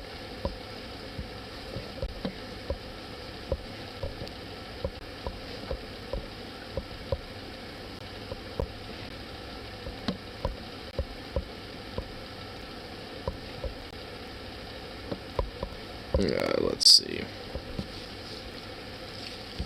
Or Kalkin Goal. Oh my god. Well, I mispronounced it, but whatever. Oh, so it's 1939. Okay. Battle of the Kalkin Goal was decisive engagement of the undeclared Soviet-Japanese border conflicts involving the Soviet Union, Mongolia, Japan, and the Manchukuo in 1939. Oh my god. Jesus Christ. What a conflict. Awesome. Good shit right there. And the conflict was named after the river, the Kalkin Gol, which passes through the battlefield, which is in Mongolia. Hence why the USSR got involved with that. And Manchukuo was basically a puppet state, you know, for Japan at the time, which is why they were involved.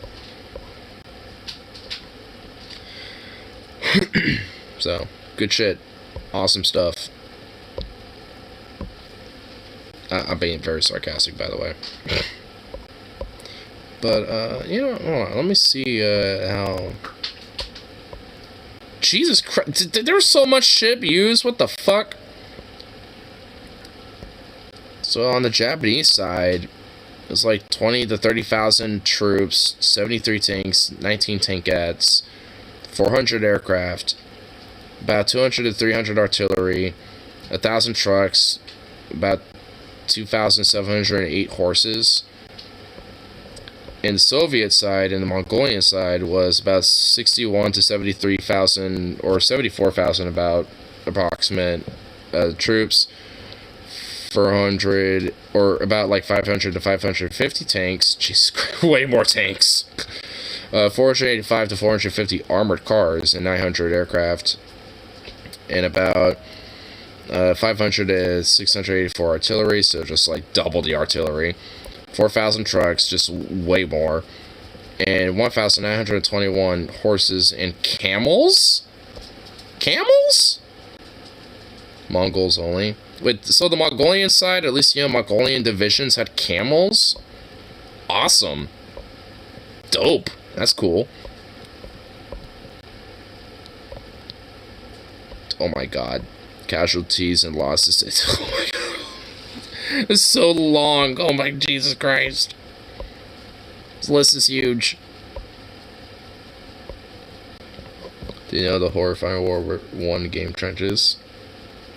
I actually don't. Sounds up my alley though. I like horror games, and I like World War I based games. So the combination of two sounds like something I would most certainly enjoy.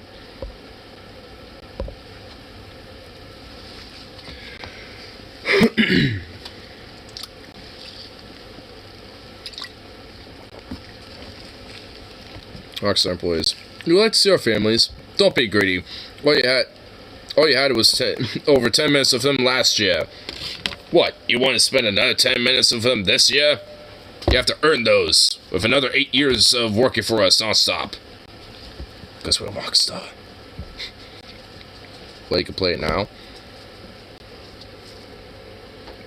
Is it a PC game, or is it like a mobile game?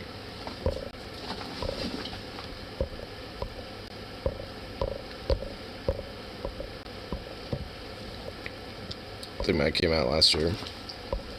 Oh shit. Dude, this game looks awesome. Alright, yep, I'm definitely gonna have to look this up and see how much this is and play it.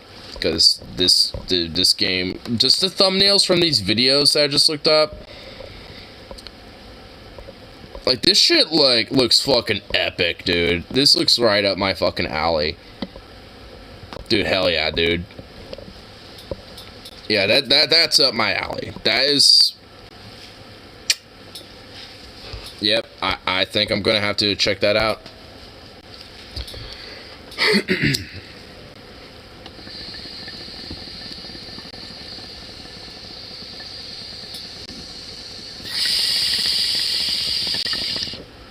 Oh, it's VR? Well, I don't have a VR set, so that might be a problem. I mean, is it a game that I don't necessarily need VR for?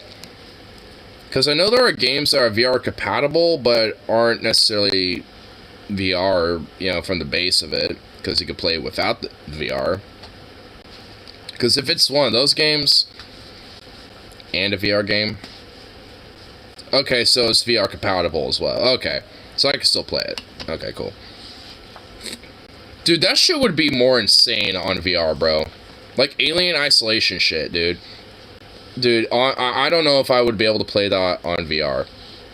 Because I've seen some gameplay of Alien Isolation, and even for me, as a horror buff, that shit, even watching it, is legitimately kind of scary. Because that motherfucker, that alien will, like, when you hear that shit running up and you turn around, dude, that motherfucker's so fast running up to you. It's like, dude, even thinking about it, it's like, goddamn, bro. Ugh. Dude, that Alien Isolation is, like, a through legit horror game that is... I mean, there's definitely some strong contenders, but for me personally, Alien Isolation is, like, peak horror game right there. There are strong contenders, I mean, for sure, but at least for me, because at least that's the one I've played a little bit before. I don't own it, but I have played, you know, because one of my friends has had it in the past. And I know there's at least other horror games that are definitely pretty fucking scary that I've also seen before as well. And, you know, that are a pretty similar, you know, kind of level of horror. But, I don't know. Alien Isolation really hit all, like, the ticks when it comes to, like, the fear and shit. Because in Alien Isolation, I'm pretty sure there's literally, like, no way to fucking defend yourself against that thing. Like, you don't get, like, that awesome ass, like, fucking, like, mech suit that fucking, you know, Ellen Ripley gets and shit. It's like, you don't get that. You don't get, like, what Ellen Rigby gets and just, like, you know, fucking having that awesome mech suit and battling the queen and shit. You just get eaten. It's like, you're fucked. You have to hide in a closet. It's like, god damn it. Or hide underneath the table, because I guess it doesn't know that you're under there, even though it could probably see you regardless. Don't worry. Xenomorphs are weak against Kung Fu, provided you have superhuman strength. Yeah, if you're like a predator. Honestly, there should be a horror game similar to, like, the Alien Isolation style of horror, but for Predator. There really should. Because I don't think there is. Like, you're basically like some dude who's in like a jungle, and you have to use like the environment and like different things that you can find. Like, maybe you stumbled upon like some abandoned like military outpost, so you might be able to have a weapon or something potentially. Yeah, like, I don't know. Like, I can kind of see a little of adaptation, of an Alien Isolation style horror game, but for Predator. That'd be fucking cool. And plus, maybe there could be like different levels based on like the different like timeline or like different like times and shit.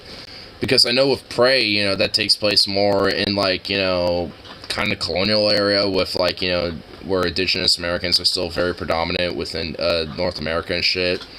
And so it's like, I mean, there could be like a level for that. There could be there could be one in space. There could be one where like Arnold Schwarzenegger and his squad, and are there, but as the gameplay goes on, more of them are taken out one by the Predator until it's just you, type of shit. I could kind of see different, even like different maps, being like implemented. It's like where you can, it's not like levels, but just like, hey, which map do you want to choose? It doesn't let you know how hard it is or anything like that. It just lets you know that you have different options. It's like, you can either be like in this timeline, this time era, and this one in here, or up in space. You got different little like scenarios and shit, which for me, in my mind, adds for a lot of replayability. Because, that means, for different maps and for different things that you would have to do, depending on the map and the environment and the tools and the shit that you would have to have different scenarios, different strategies, different tricks, different things, to be able to survive. So, honestly, like, a Predator, like an Alien Isolation style Predator, based type of game where it's, for the Predator, but has, like, different options, for different maps, kind of for like different movies in a way, like for Prey, for the original Predators movie, and other maps in between and stuff. I think that would add for some pretty cool replayability, some really cool different strategies, of survival, and for different senses of horror, depending on which one's your flavor. And so I think that would be really fucking cool. But yet, doesn't exist. Yet. And I guarantee you I'm not the only motherfucker that's thought this, by the way. I guarantee you I'm not the only one that has thought this. I know there's other people out there that have thought the same exact idea. I just know there has been. It just hasn't really been discussed enough to be, like, some game developer to take whiff of it to actually, like, try it. I mean, because I know there's some people that are out there like, hey, if there's like an Alien Isolation style like Predator game, dude, people would be jumping on that shit. It. Myloxilido xenomorphs, you can see them with fangs bared, about to eat you. If the Yektuda is just pimp slapping you on the ground to kick the shit out of you. I don't know, man. When they have their weapons and they like look, and you can kind of like turn around and they have their eyes, locked on you, or they have like a melee weapon, like a knife, and they're just like turn around and do like some kill animation on you. I don't know, like I think it could work. You sound skeptical and you sound like it might be silly, but I don't know, man. I think it could work. It definitely would be a little different. It couldn't be the exact same, like, horror type as Alien Isolation, because those two aliens, are different. The Yektuda are different in comparison to the Predator, or in comparison to the, xenomorphs, but nonetheless, I mean, it would still be very terrifying, and I think it would lead to a lot of jump scares, because also the Predator is a very, it's a predator. Like, it's going to be very adaptive to its environment as well, that it's hunting in. So, you could turn around, and it might just be right there behind you, and it was just that much of a ninja, and that much of a stealthy predator, to be right there behind you, and you not even knowing it. Like, that would be some spooky shit.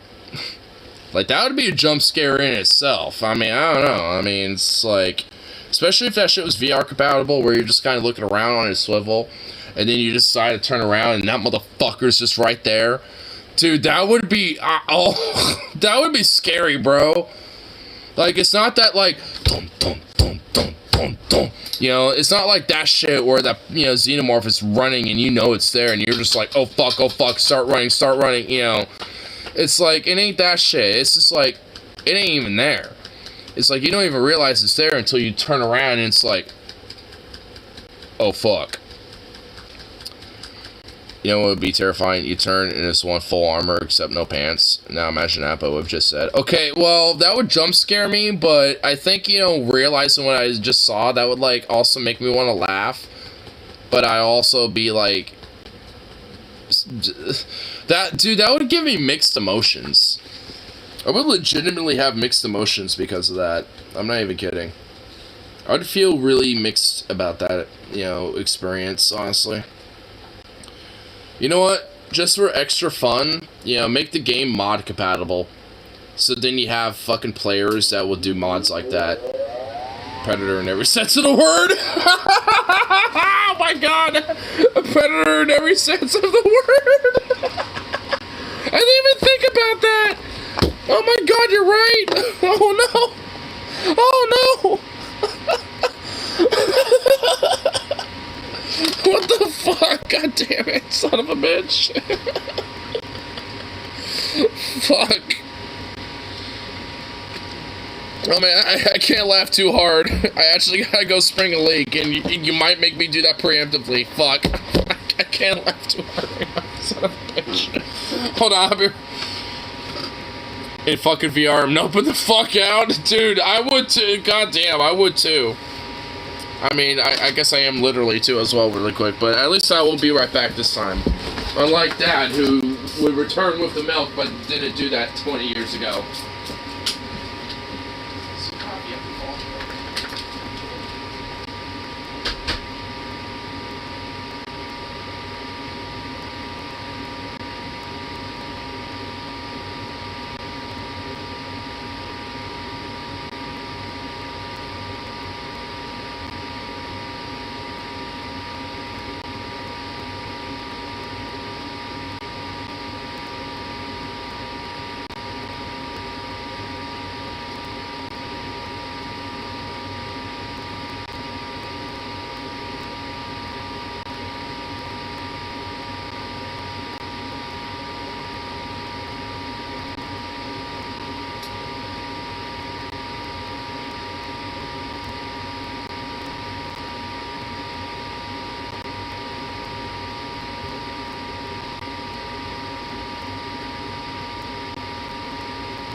everything in this house is so damn cold. Like, literally everywhere. Everywhere in this house is cold. Even with the heater going off, nothing is safe. Sukov, whether you like it or not, you're going to be in my sheets. I'm going to snuggle up against you, and we're going to stay warm together, okay? In a very platonic way. I just, like, I know you're cold too. But you got fur, so you have, like, extra body warmth. And I want to stay warm too, so I'm also going to leech warmth off of you. Yes. I'm just preemptively letting you know, okay? I'm just preemptively letting you know what's going to be happening later. Because Jesus fucking Christ. I walk inside and it's just like literally just as cold as in here. It's like, no, what the fuck? You knocked my tea over. You son of a bitch. Passages. What? Passages? Passive hate is a World War II animation? Wait, what? I don't know about, like, at least for tonight, but at least I'll look it up real quick.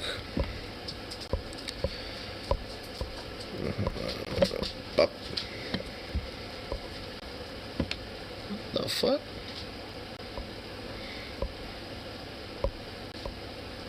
Oh, okay, I see.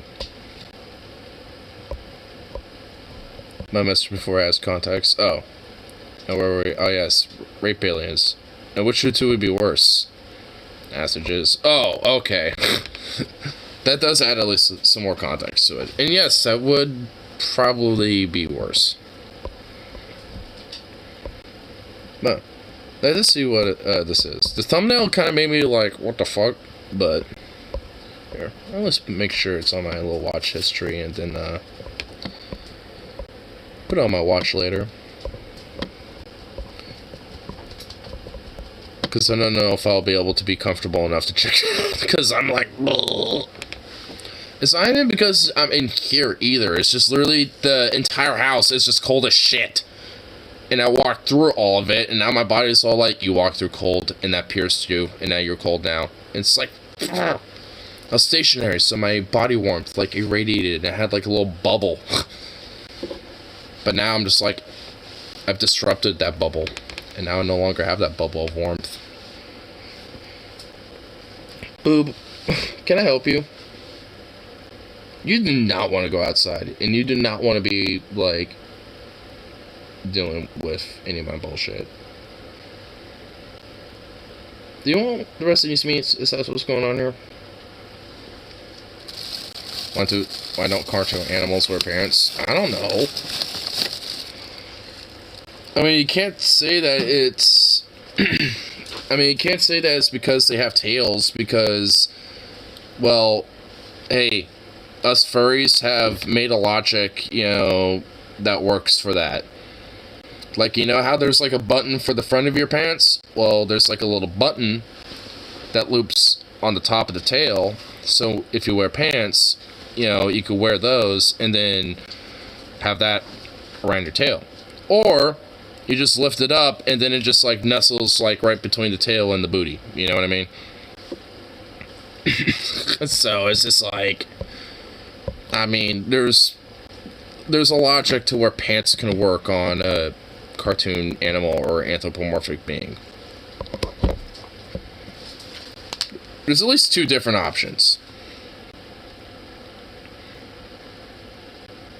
Because now they have to... Wait, what? Let's go. Because now they have to think. Because now they have think. Huh?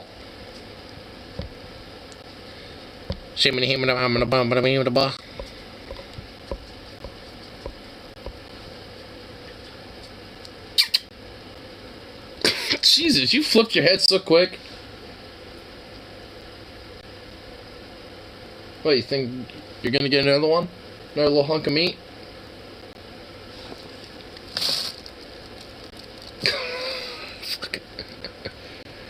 He just went... He moved just a little bit, just because I moved that bag just ever so slightly. Oh my god. He moves closer every time I touch this bag.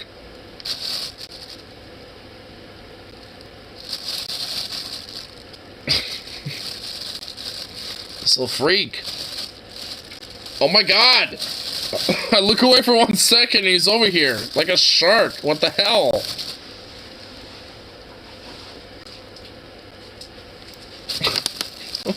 Freak. What a menace. What a menace to society that he is. What? I have 3 more? What the hell?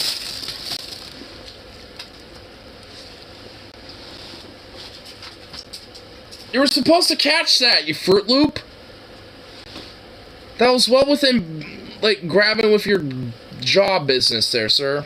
Like, jaw bit, what? Whatever. Eh.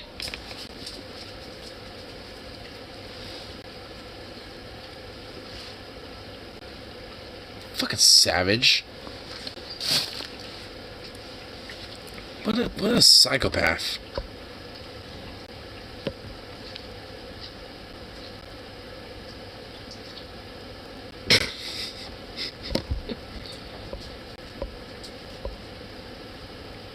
Nice, slowly skirting his way back. I knew it. Get over here. Come on. Sit. That's not sitting. A paw. That's... Hey. I didn't say put the paw down. Give me the back. Yeah.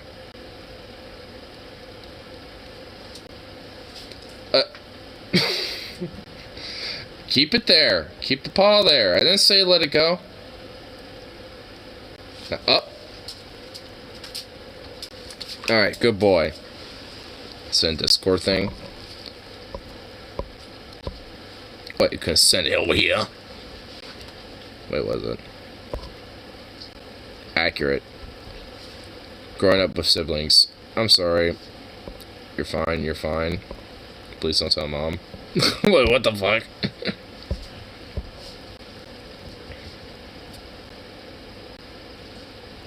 I'm sorry, please don't tell Mom. And you're both... So what the fuck? Like a little standoff, but you're all like, yeah, no, we're okay. Meanwhile, you're all just like, I will fucking literally behead you if you fucking betray me again, you son of a bitch.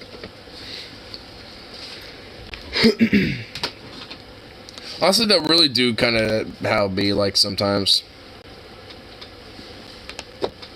I mean, at least for one of my siblings, it's the way it is, but at least for my other one, it's more of like, yo, it's been forever, it's awesome, we're hanging out again, woo, you know, it's more like that, because, I mean, she lives in different states, you know, my sister at least, and at least for my brother, we don't, and we interact more often, but he tends to, you know, have some temperamental issues sometimes, every now and then, so things can sometimes get heated. I mean, it's not always his fault necessarily, I will admit, but, I mean, he doesn't necessarily help with the situation, I will admit. I will say that, too.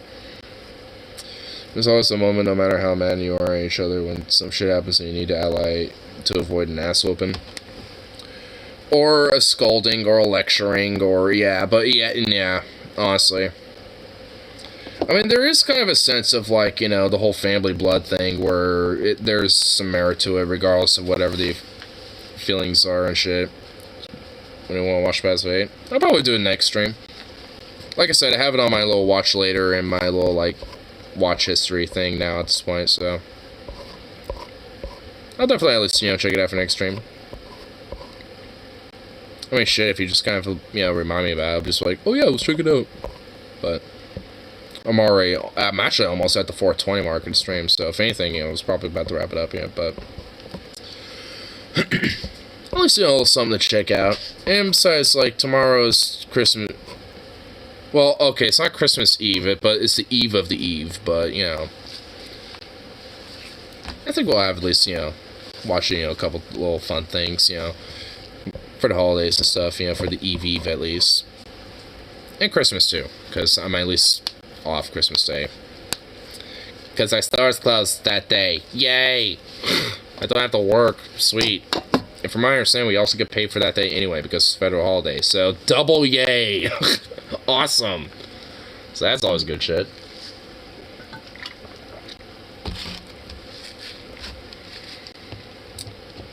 I have this last bowl ready for that 420 mark. Ooh, have it right there. Locked and loaded. Us fighting by the vase. Why no, mother? We were just sitting on the couch watching the Christian channel. That was the cat. That wasn't us. We tried to stop it, but it was too late. So we just kind of sat there and went, "Oh fuck, what do we do?" And y'all happened to be there. That's, I mean, we were kind of arguing about what to do more so than, you know, us breaking it. Wink, wink. That was the cat, like we said.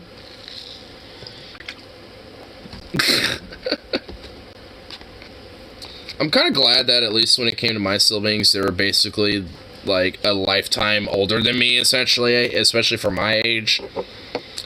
Because, I mean, my brother's in his 30s, well, both of my siblings are in their 30s, and I'm in my mid-20s and shit. So it's just like, at least they had like well over a decade or so, give or take, you know, older than me, so I didn't really necessarily have to deal with that as much.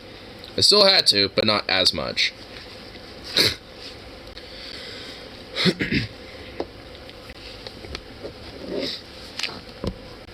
Oh.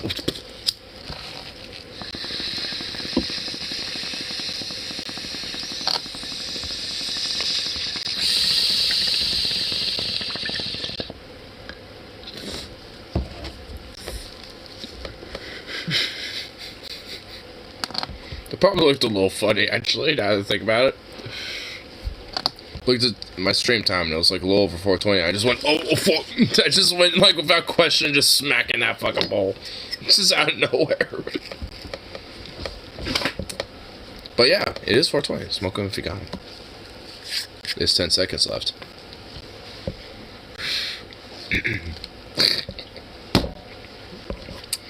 But, anyway.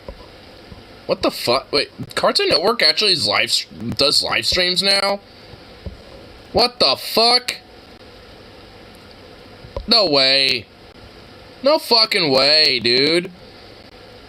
Are we seriously? Cat. Holy shit, this is fucking, what's, Chowder. This is like that, show Chowder, dude. Holy shit, I'm actually not gonna play that.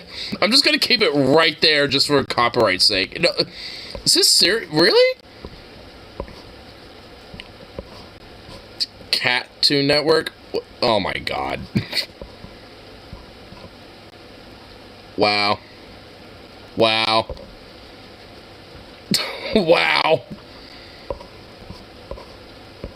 What the fuck? I'm kind of a little flabbergasted. Okay. Wow. Oh, okay. Sleep Eater is my favorite episode. You were too powerful, Chowder.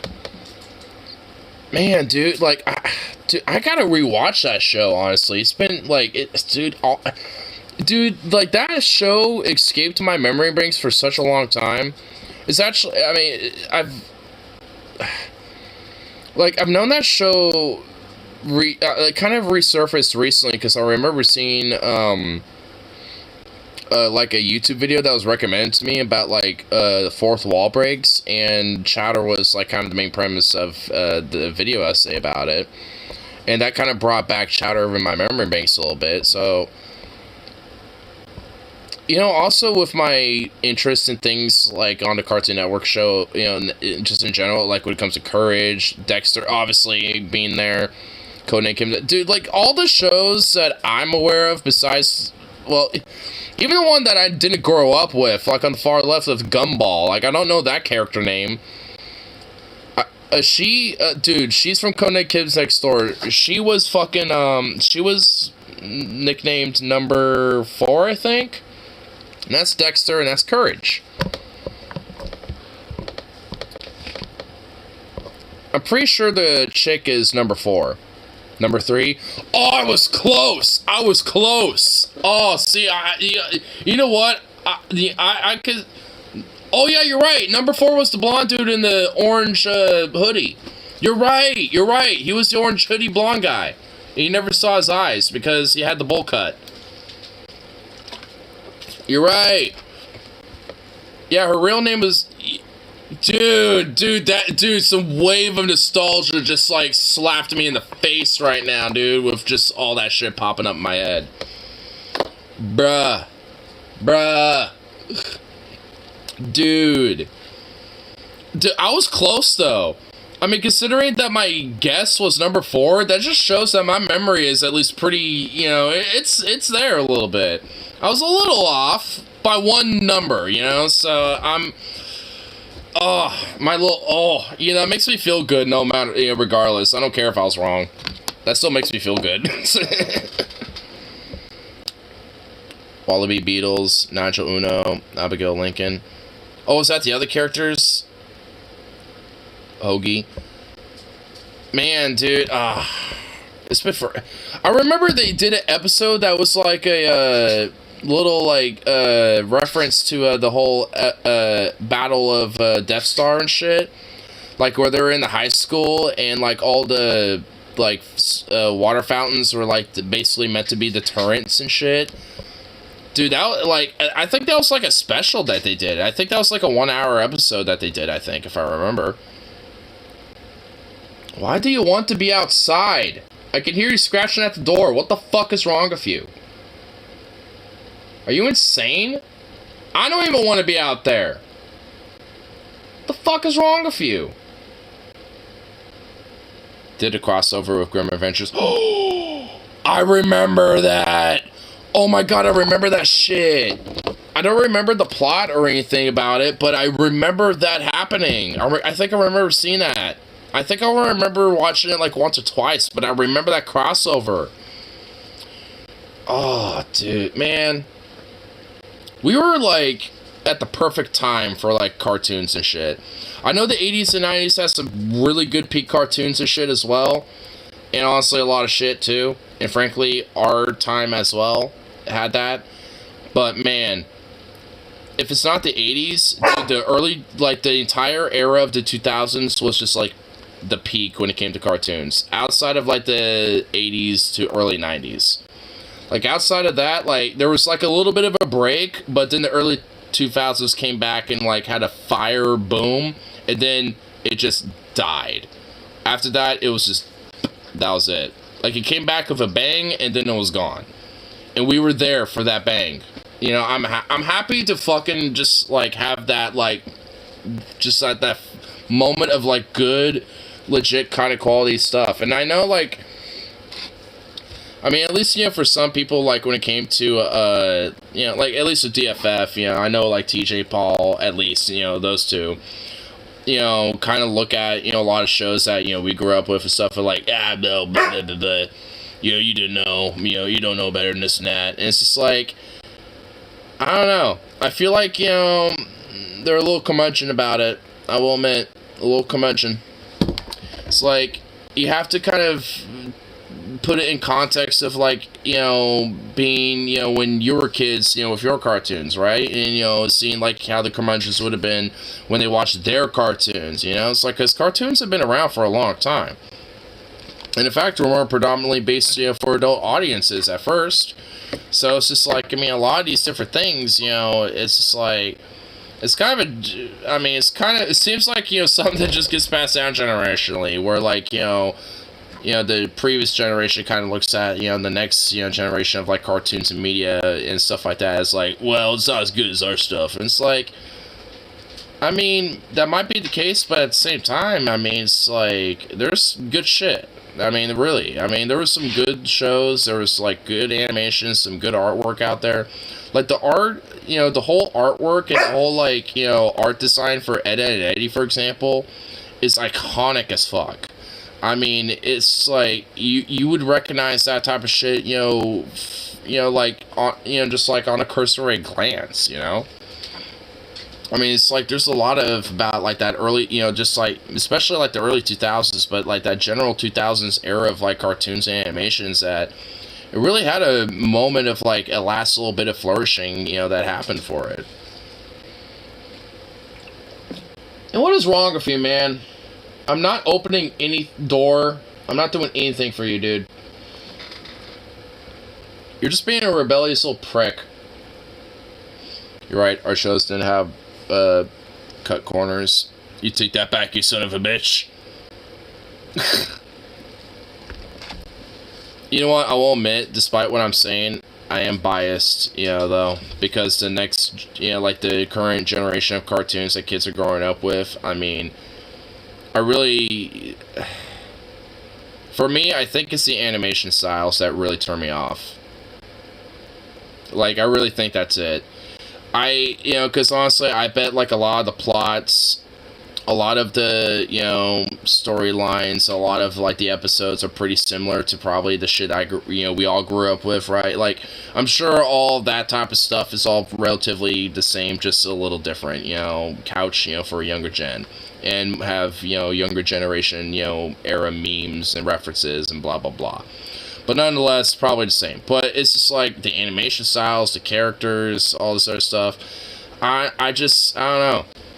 Like, I mean, it's just like not, I mean, it's just not really necessarily something that, like, you know, I just totally jive with a little bit. Because, like, a lot of the kids' shows, like Courage or Ed and Eddie, you know, even at least, you know, the first, like, 4 to 5 some seasons of SpongeBob even had a lot of, like, adult crossover too, you know. So I mean, a lot of these newer shows, you know, for, you know, that, you know, are primarily obviously based towards kids, you know, like a lot of these other shows that at least had that crossover appeal, they don't have that crossover appeal, at least for a lot of these, you know, newer cartoons and shit. Which, I mean, also, like, I think a major example of that I think, you know, a lot of kids who, you know, like us at least, you know, who grew up with Teen Titans, the first one, like, that show was dark as fuck. Like, that show was legitimately dark and has some pessimistic themes, you know, and all sorts of other, you know, themes and commentary going on with that show. But the newer Teen Titans Go, it is just, I've actually seen some skits. I've seen at least one episode of that. I've seen some of that shit. One, the animations are just like, ugh. I mean, tolerable at best, but just like not really good, honestly. I just don't really like it. And the characters, they just kind of do them a disservice in a lot of ways, honestly. I'm just like, what the fuck? I mean, it's not at least how I recognize the characters, at least. I mean, it's, I don't know, they just drop the ball, as if anything. It's just like, if anything, the characters just feel underwhelming. It's not really that they don't feel like they are the characters that they are, it's just that they're underwhelming as fuck. It's just like, ugh.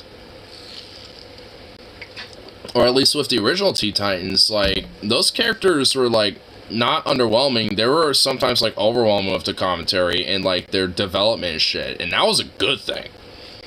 Like, I mean, I'm not even saying that as a bad thing at all. Because honestly, like, the development of a lot of the characters, from what I remember from the, you know, from the original Teen Titans show, like, I mean, it was some really good stuff. I mean, like, it's still very memorable in some episodes, at least some scenes and some, you know, characters, you know, especially Raven, honestly, for me personally, you know, kind of stick, you know, with me, even to this day, to an extent. It's not just, it isn't just sad characters, like with Ed and Eddie, there's legit character, that's exactly, like Double D impersonating the principal, early seasons, he never would have done something like that. Exactly, yep. You know what I mean? Yeah, you're exactly what I'm talking about. Like, there was, like, a sense of legit character development, like, actual challenges that characters and different, you know, like, even side characters would have to develop and shit, or, you know, challenge and deal with. I mean, hell, there was times where side characters legit just had their day in the sun and just had a whole episode around them. I mean, with Ed and Eddie, I know there's, like, you know, episodes that were kind of more based around Walt for Jimmy or Kevin and shit like that for those characters. I mean, they weren't, you know, the main character for the episode necessarily, but it pertained around, you know, the Ed boys, basically, you know, dealing with that main character and having character development with those side character. And, you know, with the Ed boys, with their character development. That entire show, honestly, was... I love Ed, Ed, Eddie. It's like one of the most, I think, for me personally, especially one of the influential shows, you know, in my childhood growing up. Like, because that entire show, like, from every episode to the movie, like, I think, you know, there was...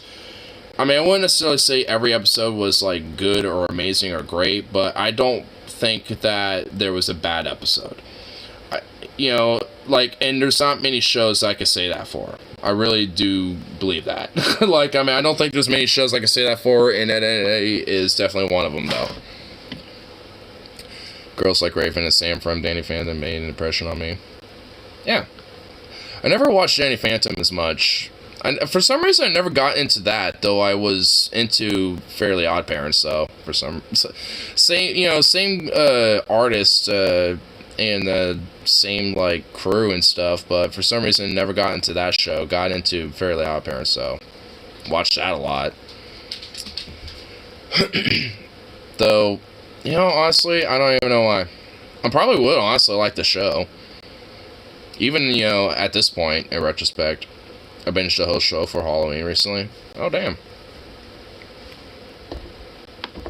I know in retrospect, at least, you know, because of the, artists that primarily made that and Fairly Odd Parents, I know a lot of that show, both of those shows are actually very heavily, like, Christian based in commentary, from what I understand, because the dude is also a major Christian himself, and it makes sense. Like, if you look at the Fairly Odd Parents, like, where, like, Fairyville, I think it was called, like, it basically is, like, the whole, like, heaven, cloud gate, you know, all that shit, you know, like, there's a lot of biblical stuff, like, you know, the fairies basically being, essentially, like, you know, like, little personal guardian angels, almost, that answer your prayers, or in this case, wishes.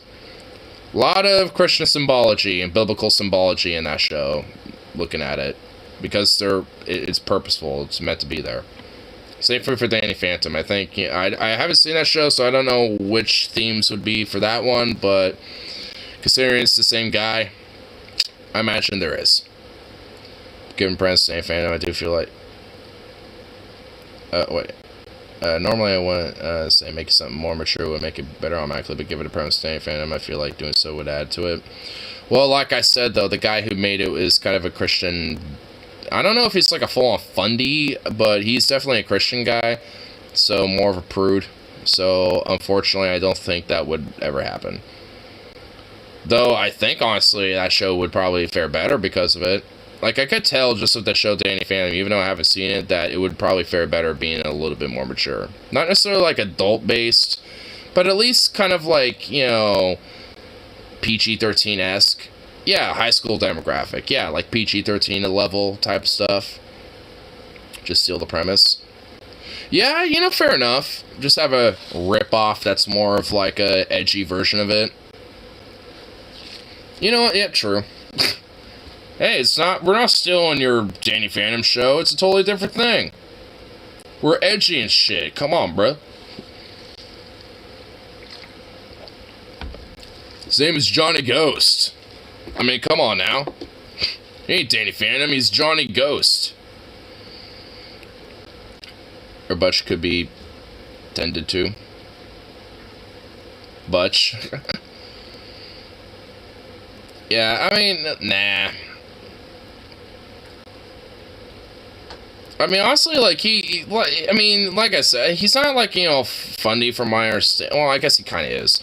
But, like, he's not, like, you know, from my understanding, a far-right extremist and shit. He's just one of these, like, holier-than-thou, like, oh, yes, love God, and this and that. Like, he's just somebody that really is just kind of a proselytizer and a prude. Which, that in itself is not really great, but it's definitely better to me, like, one of these far-right extremist Dominion fucks, so... You know, I'll give him that. And at least he actually is somewhat of a... honestly, from my understanding, there's actually controversy about his art. because he apparently would technically steal the work of other artists and actually like steal the art style, which it's a little sus at best, frankly, of other artists by basically tracing some of their art and basically, you know, doing that instead, because there are some original artwork that he has made since, you know, working on Nickelodeon for the Fairly Odd Parents and Fandom and shit like that, where the quality of his art since then and while he was on the show and stuff, there is legit a difference. Similar style, to be fair, sure, but it is a drop in quality, and I mean that. It's like, oh, what the fuck? And that honestly does add some questions about, like, how much of him, you know, how much of his work is really, like, the art on there, you know? It's like, he might have been the brains and a lot of the mind, you know, to the show and stuff, but, like, you know, and at least to some extent, maybe the art, but there's some questions to be had, at best, you know, to say. It's like, what's going on here? What happened here, huh? I mean, to be fair, there could be just, like, he got rusty and hasn't drawn stuff in a while, and, you know, he's getting back into it and doesn't look as good as he used to because he hasn't done it in a long time. I mean, you know, there could be Occam Racer, you know, benefit of doubt stuff going on, but I don't know. Again, there's some questions about it. Like, there's definitely a little controversy around him. I mean, it's not about his politics or his religion, but it's just more about, like, is he like a legit, you know, when it comes, or a legit, if he's legit about like his art or not, at least when it came to the work that he did do in the past, especially, which again, I think there's at least some questions to be had. Sadly, I don't think he would give you an honest answer.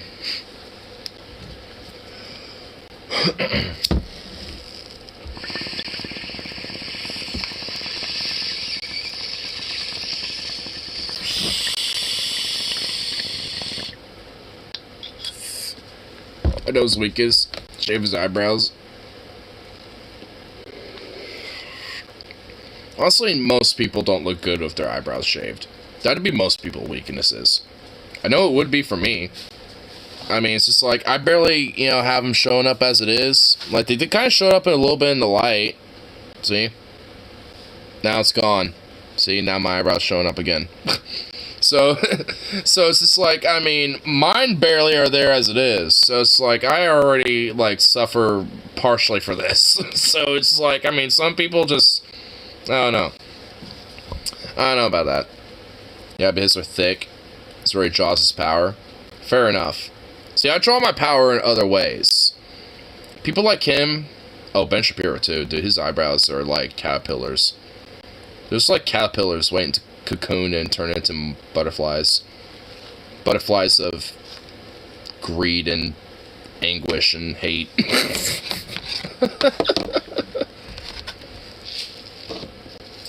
Because you know it would be. Why do you want to go outside? Stop it! Please, why, man? You don't want to be out there. And I mean that. You really don't.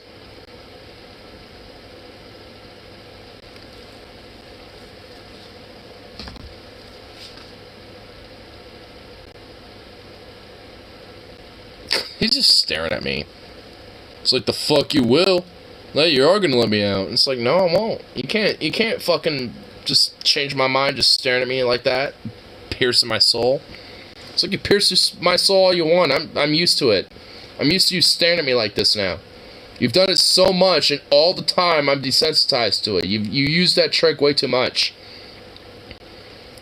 Doing the whole, like, yeah, doing that shit is a better trick.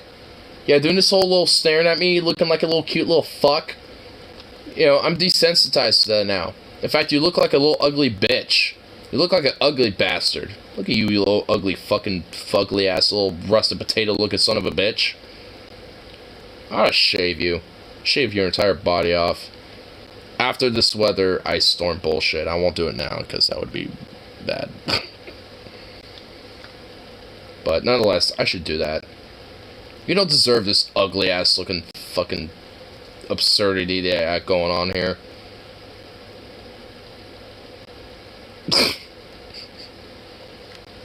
One whipper and silver. Aw, dude. You should have heard him when he came back inside. Like, I started stream going outside to let him kind of experience it a little bit. And when I came back inside and he ran in here, he let out the most absurd... You know, hold on. Maybe I can go to it if I just go to my stream really quick. What are you doing?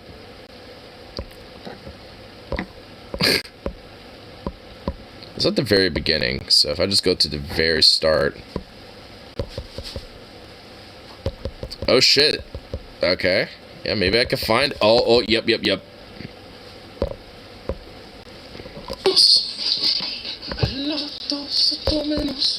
Oh, wait. Not far back enough. Okay, right here. You don't really see anything. There's not much to it. Oh, he ran right back in here. He's like, get me out of here. Get me the fuck back in here. That was cold as shit. See what I mean? Oh my god! He came back over here. It's like, what was that? Why did I hear myself again? See what I mean? Like, what was that? Whoa! Oh, I know, it's adorable. That was like right after he went outside, and I don't even know what that was supposed to mean. But I know it was in protest. And he wants to go back out there. Like, why? Why do you want that? You don't want that, dude.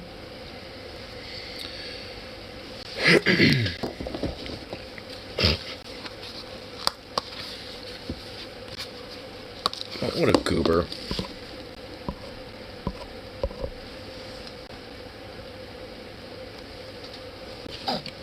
Three peaches. What becomes freeze peaches? I mean, I'm pretty sure they're already freeze peaches. I mean, my free peaches got freeze. That's for sure.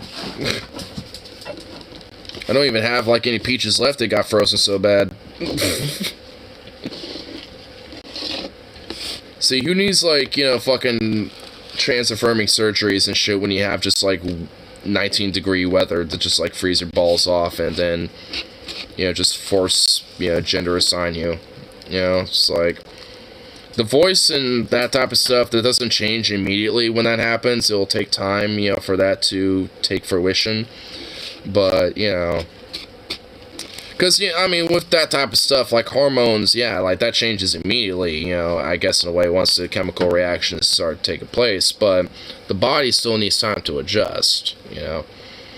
So, I might still sound like how I am now, but give it, like, a week. I'll start sounding like this, I tell you what there, sugar. I might sound a little raspy initially because my voice is still, you know, in the early stages trying to adjust, sound like Hermit. You know, a little bit of Herbert the Pervert, I tell you what. I'm doing a bit. Would you stop? No! Shut up! Stop! Silence! Silence! Shut up! Shut up! Hey! Sit! You fucking little bitch. Yeah, fuck you. We need to wish on the Yule log for good luck for the new year. No lie, you sound like Pitmuck if he was a hooker.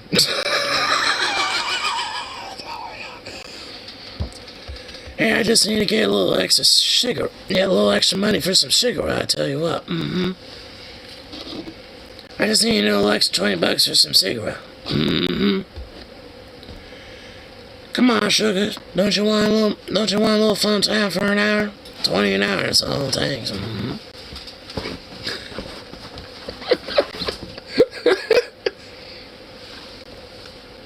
I can show you a real good time, I tell you what. You know, I will say, I don't think Pitmuck necessarily goes by Pitmuck anymore because he's on TikTok now, and he's actually gotten pretty successful on TikTok from what I understand. Like, he doesn't really do YouTube things anymore. You know, hold on, let me look up his channel. Does he still upload every now and then, or...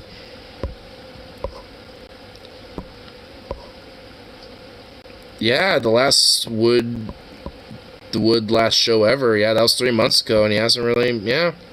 Can you make money on TikTok? Yes. Yeah. Apparently, there is a way to where you can get monetization. Apparently, my Rip City, his brother, like, who's just obviously a nobody in the circumstance of like when it comes to streaming or content and stuff like that. He's apparently done streams every now and then on TikTok and has made like 100. Or, like, at this point, like, 200 something bucks now, and just doing those every now and then. I'm just like, what the fuck?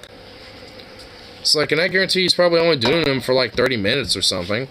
Just, like, being like, hey, what's up, y'all, or whatever the fuck. He's probably not, like, doing them like I do them, Like, because Rip City's younger brother, he's not, like, a political nerd. He's just more about, like, sports and...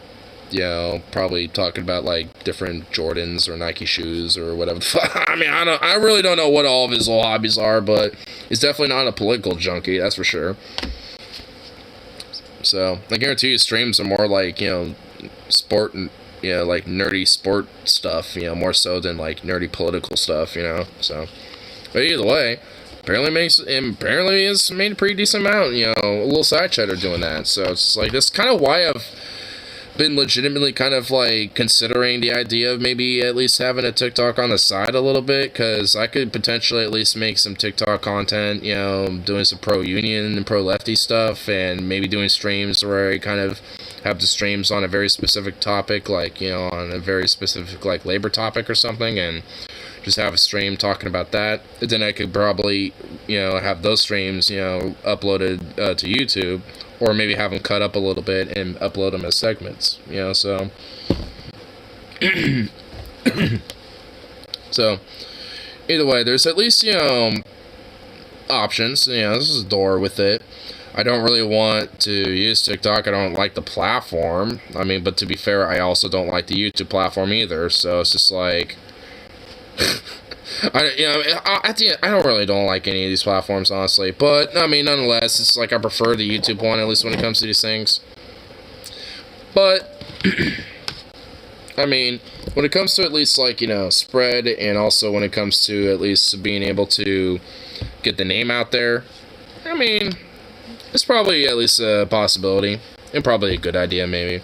Because then I can also just show my channel on TikTok, over, and just keep doing my streams here. But at least have like a little bit of a push, on another platform to where people can see me here. So I think there's at least different possibilities for it. Gordon Ramsay calls us Muppets were legit. I got it. Daily Motion. Oh God, no, not Daily Motion. I'd rather get called a fucking Muppet or a donkey by fucking Gordon Ramsay. Honestly, I'd consider that like a fucking Medal of Honor right there. I got called a fucking donkey Muppet by Gordon Ramsay. It's like, fuck yeah, dude. It's like, hell yeah. Gordon Ramsay validated me by calling me a fucking donkey. Awesome.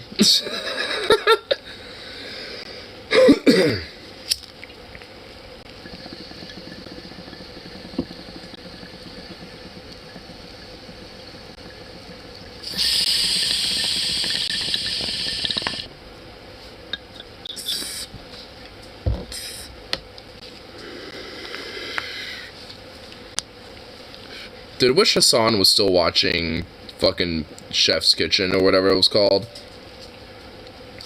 What was that show called that Hassan reacted to? Fucking MasterChef.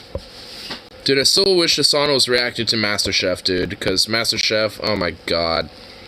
Dude, I didn't think I would get into that show, but I have been getting into the different, like, little MasterChefs and, like, cooking things way more now.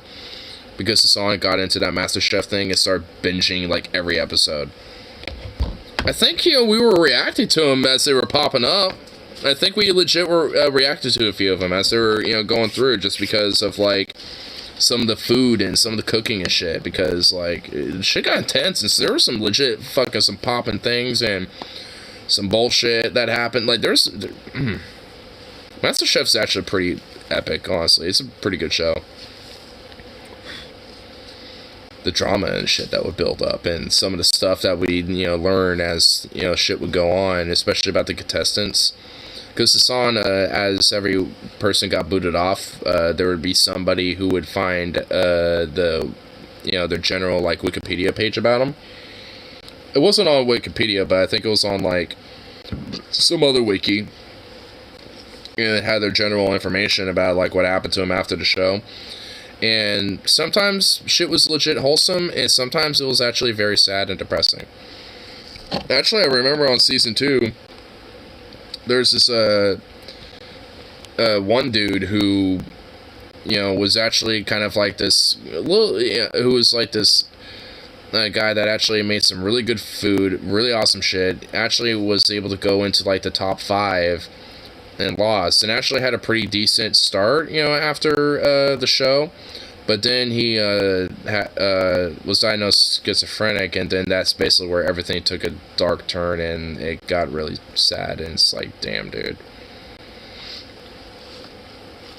It's like, and honestly, I mean, there's a couple other contestants that had, sad stories too. Not similar to that, but like, tangential.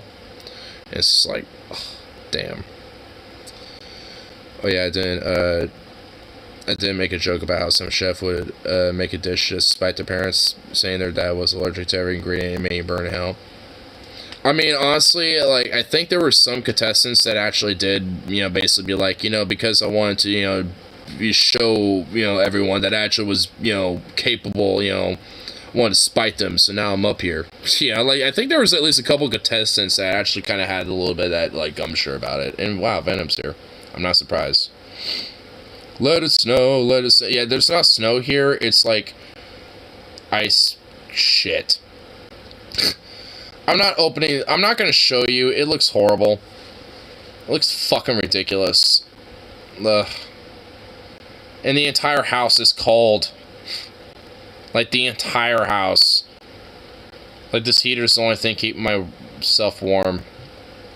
My little warming hand pads that I have in my gloves, like these fucking things, like, I've been shaking these things vigorously, and they're not keeping heat anymore. They're done. These things are done, so. In fact, my nose is starting to get fucking runny right now. Bruh.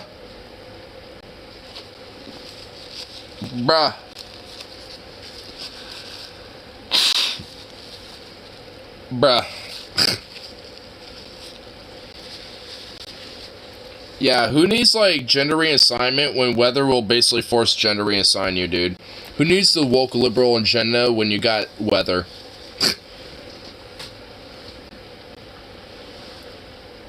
Weather is just a make-believe fuck bullshit that the woke liberal agenda is trying to push on people so they can force gender reassign everybody by fucking making their fucking balls and penises fucking shrivel up inside them. It's just the next part of the liberal woke agenda. It's part of the woke mob. It's what they want to do.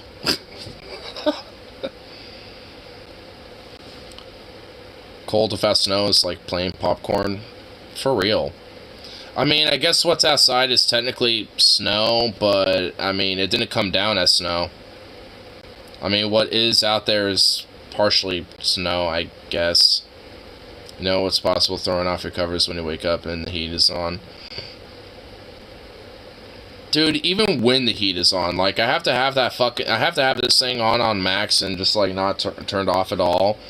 Just to get myself warm and just literally layer by layer slowly warm myself up and get myself some layers on, and then, start wandering around. Like, I can't just walk around, just hoping I get warmed up enough to start, moving about. I have to get layers on, like, at least in this type of cold.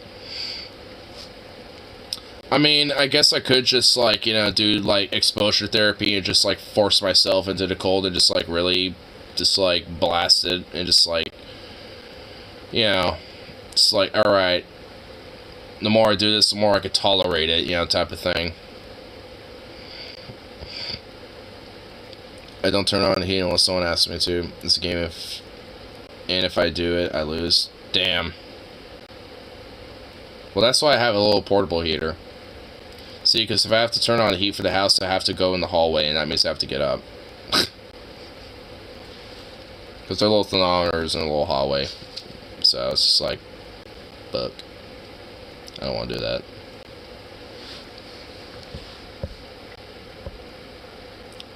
I made Ignar some lemon snow. Would you eat it? It tastes like sherbet. I made you some brown snow. Would you eat that? It's chocolate snow. Don't worry. Tastes good. Just put a little bit of, you know, some fucking, I don't know, strawberry syrup on that bitch. There you go. Make it look a little bloody on red snow. Yeah, you know, get some red snow mixed in there. Yeah, get a little grenadine in there. There you go. Bada bing, bada boom. Dude, Rose, why are you on the same wavelength as me? Stop doing that. You did that like 4 or 5 times tonight, like this entire time. Like, Jesus Christ. Like, you and I are like really on too much of a similar wavelength tonight. Like, tonight specifically. Like, a lot of nights it might be once or twice, which is like, alright, it happens, you know, but like, tonight's been like 4 or 5 plus different times where this has happened. It's like above average. We're connected. I guess we are. Tonight we really are, I guess. Like, we have some telepathic communication going on that I'm not aware of. Because, like, I mean, there's too many times where I say something and then you post a comment and it's like, it pretty much, you know, exactly what I'm talking about. It's like, stop it. It's like, I'm supposed to be the one commentating here, sir.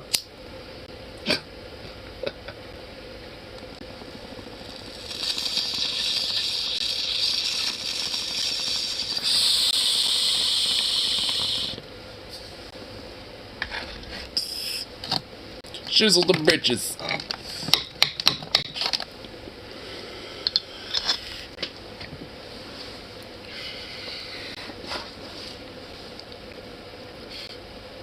Play the brown note and shizzle them britches. It's kind of like how actors can improvise scenes of each other, totally off the cuff. You know, that kind of reminds me is that I think it might have been for multiple Marvel, like, Avengers movies, but when Iron Man would be in, like, different scenes, you know, with everybody else, he literally would purposely hide snacks in different areas of the set. It was so bad to the point that, like, the director and the producers hired people just to find these snacks that he would hide. I'm not even kidding. And basically, every now and then, he would just, like, whenever he would be eating, you know, on a scene, you know, that he was doing, that's improvised. He's just doing it because he just fucking wants to. In fact, there's one scene where he offers Captain America a blueberry, and he just looks at him like, what the fuck? Like, all confused, because he literally is confused. Like, he's, like, looking at him like, why you offer me? He looks almost pissed. Like, why you offer me a blueberry? Like, what are you doing? Like, he would just, like, you know, he would, you know, say his thing, say his line, and then just be like, blueberry? And just have a bag of blueberries, and just be like, you want a blueberry? And then, Mark Ruffalo, like, I mean, he was also in the scene, too, in this blueberry thing I was talking about, where he offered it to him, and he was kind of, like, confused like this, but he's like, fuck it, I'll take a blueberry. So he grabbed a couple blueberries, and just, you know, that was part of the improv.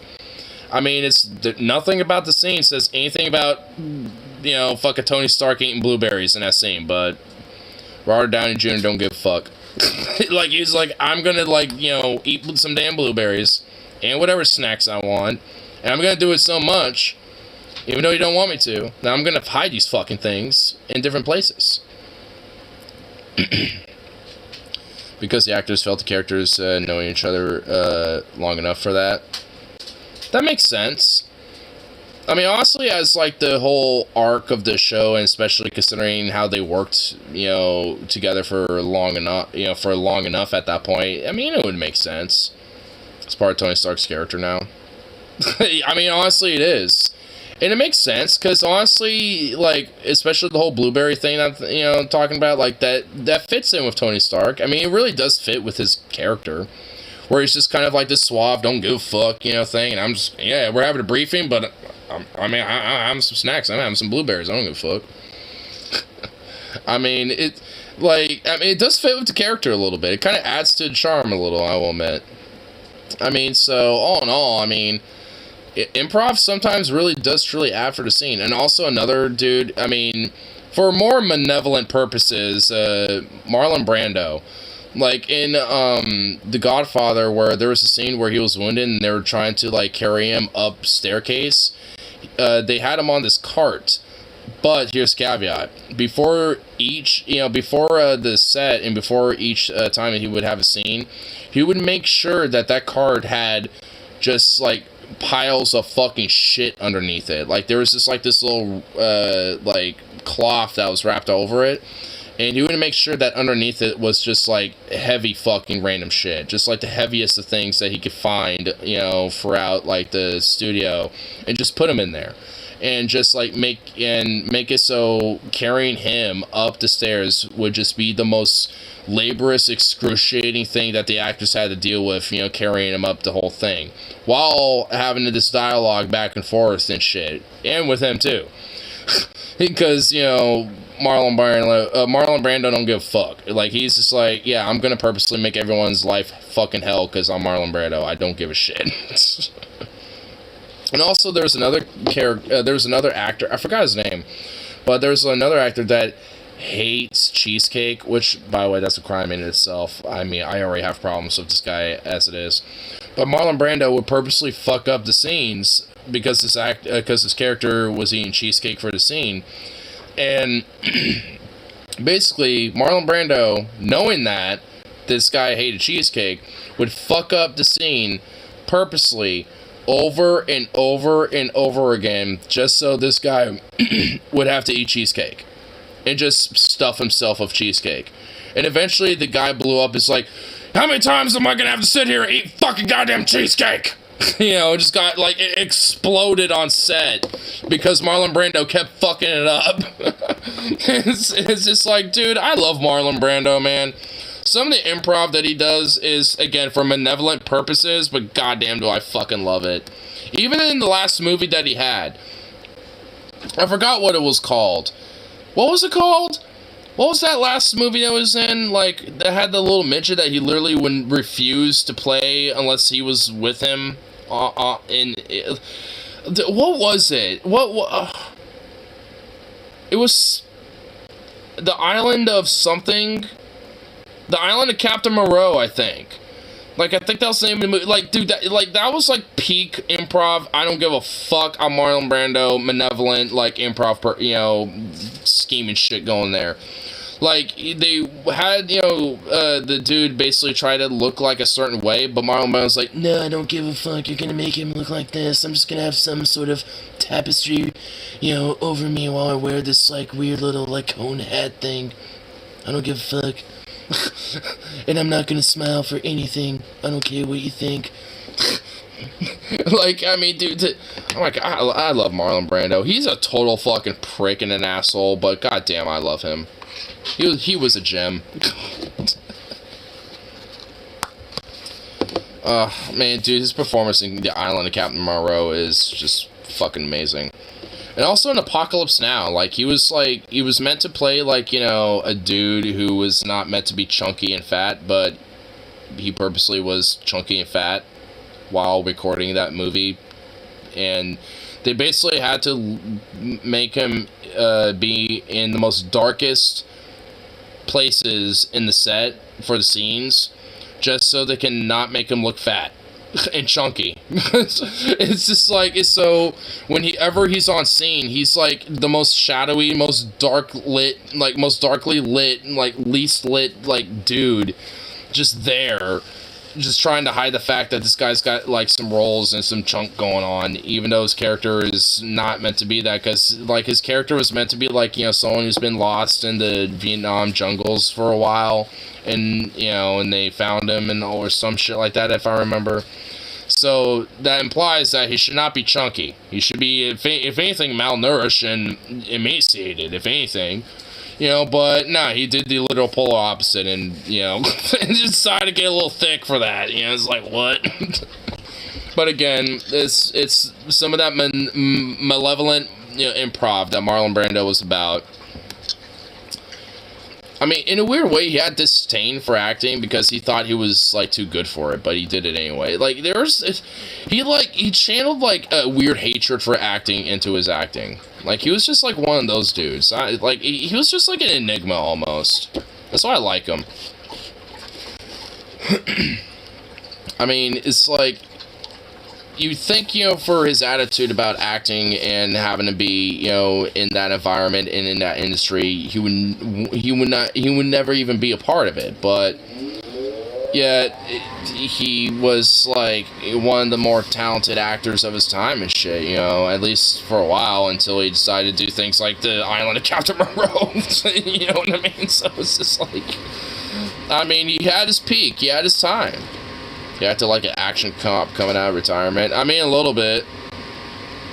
I mean, but, I don't know. Like, for him, though, there's a charm. Like I said, there's a charm about him. Because there's like he's kind of an enigma. At least when it comes to the whole acting industry and as an actor, he is legit kind of an enigma. Again, this is why I like him. It's kind of like Nicolas Cage, you know? He's like for different reasons, he's also an enigma. And one that I absolutely love and treasure. You gotta embrace the cage. Zukov, do I have to make you embrace the cage? And no, not that cage. I'm talking about like Nicolas Cage. Yeah. Embrace the cage, bitch. Don't stare at me like that. I'm gonna shave your head. I'm gonna leave your entire body furred up, but I'm gonna have your head shaved. How do you feel about that? Do you treasure him nationally? He should be a national treasure. Unironically, though, there should be statues in every major city of Nicolas Cage. Like, there should be one in Portland, DC, New York, Detroit. I mean, every city. Every major city. Make Zukov a night elf mohawk. Maybe I will. Maybe I will make him a mohawk.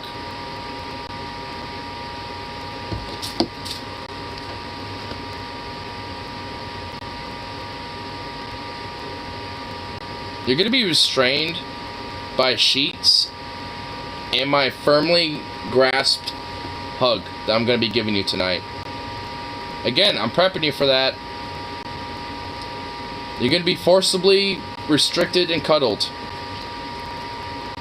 Because I'm going to steal and absorb your body warmth and your soft. And also, I know you probably want to stay warm too because you're probably cold as well. Can I help you?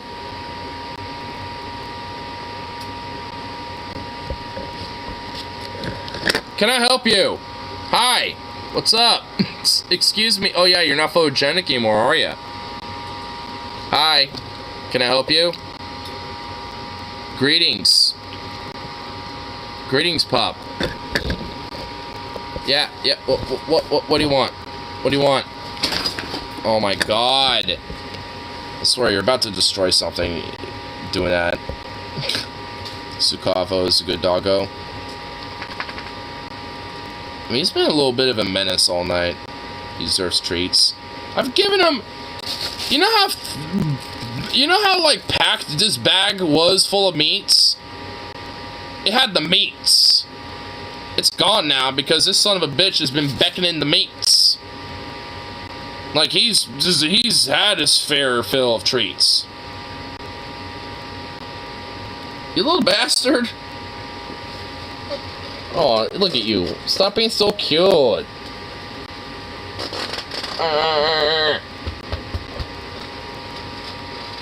Little goober.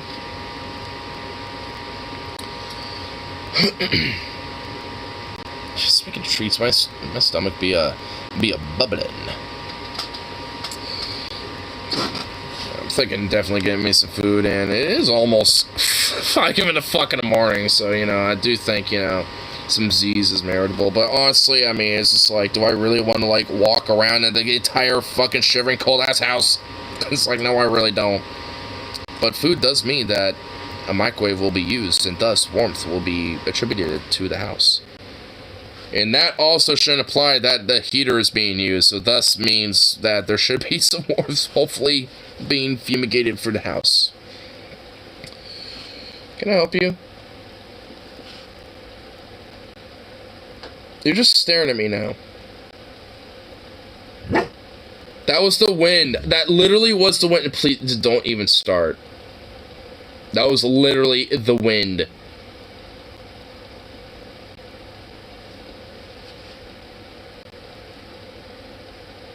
At least they're not like your older siblings where they just go off over everything. Like your older brother Vito, like that's his older brother Vito, like when my friend Logan's like literally kind of like holding on to his muzzle to just make him not bark, not like anything like that, just holding on to it just enough to where he just like can't do that whatever when he's barking. He will literally still bark despite that. He'd be like he will literally do that, and it just sounds so muffled, like bark into distance almost. And it's like, oh my. And then hey. And then he just has like this old like look of like, I want to bark and I want to be friendly and cute, but I'm also angry because I can't bark properly. Yeah, it's like this weird little disgruntled look on his face. It's kind of adorable, honestly, but it's just like, but I mean, hey, it's like sometimes the free speeches can't always be expressed, bud.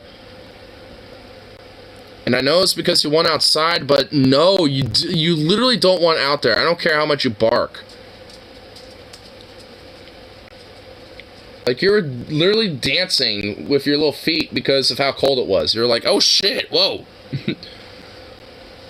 Which I also caught that on stream a little bit when I was outside. When I did start that, for the first, like, 2 minutes. Because, again, he's a little goof. I didn't think he would dance a little bit, honestly. I didn't think he would do that, but he did. Well, honestly, I mean, it's fair enough. Like, what? It was like 19 degrees earlier. Like, let me guess, it's still 19 degrees. Let me just look at the weather. Well, what's the temperature right now? Wow, go figure. It's exactly 19 degrees. It's still exactly the same. Go fucking figure.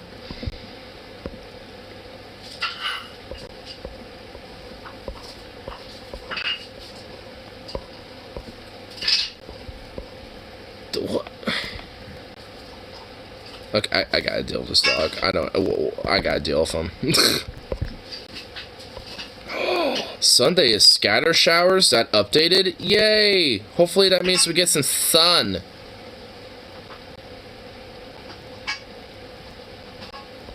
Oh my god. Ugh. 12 degrees here. Well, yeah. Apparently in the next... in about 8 o'clock, it's gonna be about like 25 degrees, apparently. Supposedly.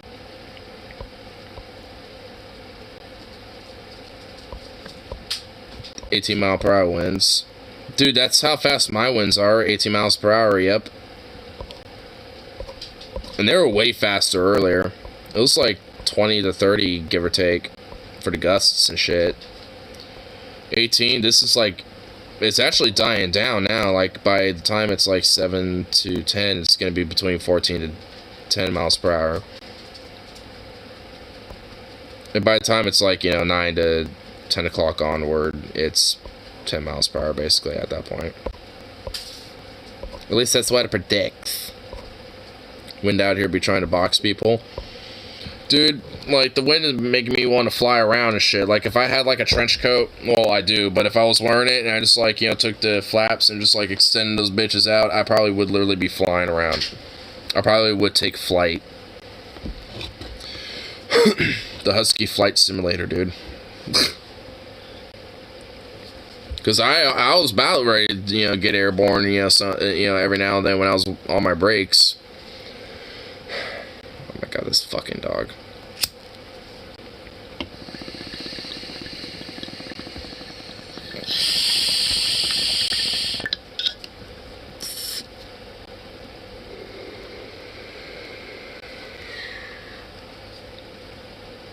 I'm about ready to give you like a goddamn edible if I had one. Just make you chill the fuck out or something. God damn dog. What do you want, a melatonin?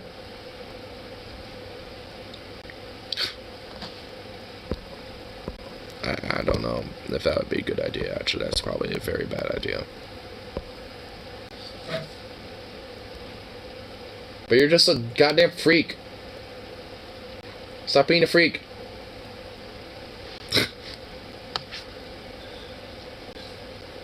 Anyway. Definitely think I'll get myself some food. I got some pizzas to look forward to. And you know what? I could doctor those bitches up with some spices. So I get a little bit of heat in my system. Oh, fuck yes. Oh. Well, I know what I'm doing now for food.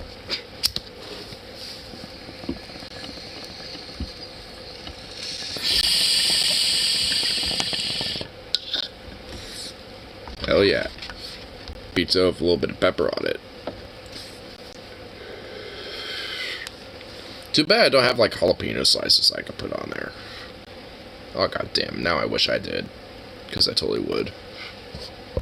But, anyway. We're gonna offer a nice, good, fat, chunky minute.